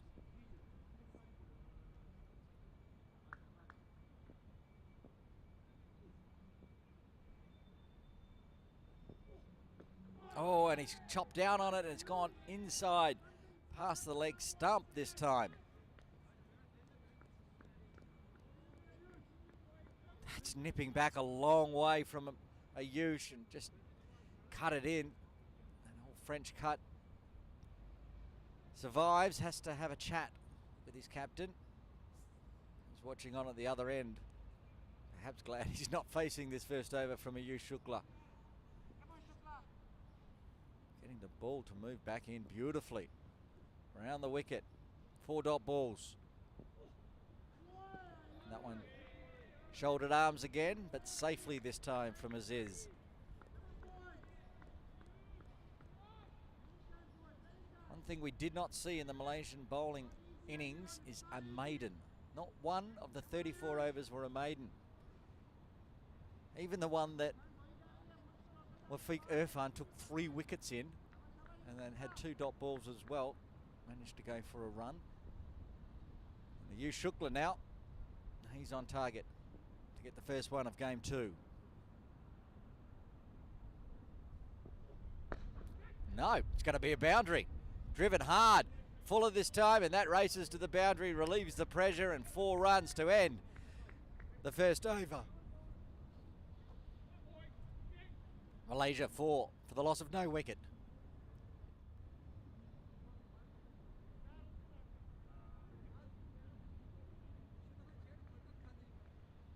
This one fuller from Ayush Shukla. Outside off.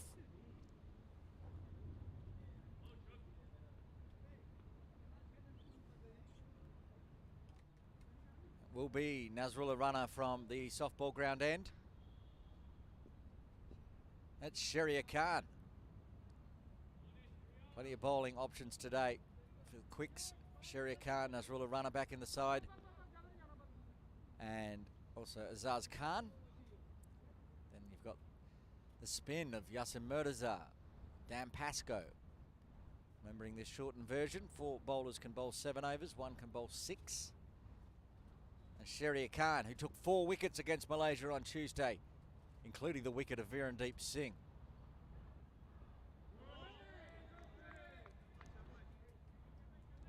Goes in the book as a wide.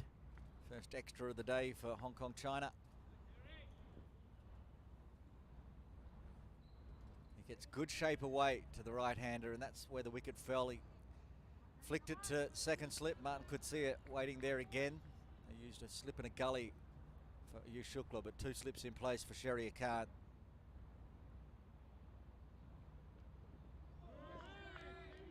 This time more watchful from Virendeep. The last time he faced Sharia, he got a wide, and then he nicked the next ball, so he was out for a golden duck.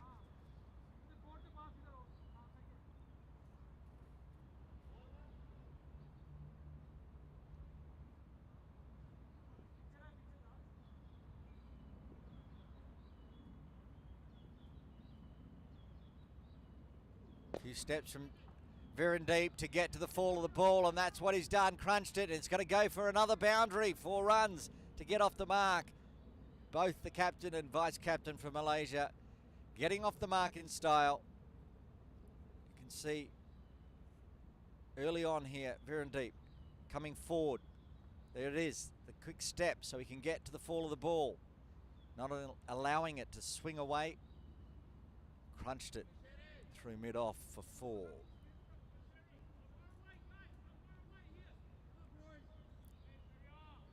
And this is interesting. As I said, he kept taking a few steps to get to the fall of the ball. So Zishan Ali has come up behind the stumps. He's going to have his work cut out of him. Sharia is not a slow bowler by any imagination, but great glove work to start with, keeping Virendeep in his crease this time, getting past the outside edge. Well taken. Oh, great shape away again. This is what he did up at Hong Kong Cricket Club on Tuesday, and he's continuing again. Got hit for 4, but comes back with an absolute beauty.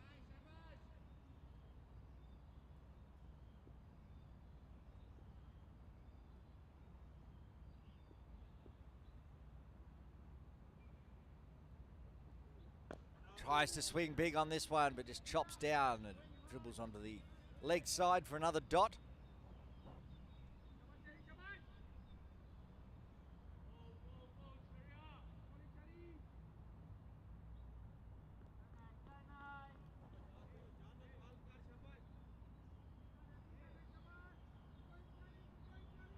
Good battle again between Sharia Khan and Virendeep Singh.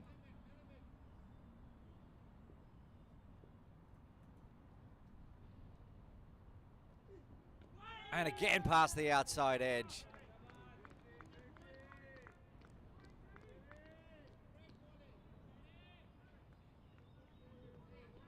There's that shape off the seam, off the deck. All good glove work to Sharia Khan by Zishan Ali right up to the stumps. Maybe he was inspired by Hafiz's magical catch to get rid of Dan Pascoe. This one onto the thigh pad. There's some bat on that one. Wait for the umpire's call. We'll get off strike. Retain the strike, in fact. Leg by signalled. 6 runs off the over. Malaysia after 2. They're 10 for no loss. They need another 244 runs for victory in 32 overs. Ayush Shukla will continue from the Argyle Street end. Bowled 5 absolute beauties, but just a little loose to end the over. Sayed Aziz dispatched him to the boundary. He'll be bowling to Virendeep Singh for the first time today. And for Virendeep, Mark Kutsuya moves across from gully region into second slip for the right-hander.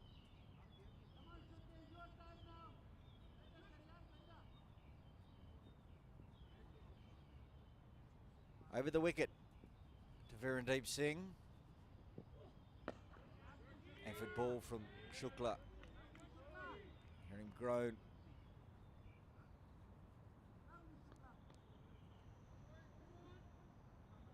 Nine dot balls in the first 2 overs for Hong Kong China, but also a couple of boundaries to relieve the pressure and get both Singh and Aziz off the mark.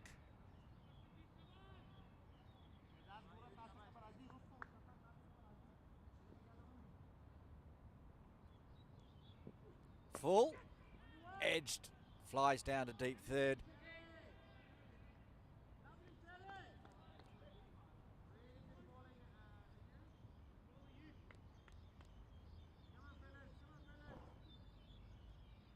Rotate the strike and Sayed Aziz back on strike, the left-hander.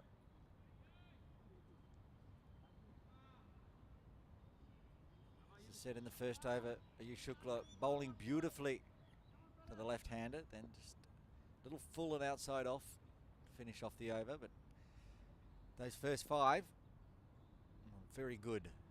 This one guided, going to get runs because deep third's going to have to run a long way around to cut that one off. Does, Nazrullah runner, but they get back for 2. Good runs off the bat for Malaysia.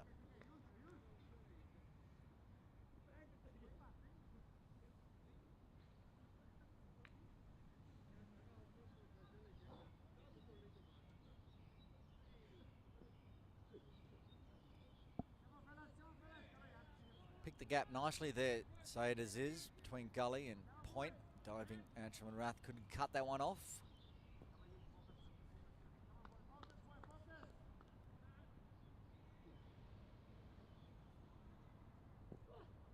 Oh, and cutting back into him, a big appeal for LBW. Umpire Ali says not out.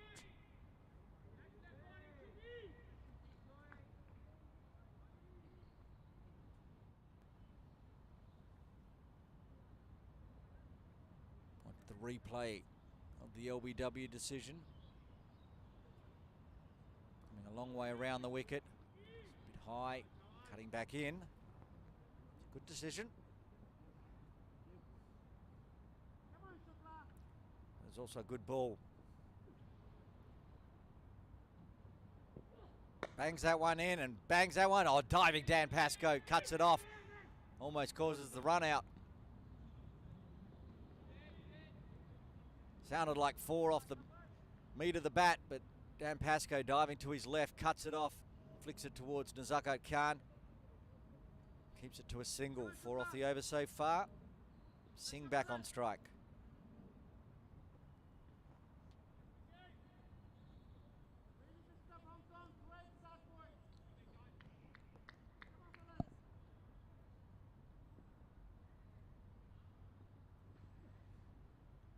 Final delivery of the 3rd over. Bangs it in a bit hard, a bit short there, and into the body. Keeps it to a dot. Just the 4 runs coming from the 3rd. Malaysia 14 for no loss, requiring another 240 for victory.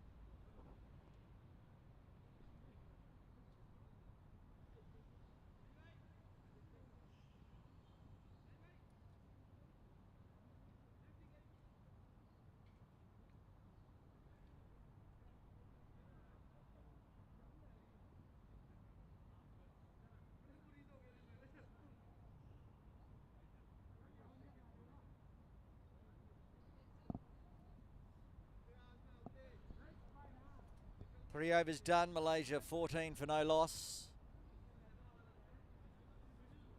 Run rate creeping slowly up towards 8, the run rate required that is. But wickets in hand, which is always important. Sharia Khan bowling to Sayed Aziz. And goes down leg, it's going all the way for 4, there'll be 4 leg buys.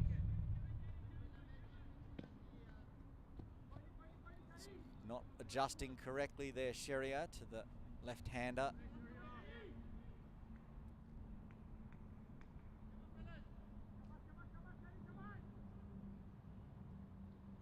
Watch on the replay. Getting it to move back into the body, trying to start it outside off, but started it more on middle and leg, and it drifted down. And Zishan Ali couldn't get a glove on it. And this time better delivery and a block dot. But starting with the boundary to begin with, good news for Malaysia as they continue to try to put on the runs. 253 off 34, that's a big score. They chased down 243 against Canada in the Tri Nations Series final. They only had one ball to spare on that one. This time they need 10 more runs, exactly the same amount of deliveries. Under the thigh pad, pushed just a square leg. Pascoe fires it into Zishan. Zishan flicks it back to Dan Pascoe, who passes it back up the chain.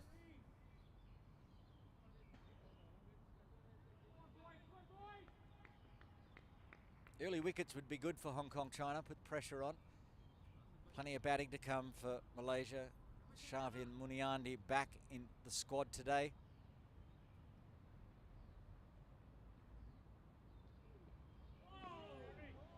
Good delivery, no, wide. Just took off.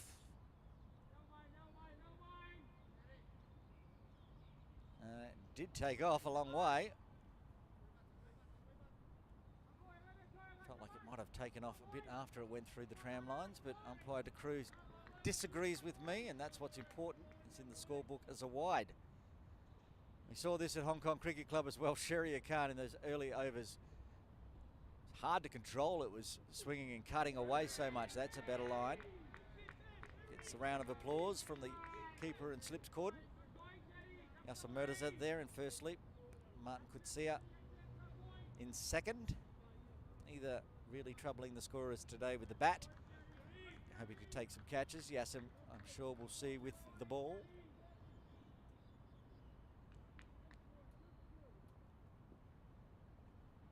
Two balls remaining in the fourth.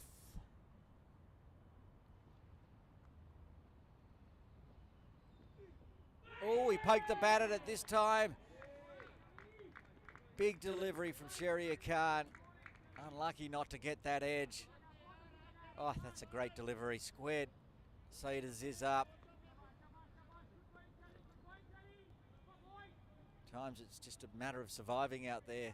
The way Sharia Khan's getting the ball to move around, zip around, take off the pitch.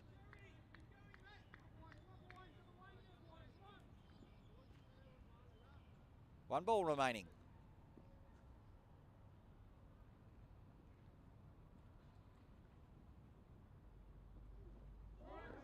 And that angle, so this time, so it is his shoulders, arms, and he runs coming that over. Were extras, 5 off it.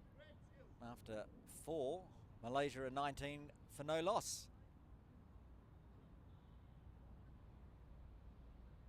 Started the game, this innings, you can see the worm just underneath, and it was good scoring, especially that last over. Have a look at that.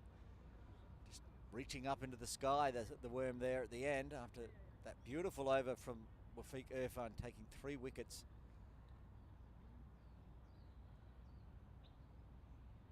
The computer projector had Malaysia at 39% at the beginning of the innings, and it's now 40%.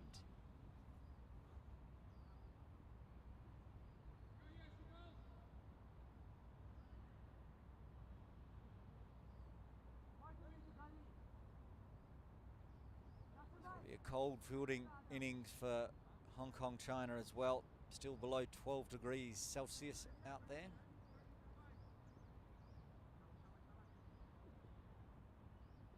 Shukla continues. Again bangs it in, tries to get it to jump up, but not a lot of bounce on offer from this pitch. They get through for the single.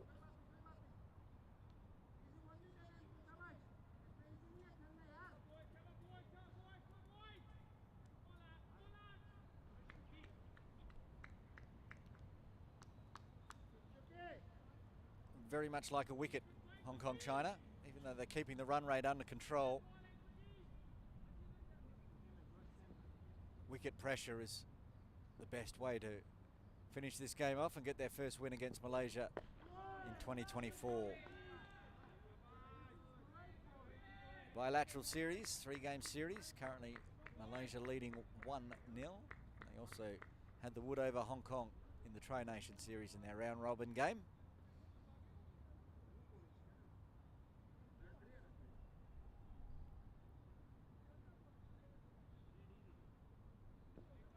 Shukla Said Aziz battle continues.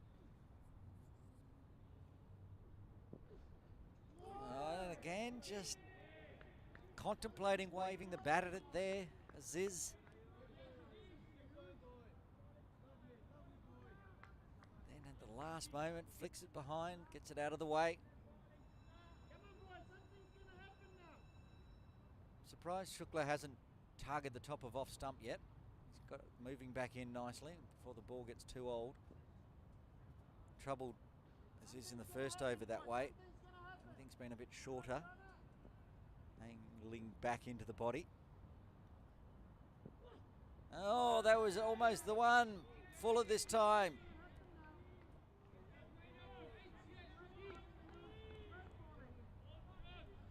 And actually moved away.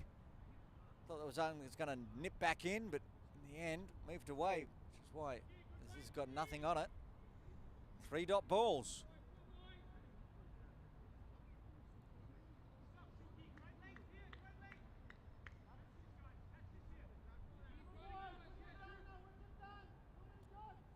Persisting with that one slip gully set up. This time pushes it on the leg side, but another dot.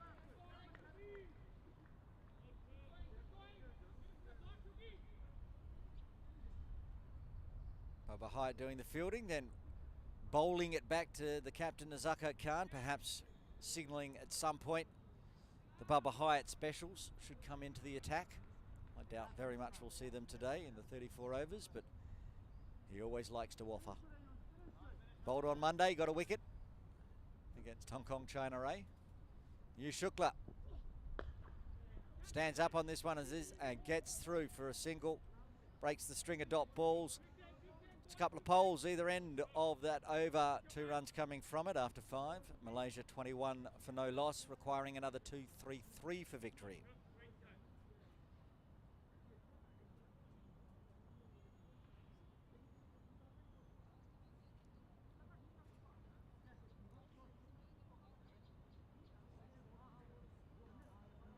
Well, I don't believe we'll be getting any weather interruptions. It looks all pretty similar out there. It has been all day. DLS par score after 5 overs, no wickets lost. Malaysia should be 26. Sharia Khan to Aziz. There's that angle across, shoulders, arms, keeps it inside the tram line. Happily this time. Dot ball.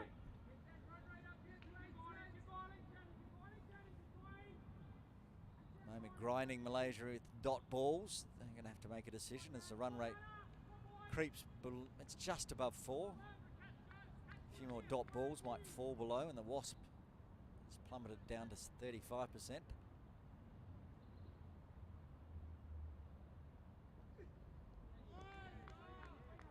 That took off that one as well.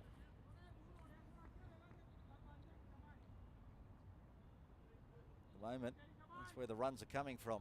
Off Sharia. 4 leg buys and a wide last over.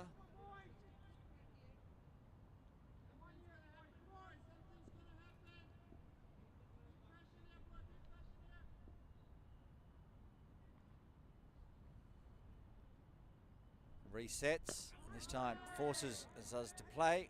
Aziz just drops it down off the toe of the bat.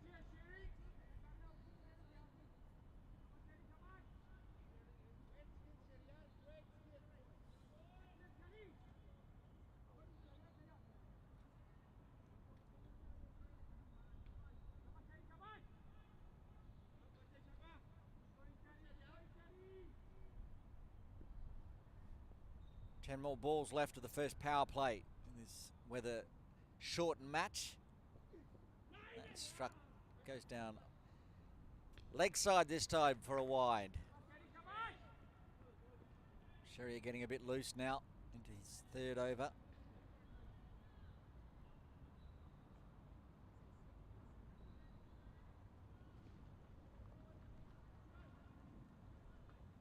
This is fourth wide of the innings.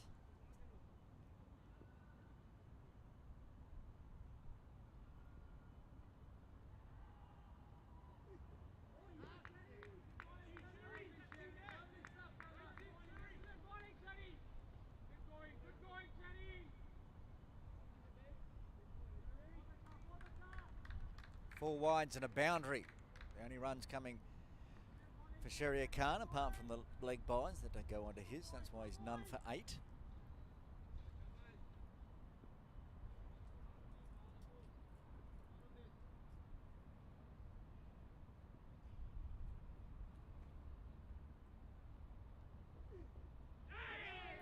Slashes at this one.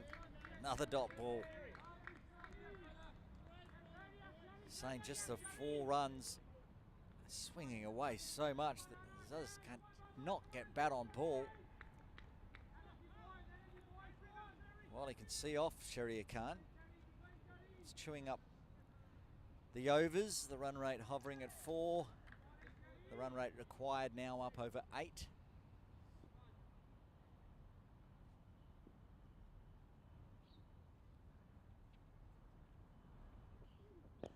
And are they going to get through for a quick single just to break the string of dots and wides? 3 runs coming from the 6th. Still 1 ball remaining. It will bring Virendeep Singh on strike. It's been a while since he's faced Sherrier Khan. And as we saw before, Zishan's putting the lid on. Make sure that Virendeep doesn't take those cheeky steps down to negate that huge amount of swing for Sherrier Khan for the final delivery of the 6th over.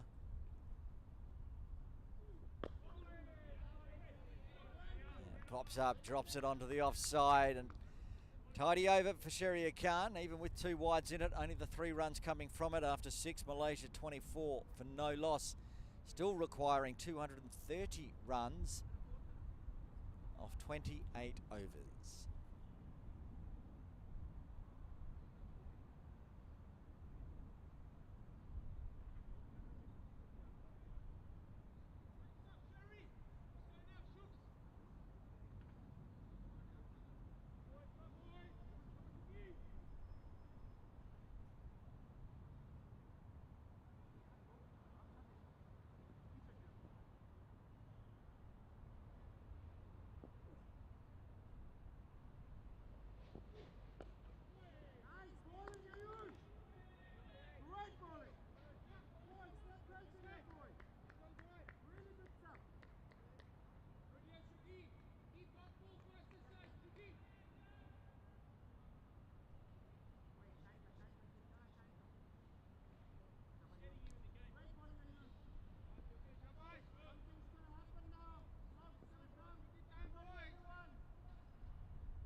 Shukla into his 4th over. Starts with a dot. This time there's going to be runs on the offside. Sliding. Anshuman Rath with the left hand. They get back for 2. Good running. Nice stroke there from Said Aziz. Just guiding it past Anshuman Rath. Chased it down.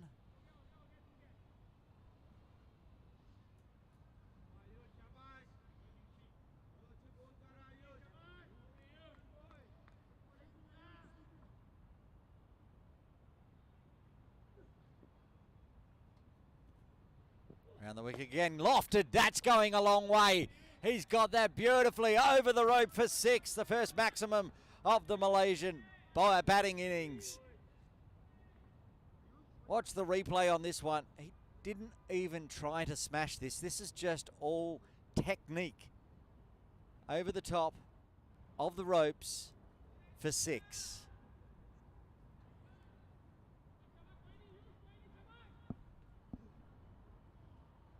Missed the shot there, but I can assure you, if you were looking away, it was a very nice stroke. He's just leant into it, knew the infield, of course, is inside the circle with 2 back behind square, and over the ropes for 6. Ayush Shukla went full again. This time pulls the length back a little bit, guided down to deep third. Nasrullah runner keeps it to a single. And this has been a good over for Malaysia. 9 runs off it so far. There it is. Look at that. He's just stepped into that one. Beautiful. Didn't try to overhit it. Used the pace of Ayush Shukla onto the middle of the bat. Used the bottom hand with the field inside the circle. Didn't matter because it cleared the rope by a metre or 2.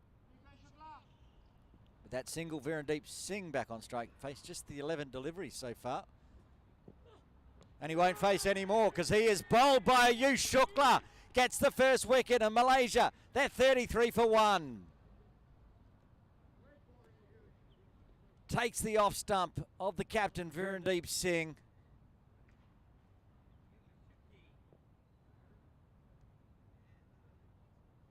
Back over the wicket, came back in. Off stump goes the fist pump from Ayush Shukla. He gets the first breakthrough. Malaysia 33 for 1.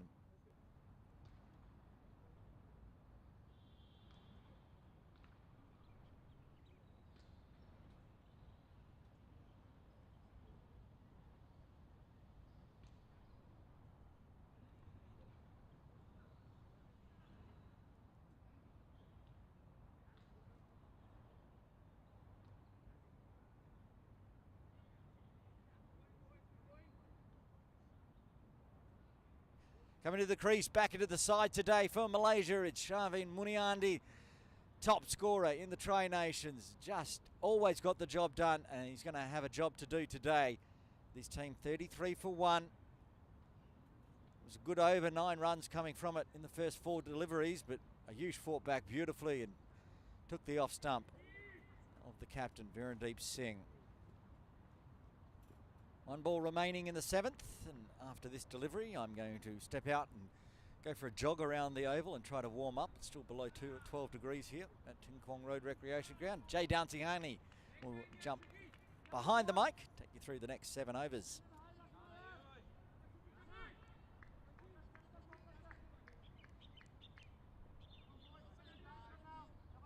Ayush is ready.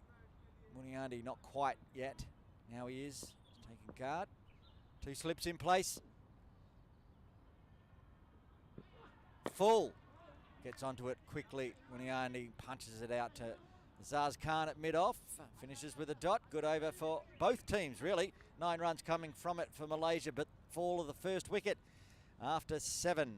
Malaysia 33 for 1, requiring another 221 runs for victory. And here's Jay Dancihani. Yeah, thanks, Aaron. Important wicket that for Hong Kong. Ayush Shukla, Shahryar Khan. They tied them down. They were bowling in good areas. Sorry, Aziz though, he's got going.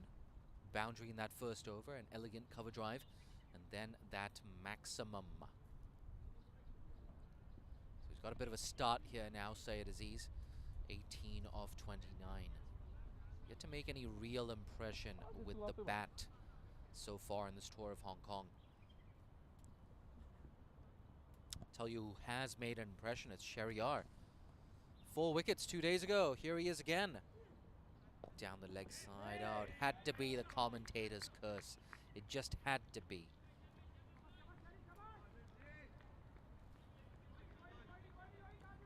Yeah, good take actually behind the wickets, Zishan Ali.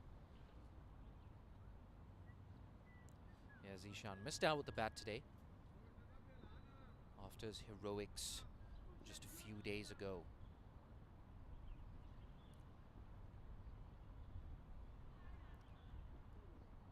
Lets it go. He knows where his off stump is, doesn't he? Syed Aziz. I think he's just that one big score away. Just one big score away from finding some momentum. It's a Very dangerous batter, isn't he, when he gets going? Loves that flick shot as well off his legs. Loves going through the covers. Shahryar. Ooh, that's hit him in the midsection. I feel like it might have just hit him in the unmentionables there, or just above. Oh, that's tough. Yep. That's where it hit him. Right there in the unmentionables. Yeah, it's a tough one for Syed Aziz. I hope he's okay. Oh, you can hear him just groaning in pain. Syed Aziz, it's a rough one there.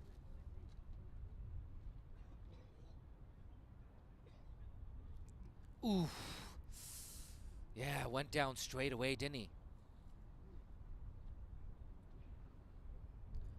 There's a bit of a delay here. Oh, every time I watch that, it hurts even more.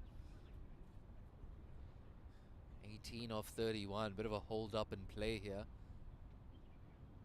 Yeah, just stretching the groin. Syed Aziz. Gotten off to a good start though. 18 of 31. A boundary and a 6.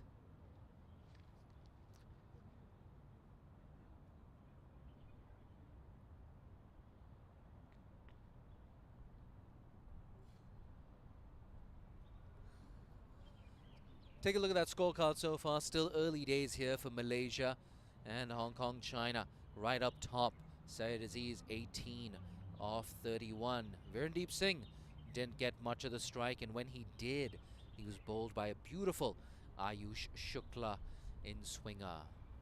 So 7 overs done, 7.2 to be exact. That's also the end of the first power play. He's walking off the field. Here's Syed Aziz. Yeah, I wonder if he's retiring hurt or he's going to come back.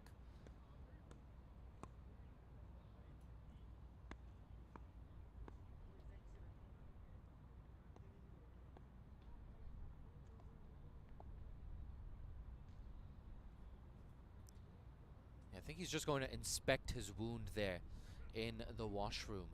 Doesn't look like a new man is getting ready to get out there.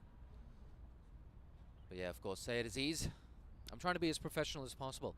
Hit in the unmentionables, so to speak, just a moment ago. So there he is in the bathroom, just getting ready. Syed Aziz, hope everything's okay with him. Yeah, it was a hard knock, wasn't it? It's a very sensitive area to be hit. I know, it's all jokes here in the comm box, but we sure hope that everything is okay for Syed Aziz. See Azaz Khan over there, fantastic in that first inning. 62 off 28. Took 27 off that final over, did Azaz Khan. His third consecutive 50-plus score. He's definitely the man in form as far as Hong Kong, China are concerned. So yeah, a bit of a hold-up in play here. Malaysia chasing 254 to win. You can see that winning in score predictor, WASP, sitting at 19%. We just have a bit of a hold-up in play as Syed Aziz walks out to the middle. Shelton De Cruz with a smile on his face. One of the two standing umpires. Yeah, but we're happy to report he's back. He's back. Big smile on his face. Niaz Ali as well, having a bit of a chuckle.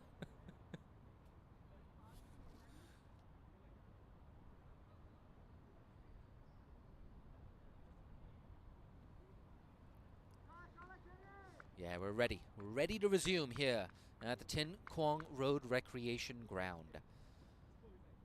Syed Aziz had a check. Everything's okay. That's why we had the delay. Look at this. Ooh. Oh, that's hard. That's tough. You don't want to get hit over there. Syed Aziz won't be happy that we've looked at the replay 4 times now. Nonetheless, we're back live.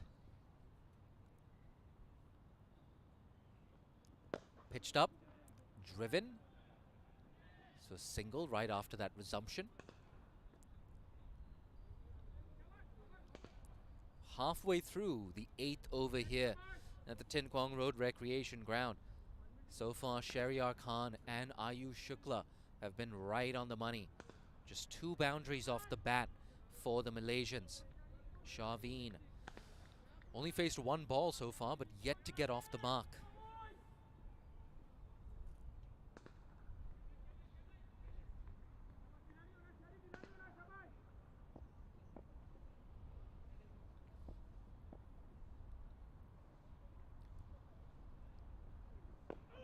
Oh, that just came in.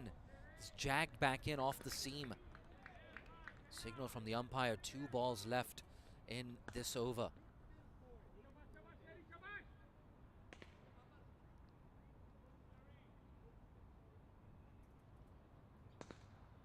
Had a bit of a break 2 days ago, did Shaveen Muniandi. He was always going to slot right back into this Malaysian 11. And he's in the man in form as well, as far as the visitors are concerned. Lets it go. I have to say, very impressed with these first 8 overs from Hong Kong. You see Khizar Hayat just having a bat out there in the practice nets. Yeah, practicing nailing those full tosses. You pick that up as well on the effects mic. He's absolutely smashing them, isn't he, Khizar Hayat? They bat deep, Malaysia. Last ball of a long over. Sheriar looking for his first wicket. Lets it go again. Good over. Just 2 runs off it.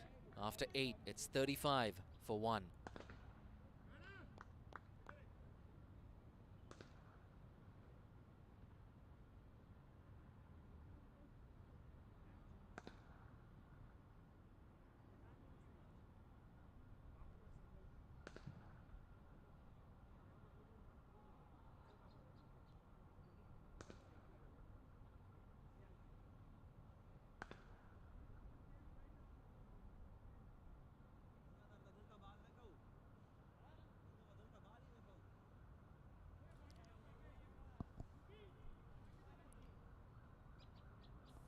Change of bowling. First over for Nasrullah Rana. Arguably the quickest bowler in Hong Kong. In fact, I would say Hong Kong's 3 quickest bowlers in this 11 today. We love to see that. Saw Sheriar and Ayush Shukla with the new ball. Nasrullah Rana, that designated middle overs enforcer, regularly bowls first change for Hong Kong. Mid off, mid on. Up in the circle. That's down the leg side. Again, an acrobatic take there from Zishan. Could have been a lot worse. Could have been 5 wides there to kick off his spell. You can see what those first 8 overs have done. That required rate has now ballooned to 8.42 runs an over. Just got smashed with a strong gust of wind. Big appeal, it's close, it's very close. And yes, it's been given. Umpire Niaz Ali, no hesitation there.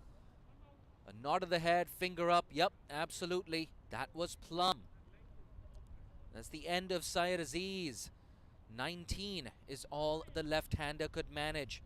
Malaysia struggling, 36 for 2 after 8.1. Another look at that replay. Yeah, he was dead in front, wasn't he?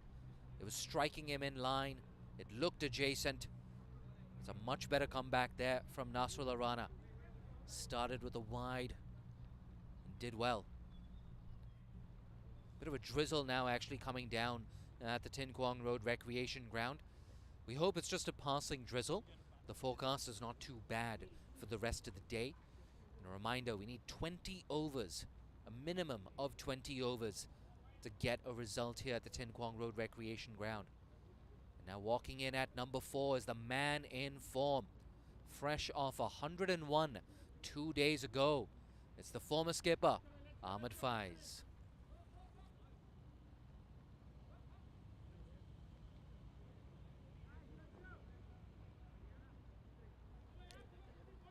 Now you can see the groundsman just getting ready with the covers, just in case they need to bring the covers on. Bit of a conversation as well between Hong Kong's fielders and umpire Niaz Ali.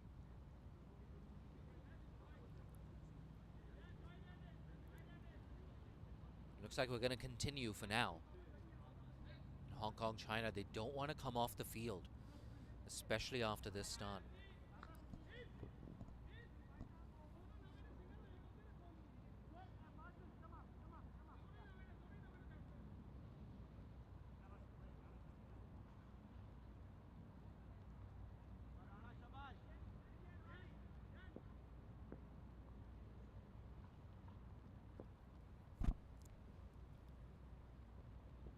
Lets it go outside the off stump.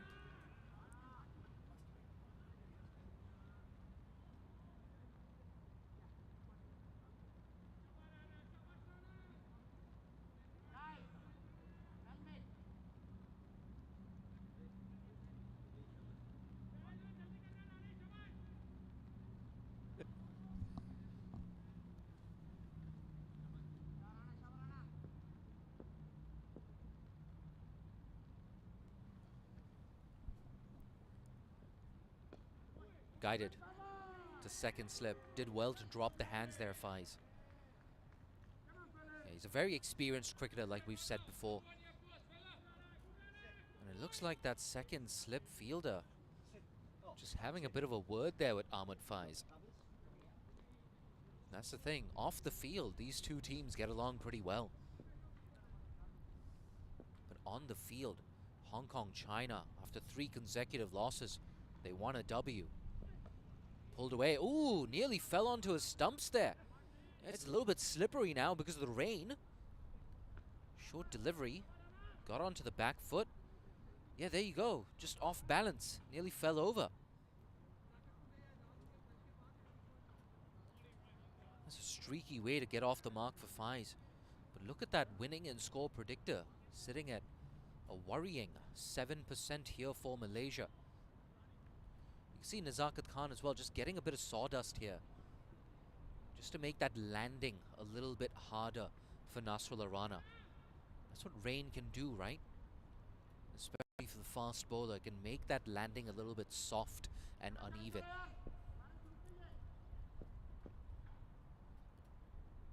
Two balls left in the 9th. It's pitched up, well driven. Shaveen Muniandi gets off the mark. It's running down to the boundary. Is it going to hold up? Nah, just about gets there. An elegant way to get off the mark for Muniandi. Sharveen, rather. Muniandi. Muniandi's his father. That's what they say in Malaysia. Simple stuff here. Foot to the pitch of the ball. Driven. Didn't look to overhit that. And gets rewarded for a good shot there, Sharveen. They needed that boundary, Malaysia. Just the 3rd boundary off the bat in this innings.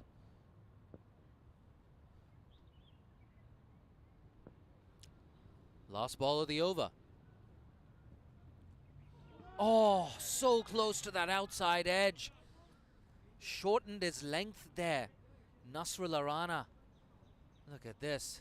Oh, that angle in, that movement away. Squared up Shaveen. See all eyes on the ground staff here. We hope they're not going to be pulling those covers on anytime soon. But at the end of 9 overs, it's 41 for 2. See a conversation here between Shaveen and Faiz. Shaveen just indicating that both these bowlers getting a bit of movement away from the bat. I wonder if part of that discussion was, hey, former skip, hey, Faiz, let's not lose another wicket here. Let's not lose another wicket heading into that potential rain delay.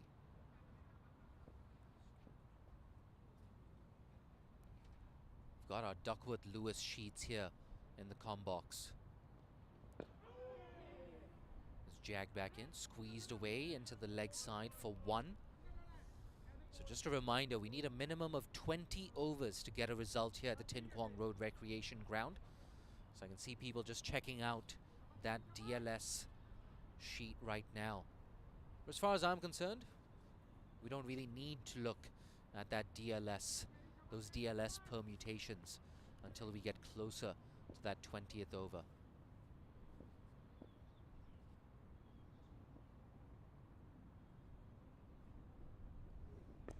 In the air. Thickish edge there. Nasrullah Rana will keep it down to 1.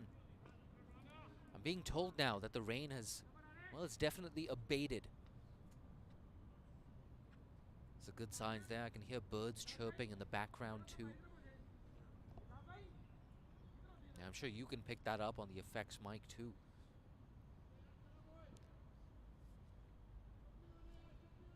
Ah, it's fake news. Fake news, Aaron Bush. I can still see a bit of a drizzle here. He's given us false hope, has Bushy.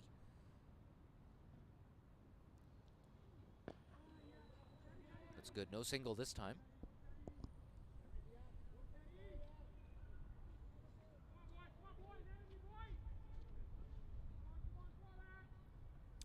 He's had an interesting few days, Shahryar Khan. 10 overs, 1 for 104. Playing for Hong Kong A against the Hong Kong first team. It was a baptism of fire for him, but he fired back with figures of 4 for 56 2 days ago against Malaysia. He was fantastic with the new ball and pretty good at the death. Pitched up, driven. It was a bit uppish. It beats cover. It's only going to be a single.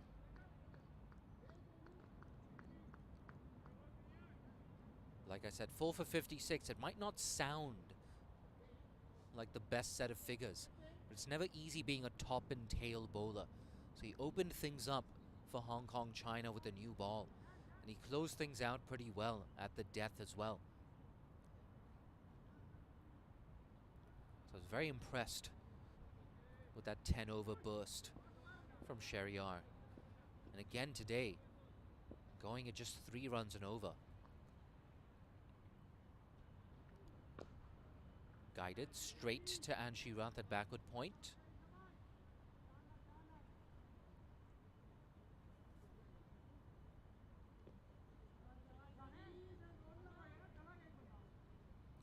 See that winning and score predictor, still just 8% for Malaysia. But don't read too deep into that, because Malaysia time and time again have defied that WASP prediction.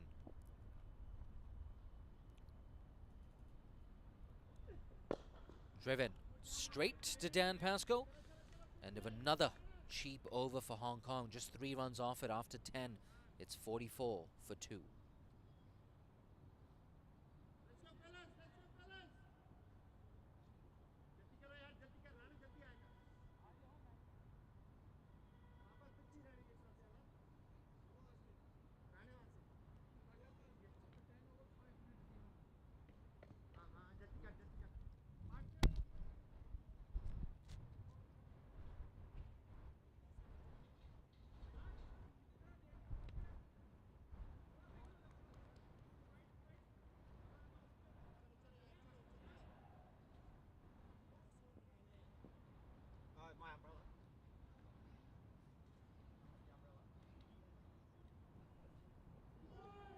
Ooh.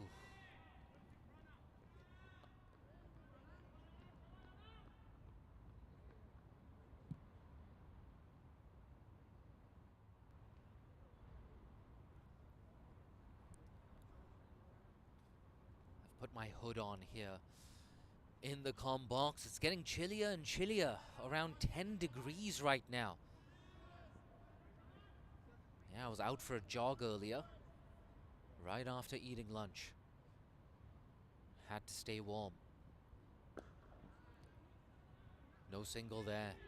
In fact, no, they do come through for 1. It's a good call there from Shaveen, just calling his skipper through.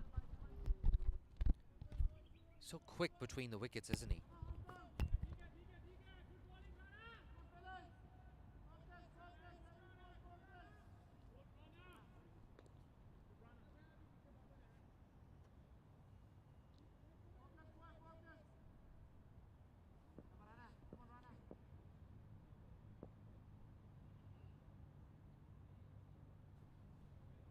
Oh, yeah, he slipped.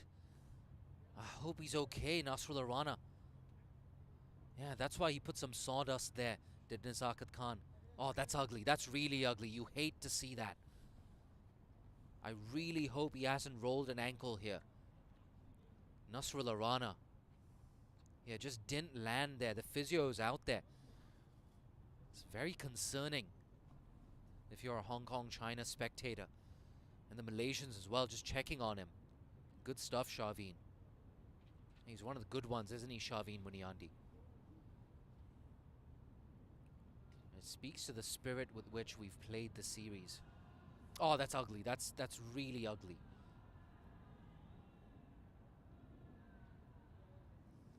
Yeah, he just came off an injury a few months ago, did Nasrullah Rana. He was out for a few weeks. And Nizakat again, just getting some more sawdust to just dry up that landing. It's a bit soft, which can happen with all the incessant rain that we've had in the last 2 weeks or so in Hong Kong, China. He's up on his feet, so that's a good sign.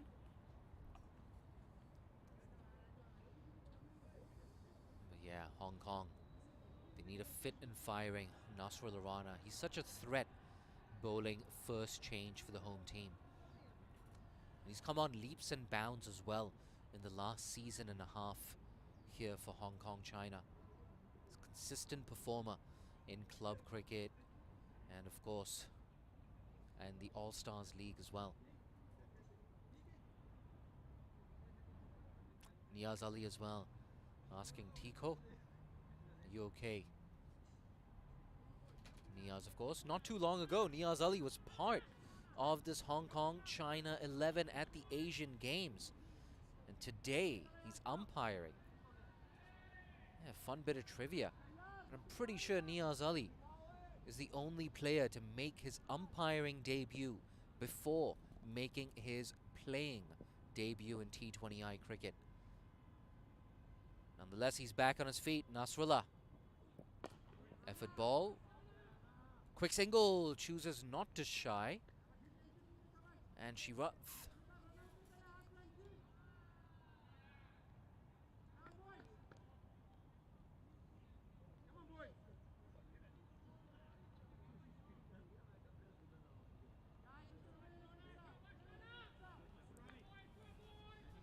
Two balls left in this over. Fies, still early days for him. Yet to hit a boundary. Wide. Oh, it's beaten the fielder down there. I thought it was going to go straight to deep cover, but he found the gap to perfection.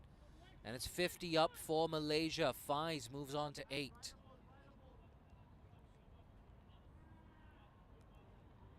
Yeah, Rana just a little bit too wide there. And easy pickings for Ahmed Fies allowed him to free the arms. Made such a good sound off the bat as well. Fies, with the type of form he's in, you can't afford to bowl there to him. Last ball of the over, 6 runs off it so far. And 6 runs is all it is. At the end of 11, Malaysia 50 for 2.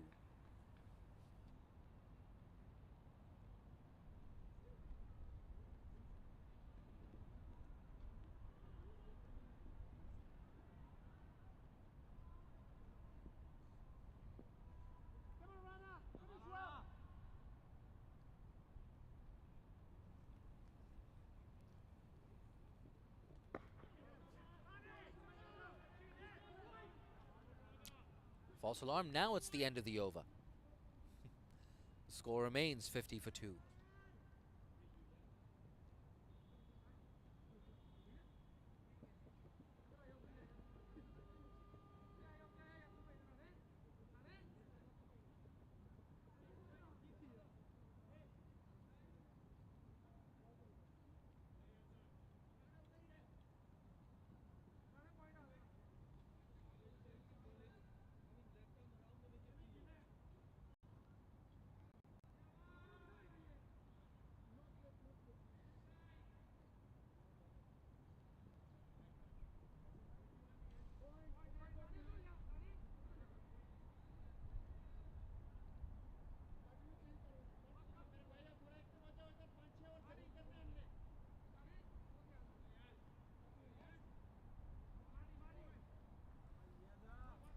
Change in bowling for the first time today. A bit of Yasim Murtaza. Just clarification there. We accidentally marked down the dead ball when he fell over as a dot. So that's on us, but Niaz Ali, that's why they pay him the big bucks. Niaz Ali, standing umpire, 1 of 2 today. Got that one right. Well done, Niaz. That run rate for Malaysia dipping below 4.5 runs and over.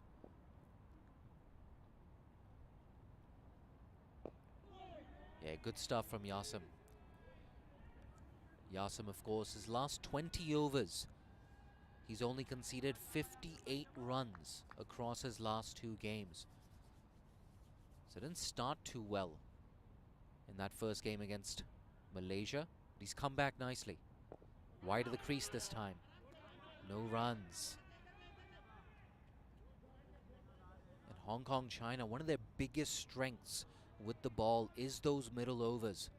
When you have the likes of Yasim and Ehsan Khan operating in tandem.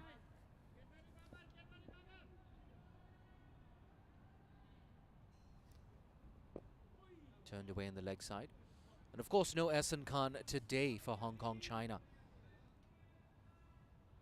Ehsan, of course, has only played 1 game for Hong Kong, China against international opposition in the last 1 week. But what that does is it gives someone like Yasim and Dan Pascoe a chance to step up. Because your job becomes easier when you're bowling in tandem with Ehsan. In the absence of Ehsan, you've really seen Yasim Murtaza step up in those last 2 games. So we've spoken about how he's been a bit out of touch with the bat. But with the ball, he's been pure class. Tossed up, plays inside the line of that one. He's raced through that over, just 1 off Yasim's first over. Look at that, beautiful, just coming on with the arm. After 12 overs, Malaysia 51 for 2. Let's take a look at that worm. It's trending in the right direction there for Malaysia, but after that last over, where just 1 came off it, it's dipped a little bit. Hong Kong's worm, look at that, right at the end, that 27-run last over, just giving Hong Kong, China some momentum going into the second innings.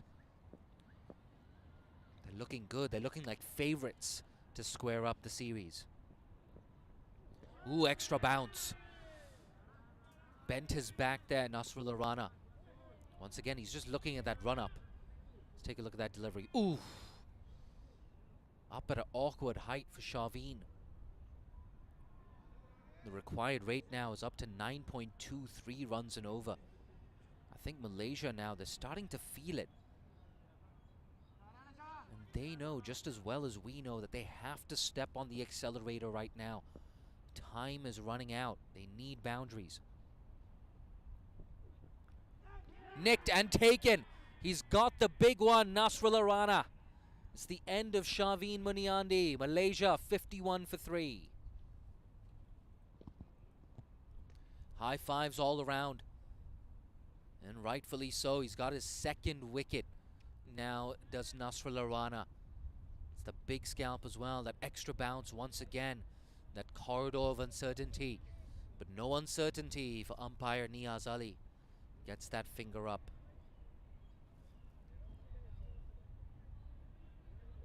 Fies is still there on 8 not out. It's the end of Shaveen, 7 off 16. Malaysia 51 for 3.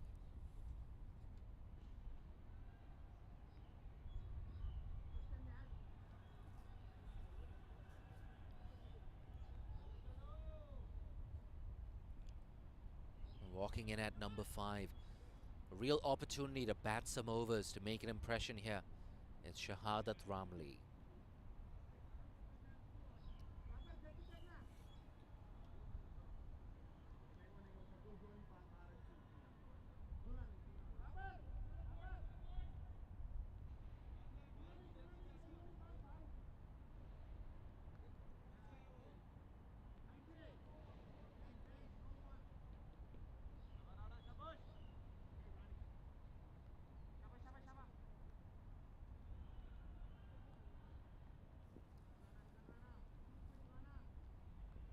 got 2. Can he get a third? Again, nice and high on the bat. Does well to deal with the bounce there. Oh, I thought he cut it off. No, a misfield. Yasim Murtaza, we were just praising him with the ball. No, that's Shariar. My apologies, Yasim. Yeah, look at this shot. Did well to get on top of the bounce. Yeah, should have been cut off there. Shariar, that's not quite good enough. He's conceded a bonus 3 runs. Should have just been 1.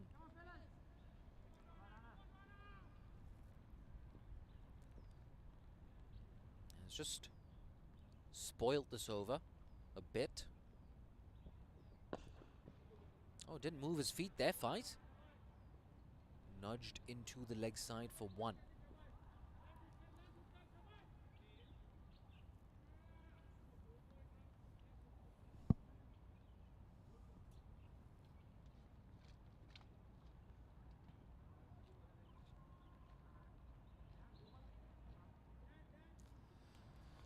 Yeah, the rain playing hide and seek with us here at TKRG. It's getting a bit drizzly again. Nothing too concerning at this stage. Oh, effort ball. Played inside the line of that, in fact. Fies. See, once again, getting through his action nicely. Good length, good line as well. That's exactly the channel that you want to be bowling in. I have to say, for the last little while, I've been very impressed with how Nizakat has utilized Rana. Oh, again. He loves bowling on this green top. Does Nasrullah Rana.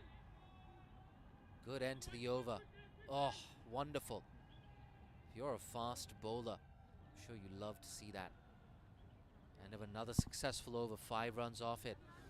After 13, Malaysia 56 for 3.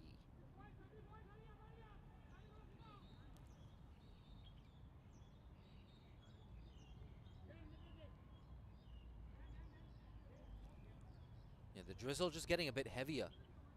But again, there are birds chirping in the background. This drizzle is not bothering the sparrows. You can hear Nizakat Khan as well in that outfield, saying, quickly, quickly, boys. Hong Kong, China, they know if they can get through to that 20th over, they're well ahead on that DLS par score. Oh, beaten. Beautiful.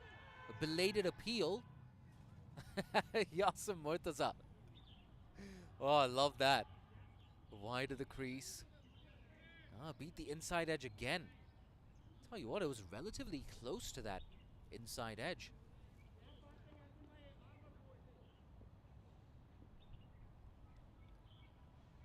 Swept away. He loves that sweep shot. And he's going to love that result as well. Down to the boundary. Into double figures goes Ahmed Faiz. Moves on to 12 now. The former Malaysian captain. Apologies, that was Ramli with his first boundary. Look at that. Oh, played it. Played it as well as Ahmed Faiz does.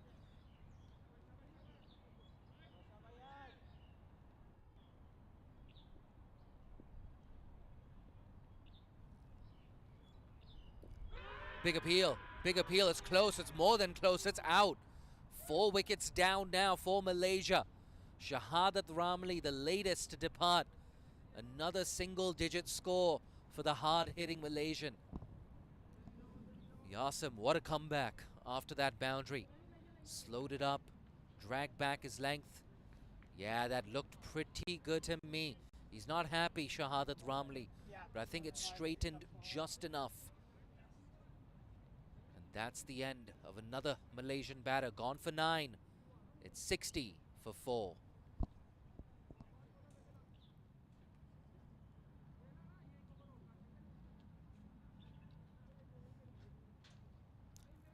So a wicket for Shukla, 2 wickets for Rana.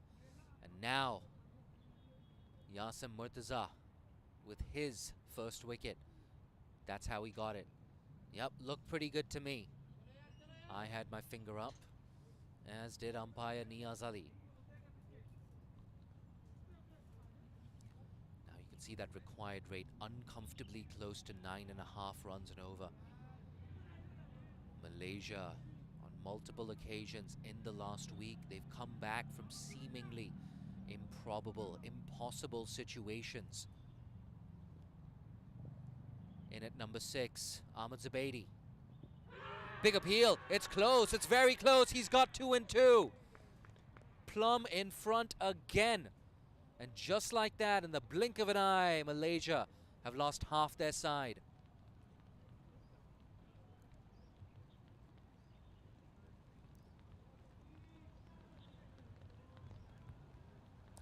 Yeah, and it's getting heavier and heavier. The covers are coming on. See, I'm sure you can hear that as well on the microphone, the effects mic. Yeah, it's getting very heavy. It's proper rain right now. Yeah, they're racing on. You see Hong Kong's field as well, helping them out. They want to cover the pitch. They want to get back out there for the rest of this innings.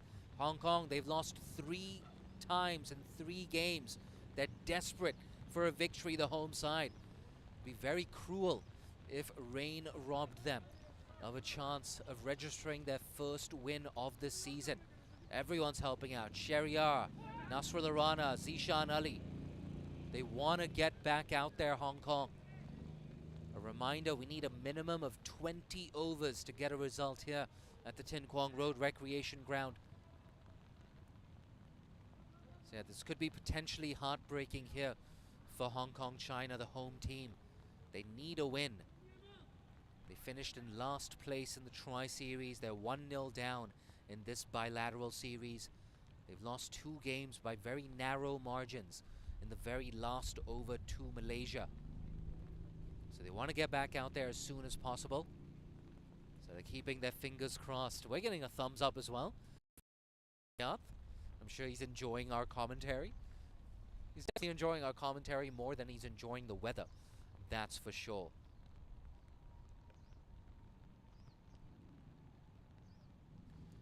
A quick summary of what's happened so far today. Hong Kong China won the toss. Oh, sorry, Malaysia won the toss and put Hong Kong China into bat.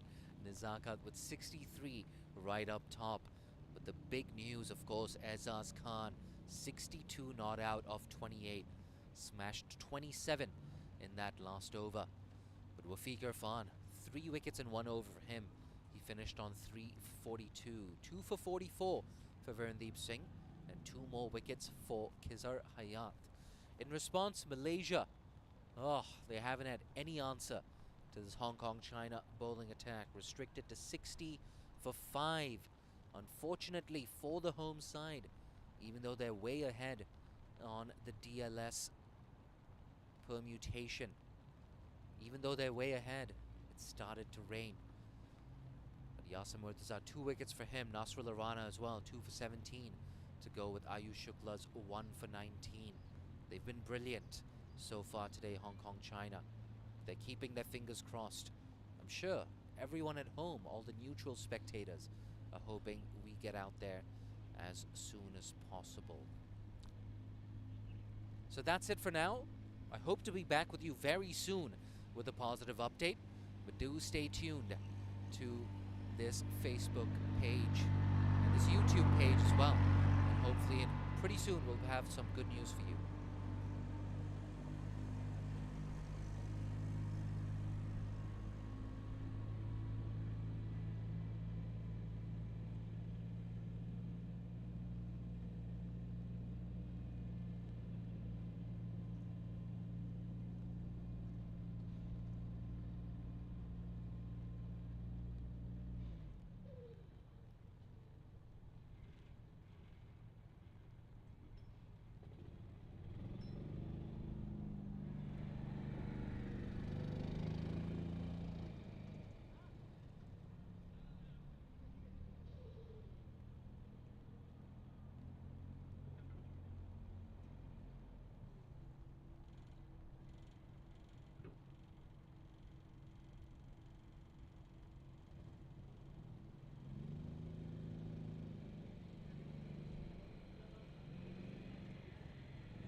Yes, Aaron Bush here. Just a quick update with the rain coming down. We need to restart at 4:37 p.m. local time, which is 40 minutes from now, to get through the final 6.2 overs required, to get to 20 overs to get to the required game result. And we'll keep you posted and put all the information up on the screen. While we wait, we'll try to have a listen to an interview with Anshuman Rath from earlier in the 8 for 52 podcast. All right, now it's time for my story. Wait, what? My story? What happened to PPF, past, present and future? I decided to park PPF for the rest of the season. We've converted into my story. So PPF is much more past than present or future? It's in the past. Let's look forward. It's my story, and what a privilege it is to have one Mr. Anshuman Rath with us. We're recording up at the Hong Kong Cricket Club, the beautiful Hong Kong Cricket Club, and with us is one and only Anshu Rath. Welcome. Absolute pleasure, guys. Absolute pleasure to be here. Beautiful. Thanks so much for giving up your time for us. Now, what we do in my story is everyone knows Anshu Rath, the cricketer, and we will talk cricket for sure, but we want to hear a little bit about your story and where it all began.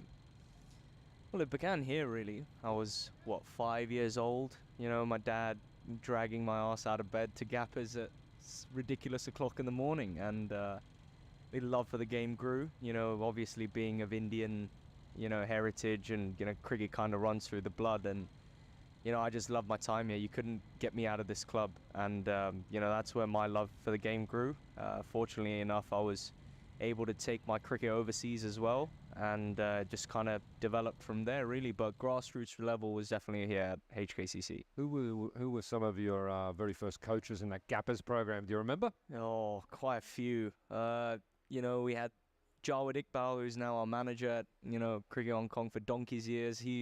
He was one of my first few coaches. Tabarak Dar, ex-Hong Kong captain, he was my coach. We had the legendary Mark Wright, who was also my coach for a long time. So quite a few. You were in very safe hands from a 5-year-old. Absolutely.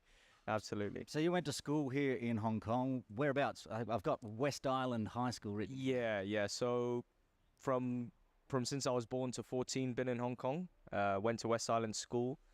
Then was fortunate enough to get a scholarship for cricket to Harrow School in London. So how old were you when you went across to London? I was 14. Right. Yeah. Oh, very young. So you hadn't debuted for the national team yet. I debuted just before I left. So how old were you when you debuted? 14. 14 years old. Fantastic. Yeah. So from your dad dragging you up here as a 5-year-old, 9 years later, you're donning the national kit and you're on a scholarship to the UK. Yeah, I personally don't think I was ready, but we had a really good coach at the time for Cricket Hong Kong who really invested in a lot of young players, the likes of Chappie, myself, Jamie Atkinson was captain, Irfan Ahmed, Nadeem Ahmed, Nizakat, Azaz, that crop of players, he really pushed through, and we kind of stuck together for a good 3, 4, 5 years. That took us to World Cup qualifications, almost qualifying for the 50-over World Cup in 2015, top 10 in the world. It was that crop of guys under Charlie Burke that really, really, bumped us up, and we had a really good crop of players. Charlie Burke is an avid listener to the podcast, so you can give him a shout out. Yeah. I'd love to hear his name there. Shout out to Burkey. What an absolute legend he is. Safely back home in Perth now in the AFL. Yes, absolutely. So you were in Harrow and also doing international duties? Yeah, so I was going back and forth, obviously having to get permission from my teachers, and it was quite tough to balance both of them.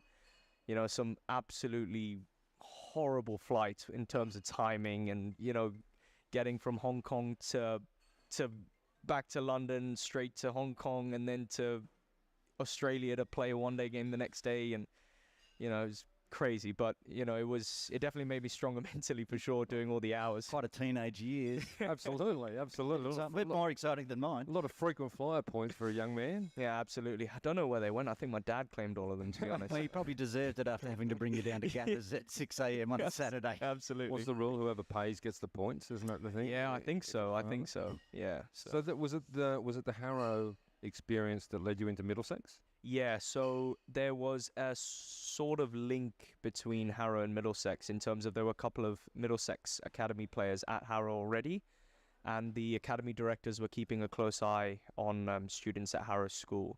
And I went into Harrow School with a cricket scholarship.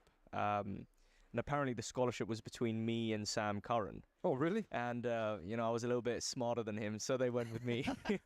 Take that, Sam Curran. Pretty sure they regret that decision, but... But yeah, so Middlesex kept a close eye on that, and then I basically filtered through, had a couple of trial games, got into the winter program, and then kind of went on from there. Oh, that must have been a tremendous experience. So you played in that Middlesex system for how long? So I was there from 14 to 18/19, yeah. And then couldn't get the visa to stay, yeah? Yeah, it was... I wasn't allowed to play professional cricket in England on a student visa. Right. Yeah, which is what happened. Yeah. So the next move after there was back to Hong Kong. It was back to Hong Kong for a couple of years. It was a tough decision between my my degree or quitting cricket, because in the UK I was not legally allowed to do both.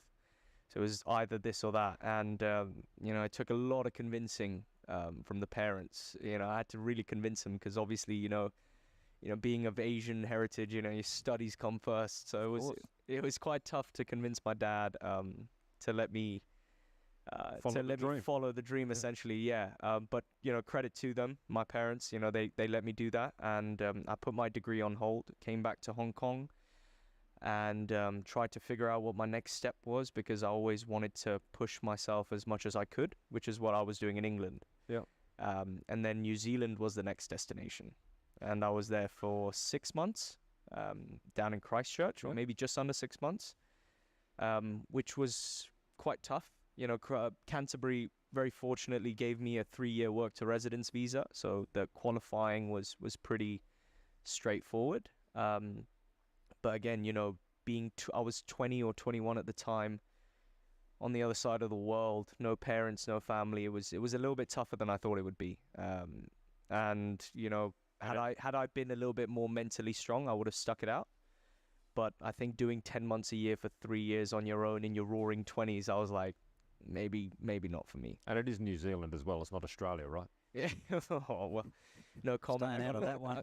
No comment. Some big Kiwis in Hong Kong. I was going to say, got a lot of Kiwi mates. I don't want. Absolutely. Fair enough too. So 5-year-old, HKCC Gappers, 14 debut for Hong Kong. Next step as far as national was captain. When did that come about? Yeah, so it's a really, really funny story. Well, not really funny at the time, but it's funny when you look back at it. So I was vice captain of the side going into the Asia Cup qualifiers. Yeah. Barber was captain. And we were playing a couple of practice games against Malaysia. This was 2 days before the main tournament. And the main tournament was brutal. It was 50 overs. You've got Oman, Nepal, UAE, us, Malaysia, Singapore, and you're playing 2 games back-to-back with 1 rest day in between. So 2 games rest, 2 games rest, game, and then the final. And it's only 1 team that qualifies for the Asia Cup. So it was a brutal tournament. So we had a couple of practice games against Malaysia, and while we were playing, Barber was captaining, and Barber comes up to me, we're batting, and Barber comes up to me, we've both gotten out, or we've retired, or whatever it was. Barber comes up to me and says, Anshu, you're captain. I was like, what, for this innings? He's like, no, for the tournament. And I'm just looking dumbfounded. He's not even told Cookie yet, who was our head coach, and I'm just going, wait, what? I think I was what, 20 or 19? Classic Barber move. Yeah, he just says, no, I don't want to do it. No explanation, nothing. And I'm like, whoa, I can't really say no, can I? I mean, we're playing day after tomorrow in our first game against Malaysia. And then he kind of tells Cookie, and Cookie's like, well, we don't have a choice. We have a vice captain for a reason. So then we had the team meetings, the captains meetings, with the photo with the trophy and stuff like that. So I ended up having to go to that. And Paras Khadka, who is the captain of Nepal at the time, absolute legend and GOAT of associate cricket, he comes up to me, he's like, Anshu, where's Barber? I was like, mate, I don't know. He's like, is he sick or something? I was like, I don't know. So I just had no clue. So you're appointed on the practice field by the captain to be the captain. Yeah, literally 2 days before the out. competition. And yeah. as you say, a brutal tournament coming up. Absolute brutal tournament, and we'd absolutely smashed Malaysia in those practice games. That first game, the tournament opener was against Malaysia, and we lost that game. And I'm just thinking, holy shit, we're about to play UAE, Nepal, Oman, all the other teams. We've lost to one of the weaker teams in the side on my first day as captain. On your watch, yeah. Yeah. I was just thinking, where's my resignation letter? You didn't call Bubba over and said, Bubba, up to you again. No, I think he'd clocked out by that stage, so it was all on me. But, you know, fortunately enough, we ended up winning that tournament. You know, the group really rallied together, and it was a fantastic performance by everybody involved. Was that the tournament that took you into the match against India eventually? Yes. Yeah, it was, yes. What a great lead into that. What a great seg. Talk to us about that. It's great now, but it was chaotic at the time. But it's such a good story for a podcast. Brilliant. Now we're going to get on to that Asian Games. 2018. Asia Cup. 5 years ago exactly this week, actually. Oh. Yeah, 18th of September, 2018. Set 286 to win. You and Nazaket, none for 174. 34 overs you batted together. What was that like of getting it to that stage? And what were you thinking at that time that, you know, are you going to win this? Well, for me, I was more concerned about Nizakat not cramping up, because he was complaining about cramps the whole time. And I was like, mate, you're batting well. Don't cramp. Keep going. It was terrible advice, but I was just like, don't cramp. Captain's advice. Yeah, don't cramp. Don't give me that excuse. Drink water. Yeah. But yeah, I mean, it was surreal. You don't expect to do that. I think the Indians did take us a little bit lightly. Yeah. You know, obviously, you know, for them, the main game was the India-Pakistan game, which was the next day. And, you know, me and Nizakat, we just had that no fear factor, really. I mean, what did we have to lose? Zero downside. Absolutely. You know, we did really well to restrict them to 280. I think at one stage they were set to go for 340, 350, but, you know, Kinship bowled a really good spell at the end. Azaz came back and bowled really well at the end with the slow balls. I think we used the wicket really well. You know, I kept on telling the bowlers, let's not try to go Yorkers because the wicket's slow. Let's bowl into the wicket. And it kind of worked. And we restricted them to 280 after they probably should have got 340. Yeah. So I think we took that momentum going into our batting innings. And, yeah, I just told Nizakat, just bat without fear, mate. We've got nothing to lose. How good is this? You know, I've always been a half glass full kind of guy. So I was just like, hey, you're playing India against people, you know, you do well here, mate. Nobody can take it away from you. And we didn't even look at targets, really. We were just like, let's survive this over. You know, we're playing against big dogs here, you know. With one over, we survived, you know. Keep being positive, keep playing your shots, you know. Just keep batting. Just keep batting, really, yeah, not much. And then when he started cramping, I started being like, no, you know, don't worry, I got this. You know, I started rotating the strike and sort of controlling the pace of the game while he was, you know, being the aggressor, which really helped me, to be honest, and helped our partnership because, you know, had he dotted up, then I would have been tempted to play a shot, or had he gone in his shell, something different might have happened. So I think it was just a good combination of control plus aggression, and we kind of took it to 174 runs. I think that's a great point about cricket, especially opening partners, is batting together as a partnership. Absolutely. Understanding each other's strengths and weaknesses, not just as you're walking out, but as you're going through an innings, a big partnership. 100%. I think it's very overlooked nowadays with the T20 leagues and everyone just goes in to whack it. But I think it's definitely undervalued, you know, partnerships in cricket, especially in the longer format. Speaking of T20s and the various T20 franchise leagues around the world, you got interest in going forward in that regard and putting your name forward for them going forward? I mean, I'd love to. I mean, if selected, of course. You know, it's a little bit harder being from Hong Kong. I think being an associate player, you already have so many disadvantages when it comes to leagues. You know, the name, the fame, all of that. You know, we tend to get overlooked. So again, it's just waiting for your right opportunity. And, you know, when you do, you kind of have to grab it. You know, I played in the GT20 in Canada. That went really well. You know, I had to keep wicket even though I hadn't kept wicket in 6 years. But, you know, But again, yeah, you just got to take your opportunity when it comes, and all we can do is just wait for that opportunity and keep putting in performances. There's not really much else to do. And speaking of opportunities, on the horizon, on the very near horizon, the T20 World Cup qualifiers to qualify for next year's World Cup in USA and West Indies. That must be one of those opportunities where you can put yourself forward, get back on that big stage again.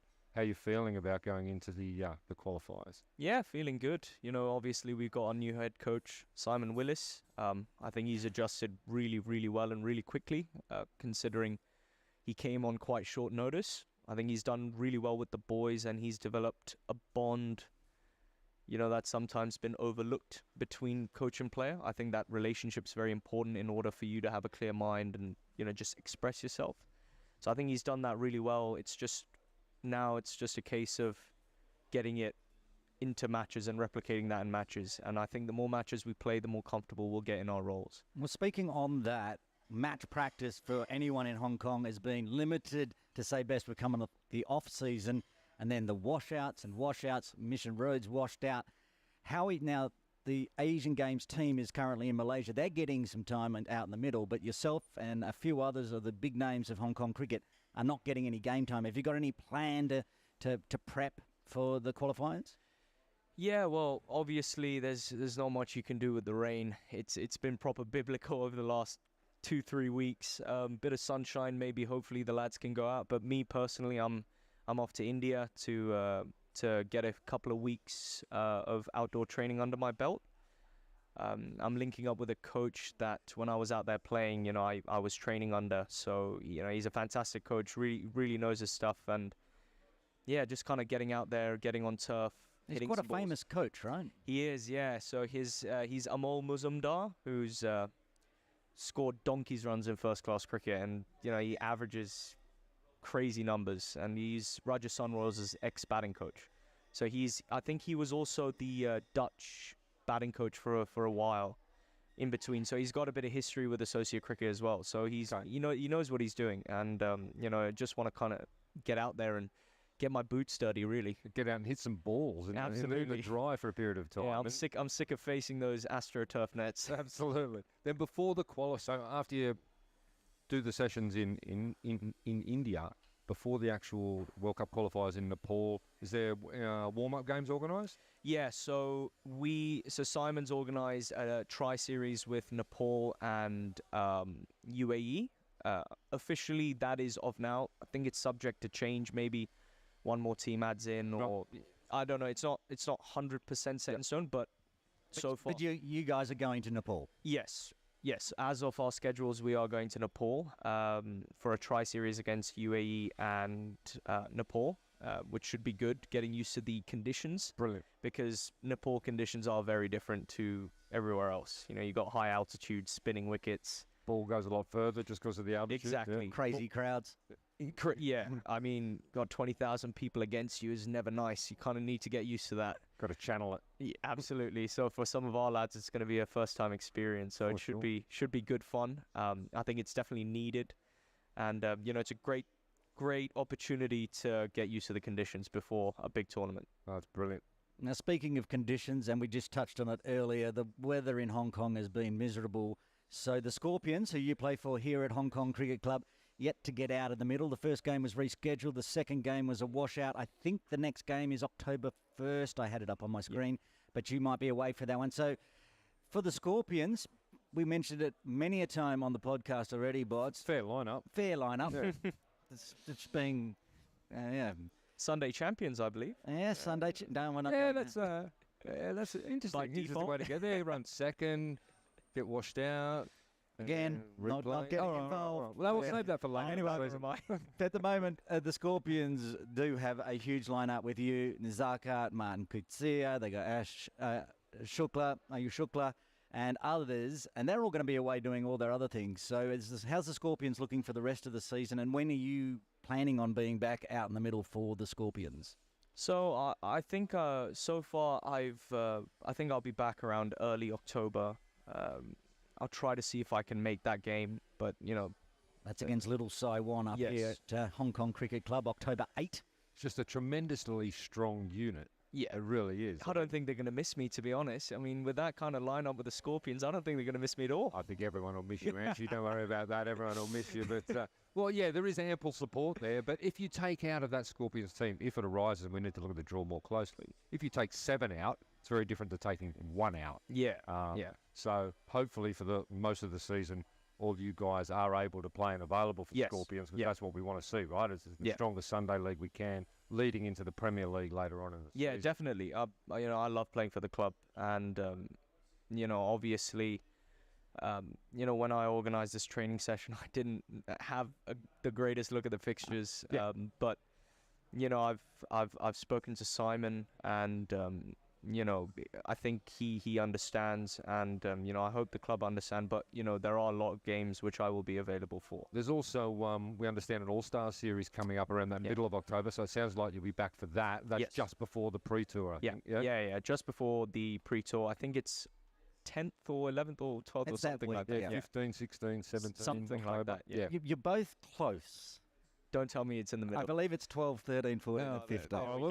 We've got a combination. Good opening partnership. We've got the dates, we've got the players. All we need is the ground, because at the moment, Ting Kwong Road Recreation Ground. Jassim, who is still up at Hangzhou, I saw him on the TV today.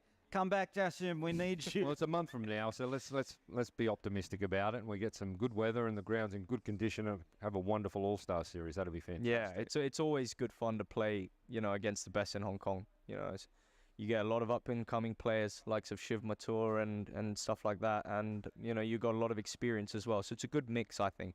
I think All-Stars is a fantastic series. We go back a few years, again, Mission Road, the Hong Kong T20 Blitz was on there for a couple of seasons, which you were a key player in. Did you enjoy that time? A bit too much. A bit too much. It was, you know, I think I was 19 years old. You know, you're captaining your idol. Well, I could have just died then and there, really. How good is that? Oh, mate. How good is that? Nobody will ever take that away from me. Yeah. You know, I could retire now and just be like, name drop. There you go. Thank you. Yeah. Fantastic experience. Great for Hong Kong cricket as well. I think the exposure that our local players got was brilliant. You know, it's a shame it didn't carry on, because I think a lot of opportunities could have come from that. You know, especially now that you look at all the other associate countries are getting leagues, yet we were the first one to have a league. That was exactly right. Hong Kong was ahead of the curve there, very much so at the associate level. Now all the others have theirs, but Hong Kong was first to the party, right? Absolutely, absolutely. And, you know, a lot of the players enjoyed their time in Hong Kong. You know, a lot of them have been to Hong Kong before, and it was a great experience for all the players. Angie, thank you so much for joining us on our very first My Story. Thank you for sharing your story with us and all our listeners out there. It's been an absolute pleasure. We wish you all the very best in India initially, then through the World Cup qualifiers into the rest of the season for Hong Kong Cricket Club. We wish you all the best, mate. Thanks for joining us. Cheers, guys. Absolute pleasure. Thanks.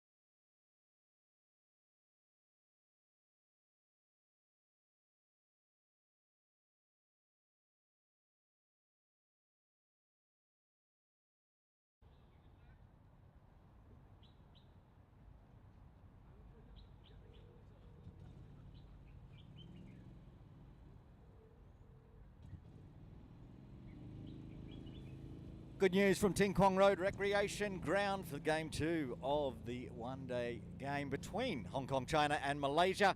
We are going to get underway again. The stumps are out of the middle, you can see. It's now reduced to 27 overs. Max bowlers 3 times 5 and 2 times 6 overs. Shortly to get underway, and we've got the DLS sheets now. Need to get through to 20 overs though, remember, to get a result. We are currently at 13.4 overs. At the moment.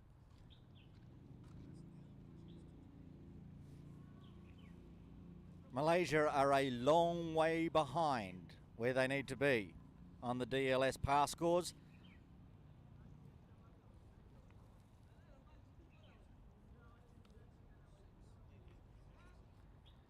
Revised target for Malaysia is 234 plus 1, so 235 for victory. But at this point in the game, they need to be at 141. They're currently at 60. And with 5 wickets down, not only that, Yasser Murtaza, 2 balls remaining in his, this will be his second over, end of the 14th over. He's on a hat-trick. Back-to-back LBWs for Yasser Murtaza before the rain delay.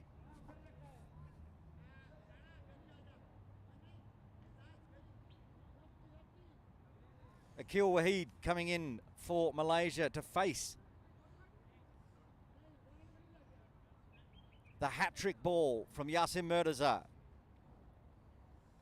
Any more rain delays, and it's unlikely we're going to get through this. Need to get to 20 overs, so 6.2 more overs required to get an official game in the books. Malaysia, at this point, unlikely to reach that 235 total. They now need to go at 13.1 and over, with 5 wickets in hand. Can they survive? Need to survive another, well, about halfway through exactly. 13.2 overs remaining. Aaron Bush with you, Jay Dunsing-Harney. Jumping back into commentary as well. We'll take you through these next 13 overs. Firstly, Jay, you called the last 2 balls before the rain delay. Yassim's on a hat-trick. Yeah, no doubt. That's why you see 2 slips in position as well. We have a silly point and a man playing just his second game for Malaysia. So here we go. We're ready to restart. Hong Kong, I think they're going to race through these overs. Hat-trick ball, Yasser Murtaza. Oh, survives. Akil Wahid, left arm to left hand.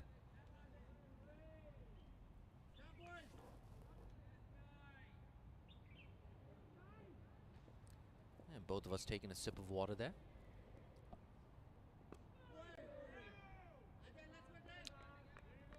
End of the over, successful over for Hong Kong, China. 2 runs off it. It's 60 for 5 after 14.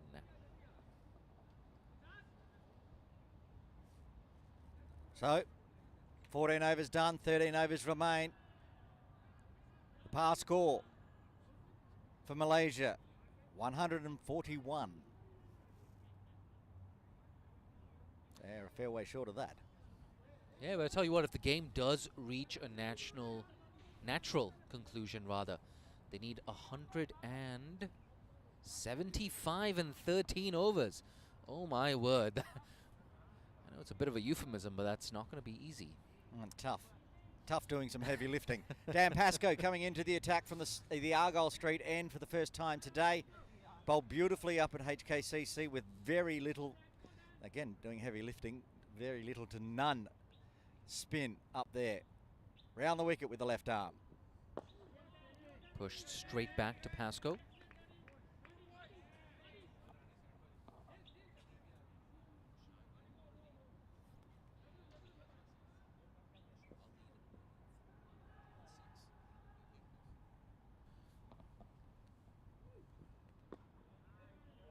Defended nice and straight here by Dan Pascoe, picking up exactly where he left off 2 days ago. 10 overs, conceded just 33 runs against Malaysia. I love the contest as well between him and Akil. Sfai's on strike. Beautiful cover drive. Oh, he's absolutely nailed that. Fielder in the deep does well to keep it down to just 1. But this is the contest that I'm waiting for. Dan Pascoe against Akil Wahid. Good contest a couple of days ago. Left arm, left hand. And a good battle continues 2 days later. Weather a little bit more drizzly this time. It was misty while we're up there at Hong Kong Cricket Club today. It's just drizzly. Hope the weather holds at least for another 5.5 overs so we can get a result.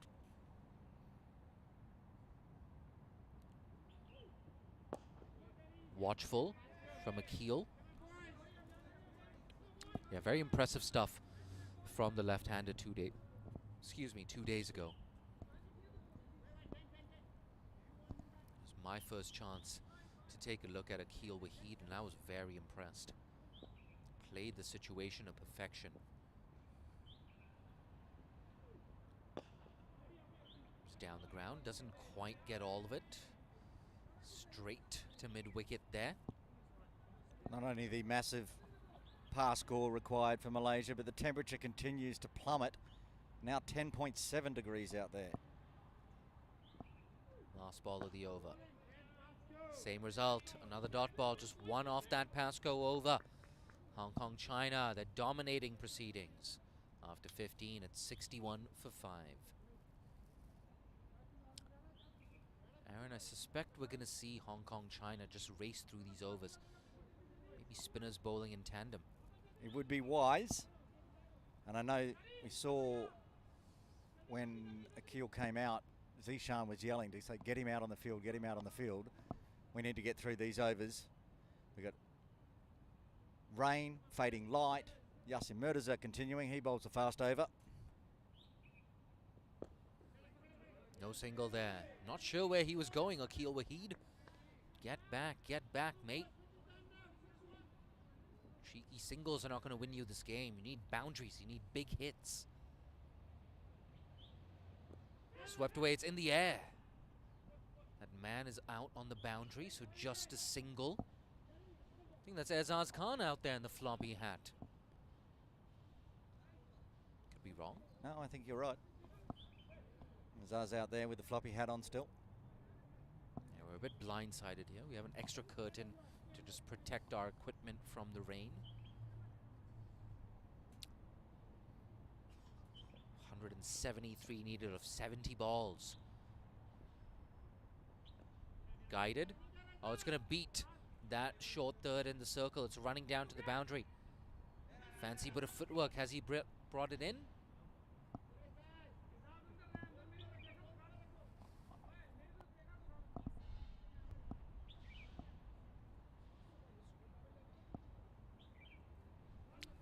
Yeah, just 2 runs there. Once again, just going down to our blind spot over there. So it was tough to see, but off the mark with 2 there. Ahmed Akil. Down the track, not to the pitch of it.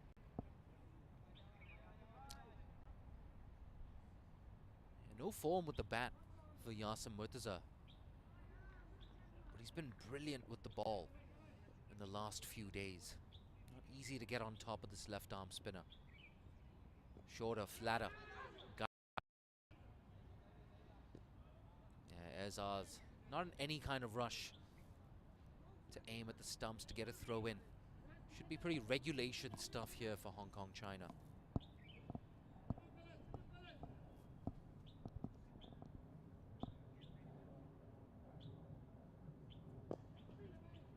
Push down the ground, just 1.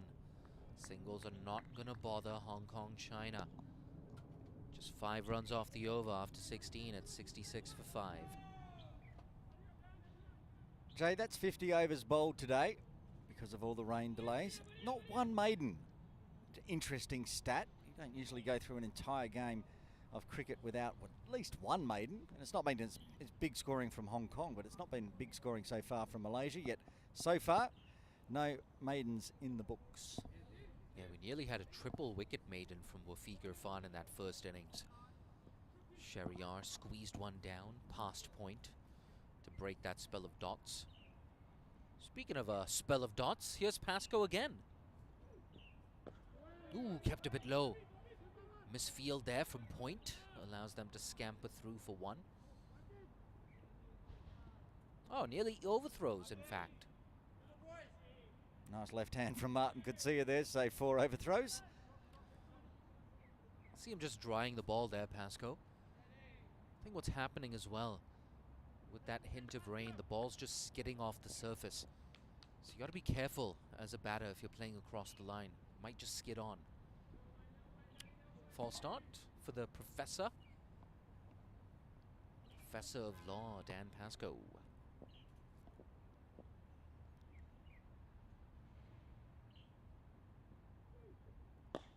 Tossed up. Again. Straight to mid-wicket. They need a boundary desperately. Malaysia.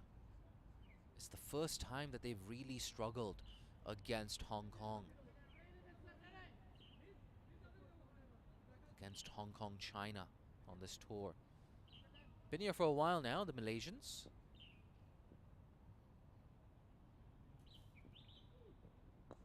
Ooh, yorked himself there, Akil. Ooh, run out chance. Tell you what, a better throw there that was closer to the stumps. And that could have been the 6th wicket down. That's the Cheyenne. That wasn't the best throw there. I think that might be Sheriar. This time it was Yasser. Oh, God. There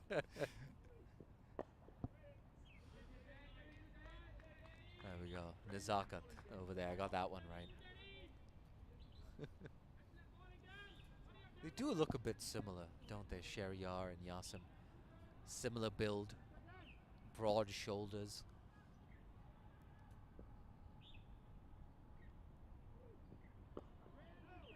No single. Still no single. Last ball. Trying to get you in on the mic here, Aaron Bush, but they're racing through the overs. Yep, they are, and rightly so. Get through to that 20 over mark and there'll be a sigh of relief from the Hong Kong China dugout. Put all the effort in to get to this point. Bang. Takes it on the bounce, Nasrullah Rana. Still no boundaries. The frustration grows for Malaysia. Only 3 runs off that after 17 at 69 for 5. That was a good take by Nasrullah Rana down here in front of our commentary position. It skidded on the wet surface. Took it behind his body in the end and just about went over the rope, but kept it safe and kept us safe, more importantly, because if you'd missed it, it was going to crash into our commentary position. Thank you, Nasrullah.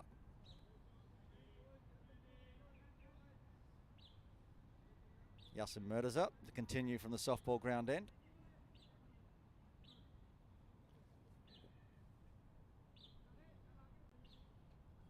Giving Akil the hurry up, get back to the crease so I can bowl please, and we can get through these next 3 overs.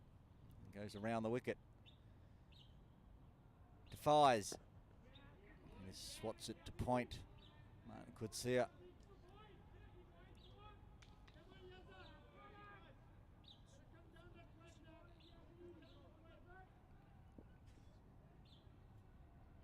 Around the wicket again, inside edge, down behind square. Azaz Khan patrolling the boundary, keeps it to another single.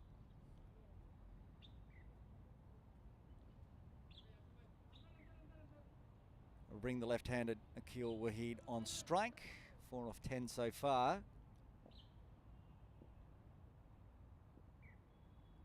Takes a couple of steps, crunches it, goes through. Below hand height of Nazakat Khan and all the way to the boundary for 4.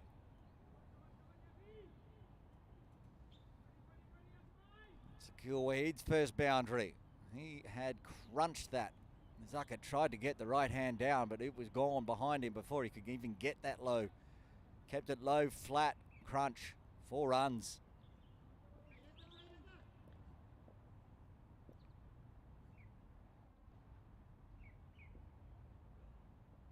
Is it a bit more air this time? And it hits straight down to Zaz Khan, or he shuffles around a bit to his right.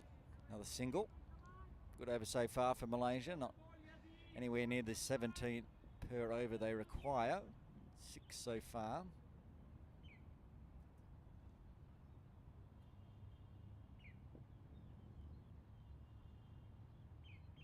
Tries to go big, stumping, and nod, yes. Umpire Ali says yes. No.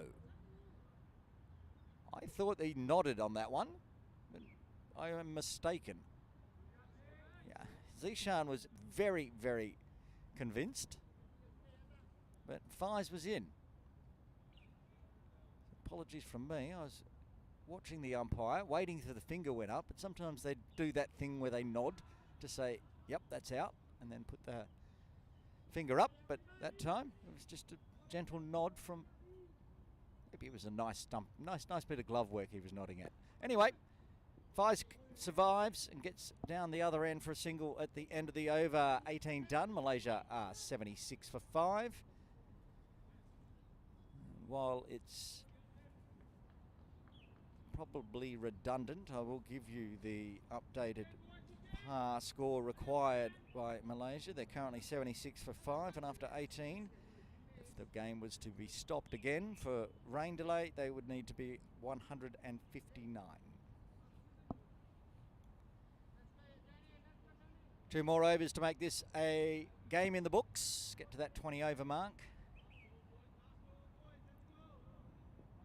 Dan Pascoe, he will continue from the Argyle Street end. 2 overs, none for 4 so far.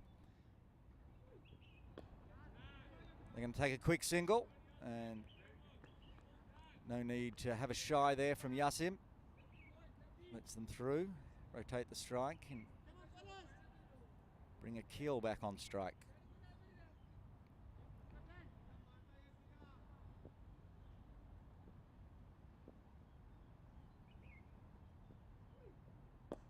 Another good ball from Pascoe. He really can just grind games out in the middle overs. Wily customer, knows his craft well. Doesn't matter the conditions. Could be a bright sunny day, you'd still have that towel in the back, wiping the ball. Resets. Keel tries to charge a little there, but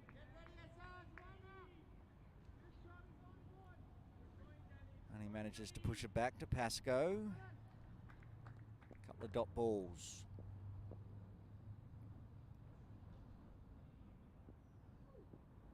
That's hit straight to Martin Kutsia at extra cover. No run.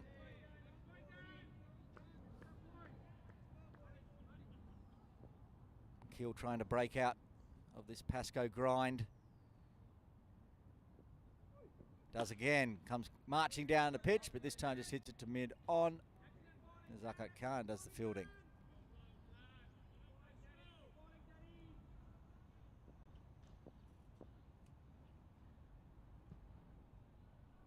One ball left in the Pascoe over. They're going to get a quick single. Akil will retain strike. 2 singles coming from the 19th. Malaysia 78 for 5. We're 1 over 6 balls away from getting an official game here at Ting Kwong Road Recreation Ground. Yassim will continue. I'm a little confused at what everyone can bowl now, but he can bowl 6. So he's got either 1 or 2 overs left, depending on what the captain suggests. I think they'll stay with the slow bowlers as much as possible. So doing well. Saying that, that's been crunched. There's no one out there through cover. And that was hit well. Akil smashes it for his second boundary.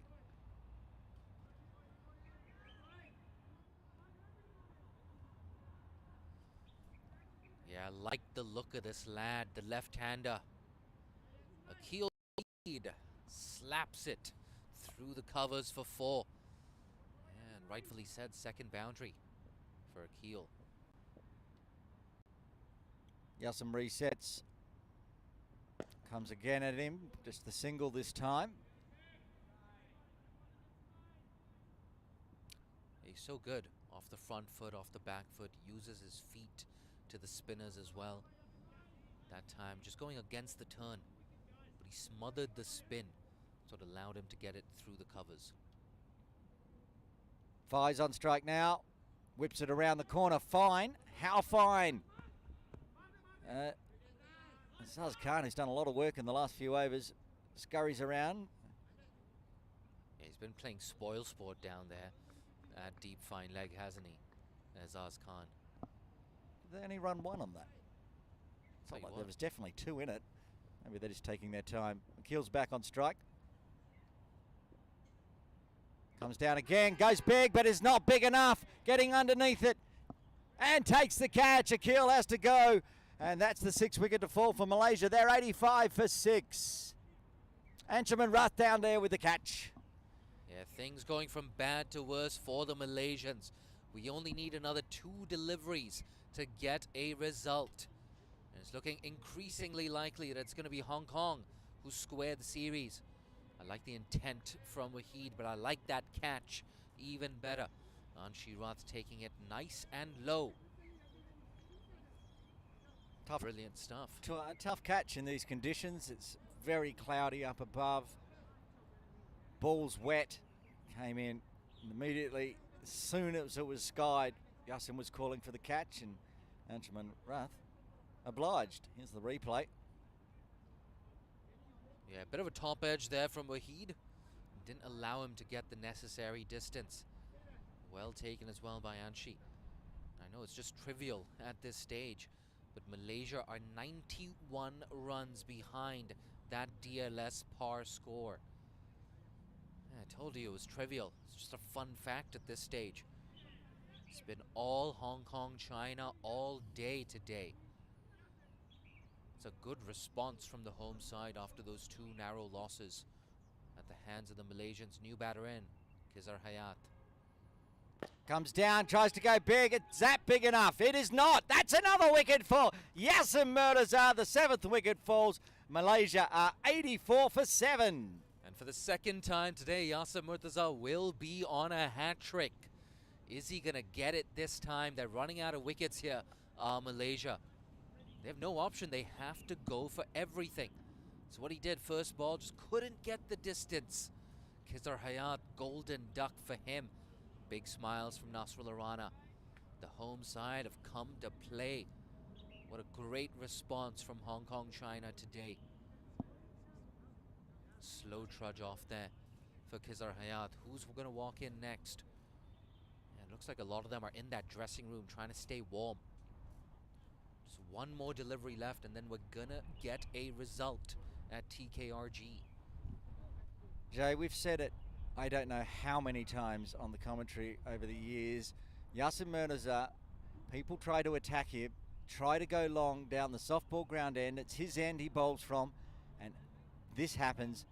First it goes to long off, long on, long off, long on. So many catches down there as he gets the spin on it, gets the revs, goes up more than long, and he gets the wicket.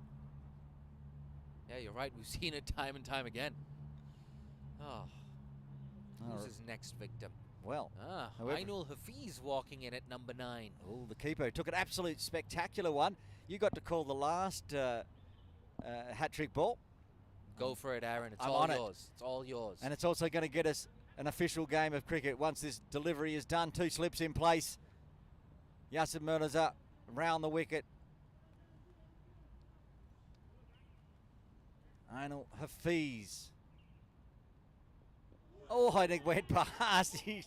Oh, everybody says, oh, what a bowling effort from Yassin Murtaza again. Watch the replay on this one.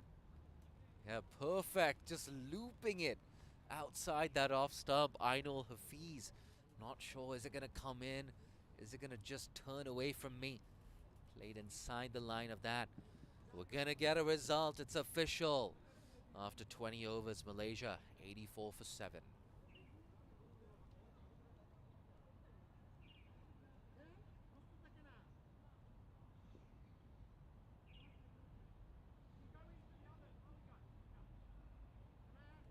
Dan Pascoe continuing from the Argyle Street end. Miserly as always, 3 overs, none for 6. He'd like to get in on these wickets as well if he can.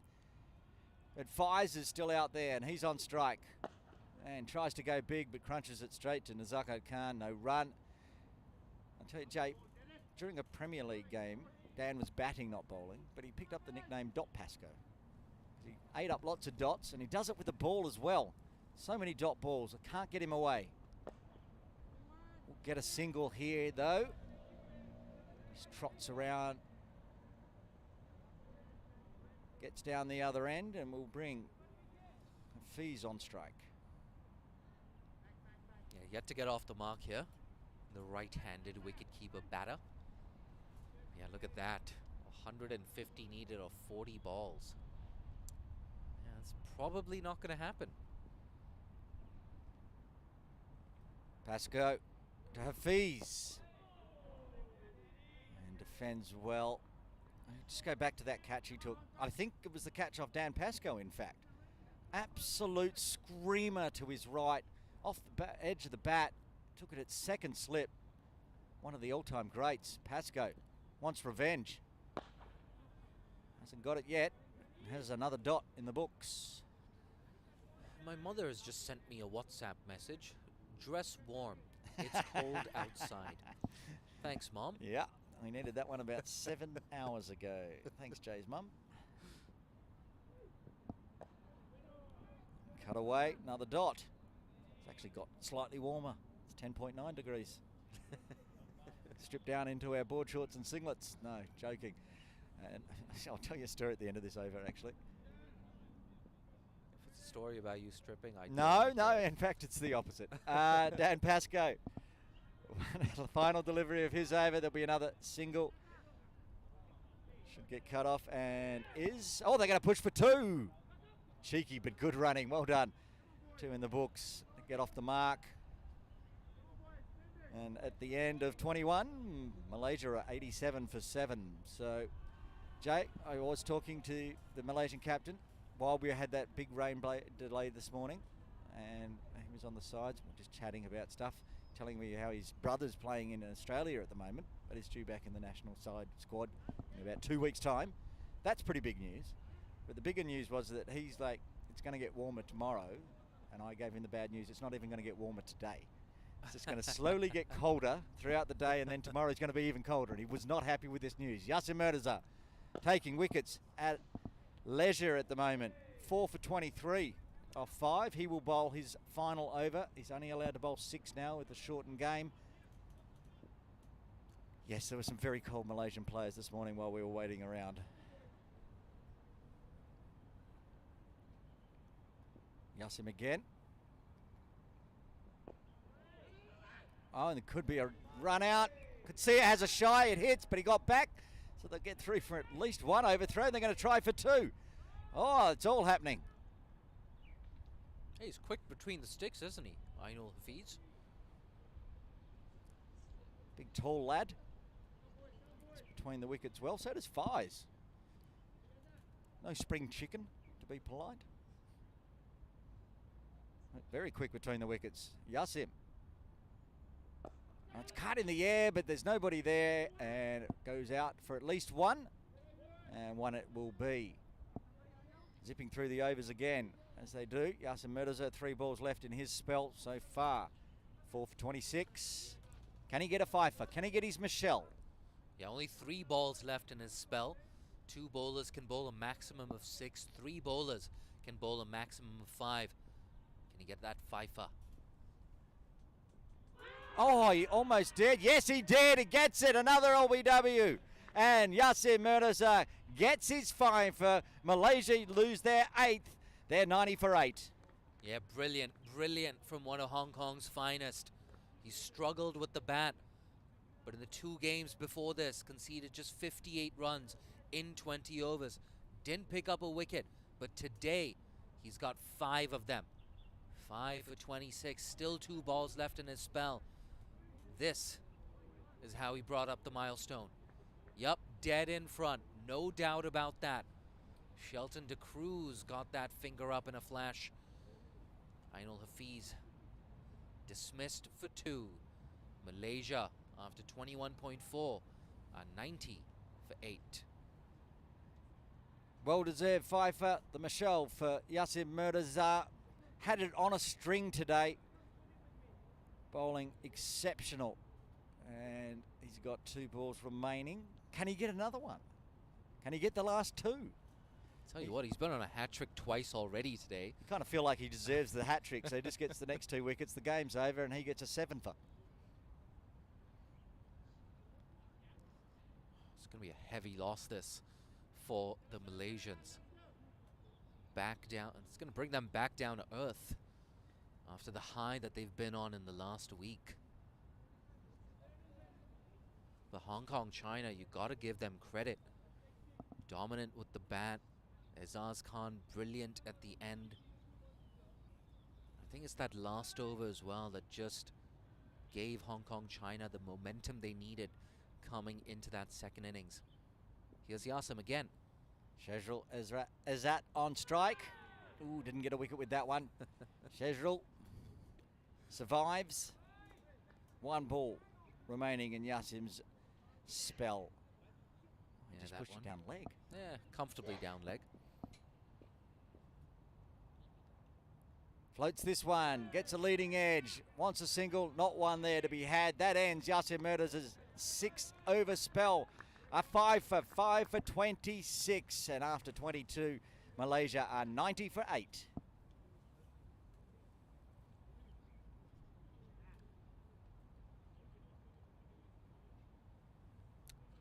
$145 to win off 30 balls. Yeah, that's nearly 5 runs a ball. Malaysia, they've fallen so far behind in this chase.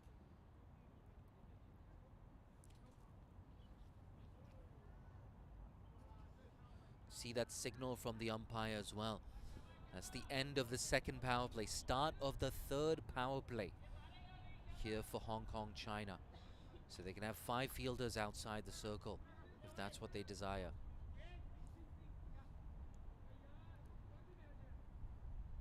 Pascoe's going to continue. Picked up where he left off from 2 days ago. Fired in, nice and straight. Another dot here. So Pascoe has a maximum of 2 overs left.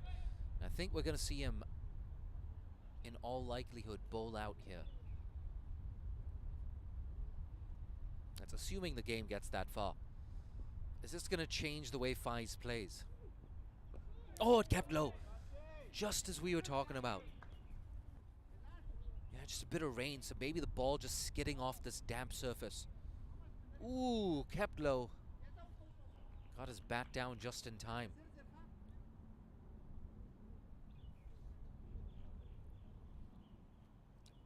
Tough day at the office this for Malaysia.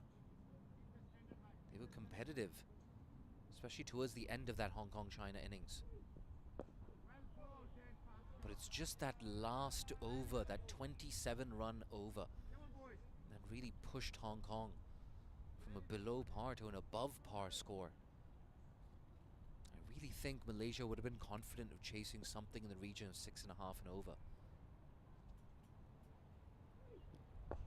That's big. Maybe not big enough. Just about clears Nazakat.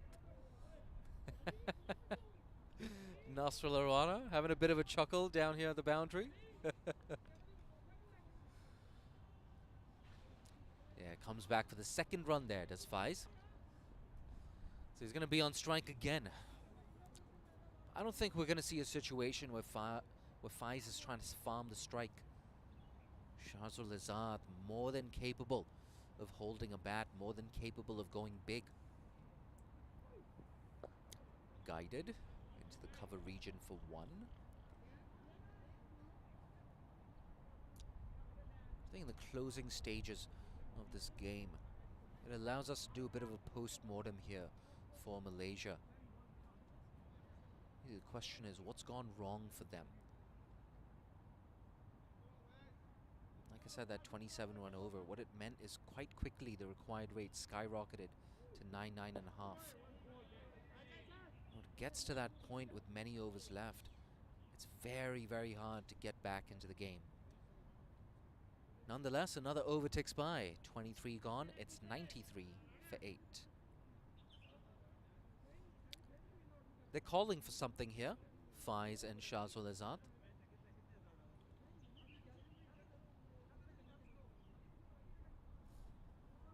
Yeah, just calling for a helmet here for Shahzul Izzat.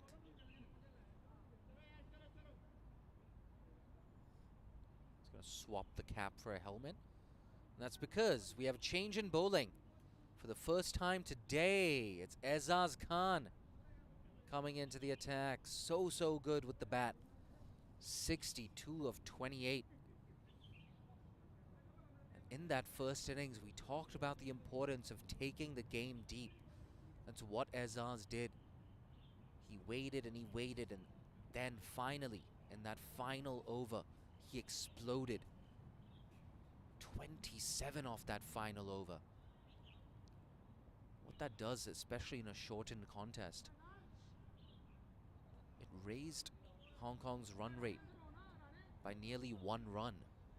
That's huge. That's huge. Malaysia, of course, they chased down 243 against Canada, but this total just a bit too much. Oh, leg stump full toss, whipped away. Easy pickings there for Fies. Moves on to 28 with that boundary. Just a second boundary of the innings. Yeah, loosener, if ever there was one, from Azaz. Very, very easy, especially to someone in that sort of form.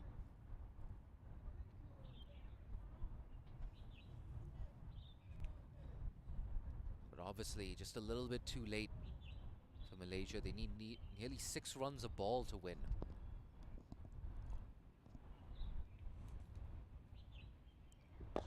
Bang! Oh, he's found the gap between extra cover and mid-off. It's getting a bit windier here at TKRG.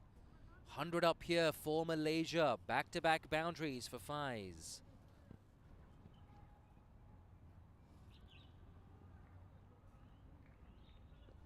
Again, overpitched. Did well to create some room there, Fies. Came down the track as well, disturbing both the line and the length of Ezaz Khan. Yeah, getting a dose of his own medicine here, Ezaz.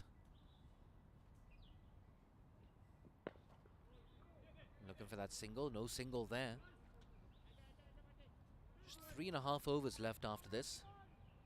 Just formalities at this stage. Hong Kong, China, they've been brilliant. That man on screen, Nasrullah Rana. 2 wickets for him. Made a big contribution today, Nasrullah Rana.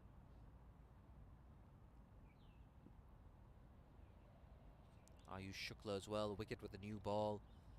Yasim, he took 5. Backs away. Ooh, play and a miss.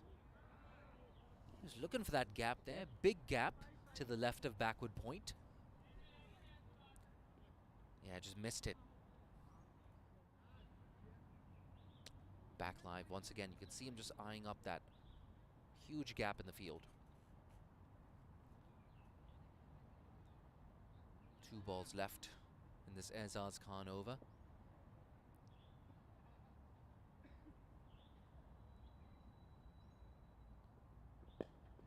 Dead bats it, straight to cover. If you're a Malaysian fan just tuning in, I wish I had better news for you. You've got to give credit where credit is due. Hong Kong, China have completely outplayed the opposition today.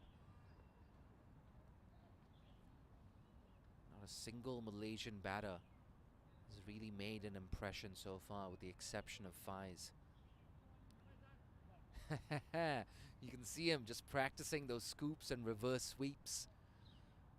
Where's this going? Nudged into the leg side. He's going to farm the strike. And with that single, it's 9 off the over. 3 overs left. 102 for 8.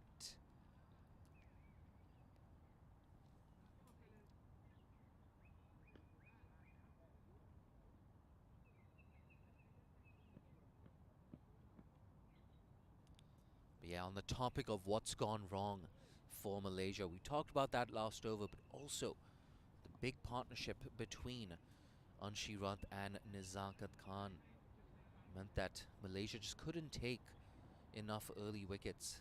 Partnership of 105 for the second wicket.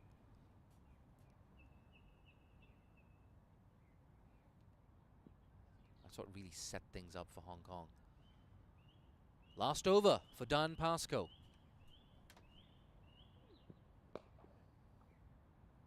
Doesn't take the single there. Yeah, I'm not sure about this from Fies. Shazwal Izzat definitely capable of clearing the ropes. Got Wafiq Irfan as well, set to come in at number 11 today. Yeah, consecutive dots. See, I'm not sure if this is necessarily the right move here from Fies. The game is all but done. May as well give the likes of Shazwal Wafiq Irfan, if he gets a chance to bat. Give them a chance to get out there. Get a boundary or two away. That's in the air. Will it be taken? Yeah, that's 9 down. It's the big one of Faiz. Nazakat Khan, the skipper of Hong Kong China, making no mistake there. So Faiz, he was out there for a bit. Stubborn resistance. But he's gone for 33 off 50. Yeah, completely mishit that. And it's emblematic of the type of day that Malaysia have had, both in the field and with the bat. They're going to have better days at the office, no doubt about that. They're a quality side. They've entertained us in Hong Kong, China. But today, things not quite clicking for them. 102 for 9. It's that man, Wafiq Irfan. One of the two men who was fantastic in the final over against Canada. Today, though, coming in at number 11 with the game pretty much decided. 2.5 overs left. Pascoe gets his first scalp. Look at those figures, 5.3 overs, 1 for 12. We said this before as well. One of the biggest positives for Hong Kong China is just the number of options they have in the spin department. Yeah, we saw I believe Gazanfar has been selected in that East Asia Cup squad as well. The leg spinner, so watch out for him next week on the other side of Chinese New Year. Oh, they're going to run through for that.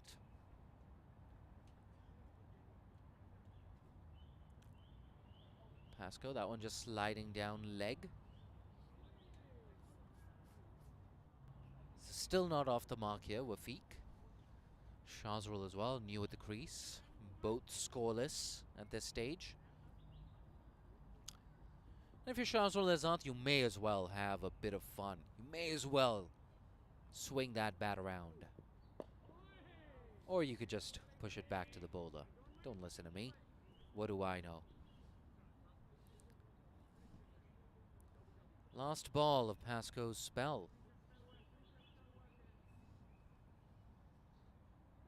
Aaron's getting excited. This could be the first maiden. No, it's not! Smashed into a vacant wide long on region. You've jinxed it, Aaron Bush. Gets off the mark, Shazul Azad after 25. It's 107 for 9. This is what I was talking about as well. He can wield the willow. Get some quick runs, Shazul Azad. Really enjoy watching Shazul Azad bat, in fact. This is why I was surprised as to why Ahmed Faiz was trying to farm the strike.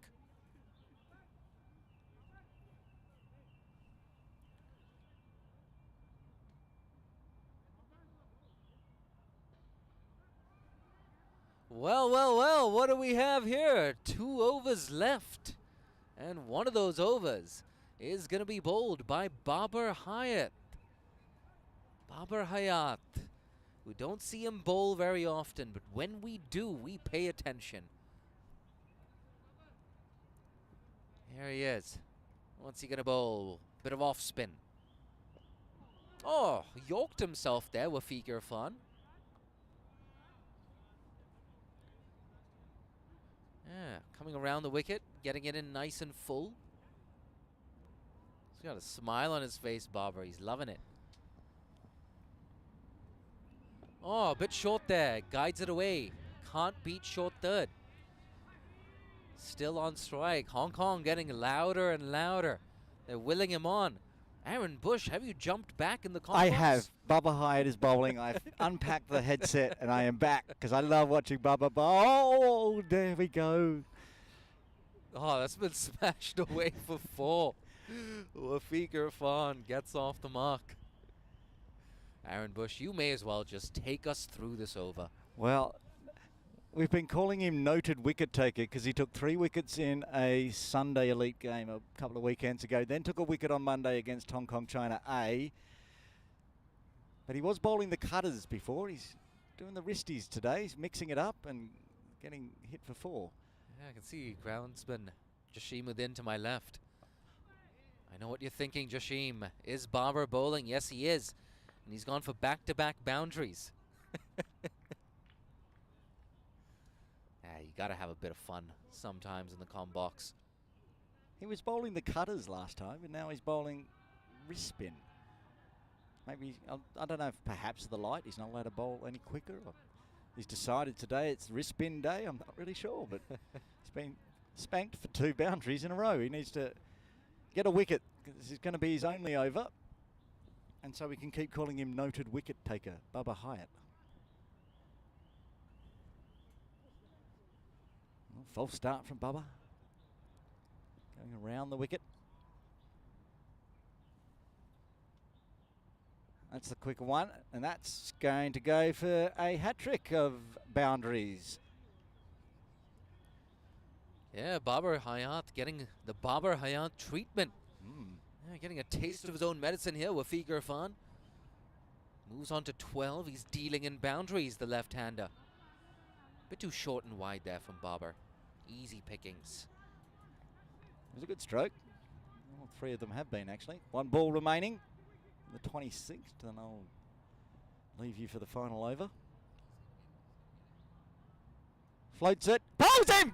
Gets the wicket! Bubba Hyatt finishes off the game. Noted wicket taker, Bubba Hyatt. He always gets his man. He's on screen. I told you off camera, Aaron Bush. Babar Hayat is going to finish off the game. It's exactly what he's done. Let's take a look at this replay around the wicket. Nice and full, nice and straight. You miss, I hit. A dominant win here for Hong Kong. They bowl Malaysia out for 119 in just 26 overs. They win by 115 runs, according to the Duckworth-Lewis-Stern method. Handshakes all around. But what a dominant performance from the home side. Yeah, good to see them back in business, Hong Kong, China. They have struggled against Malaysia, going down in 2 tight games. Nothing tight about today's game. Sure, it was shortened because of weather, but that's okay. Hong Kong went out there with the bat and put on a massive total, really, for 34 overs, 253, and then did the job with the ball. Only 4 players getting into double figures for Malaysia. And the bowling card, if you're a Hong Kong supporter, take a screenshot of this. The man of the moment, 5 for 26, Yasim Murtaza. 2 wickets for Nasrullah Rana, 2 for 17. 1 for 19 for Ayush Shukla. 1 for 16, Dan Pascoe in his 6-over quota. And Babar Hayat right at the bottom, conceded 3 boundaries, but took that final wicket. 1 for 12 for big Babar Hayat. That's the match summary. It was Malaysia who won the toss, decided to bowl first. Hong Kong, China. At one stage, they looked in a bit of trouble, but Azaz Khan rescued the innings towards the end, getting 27 runs off that final over.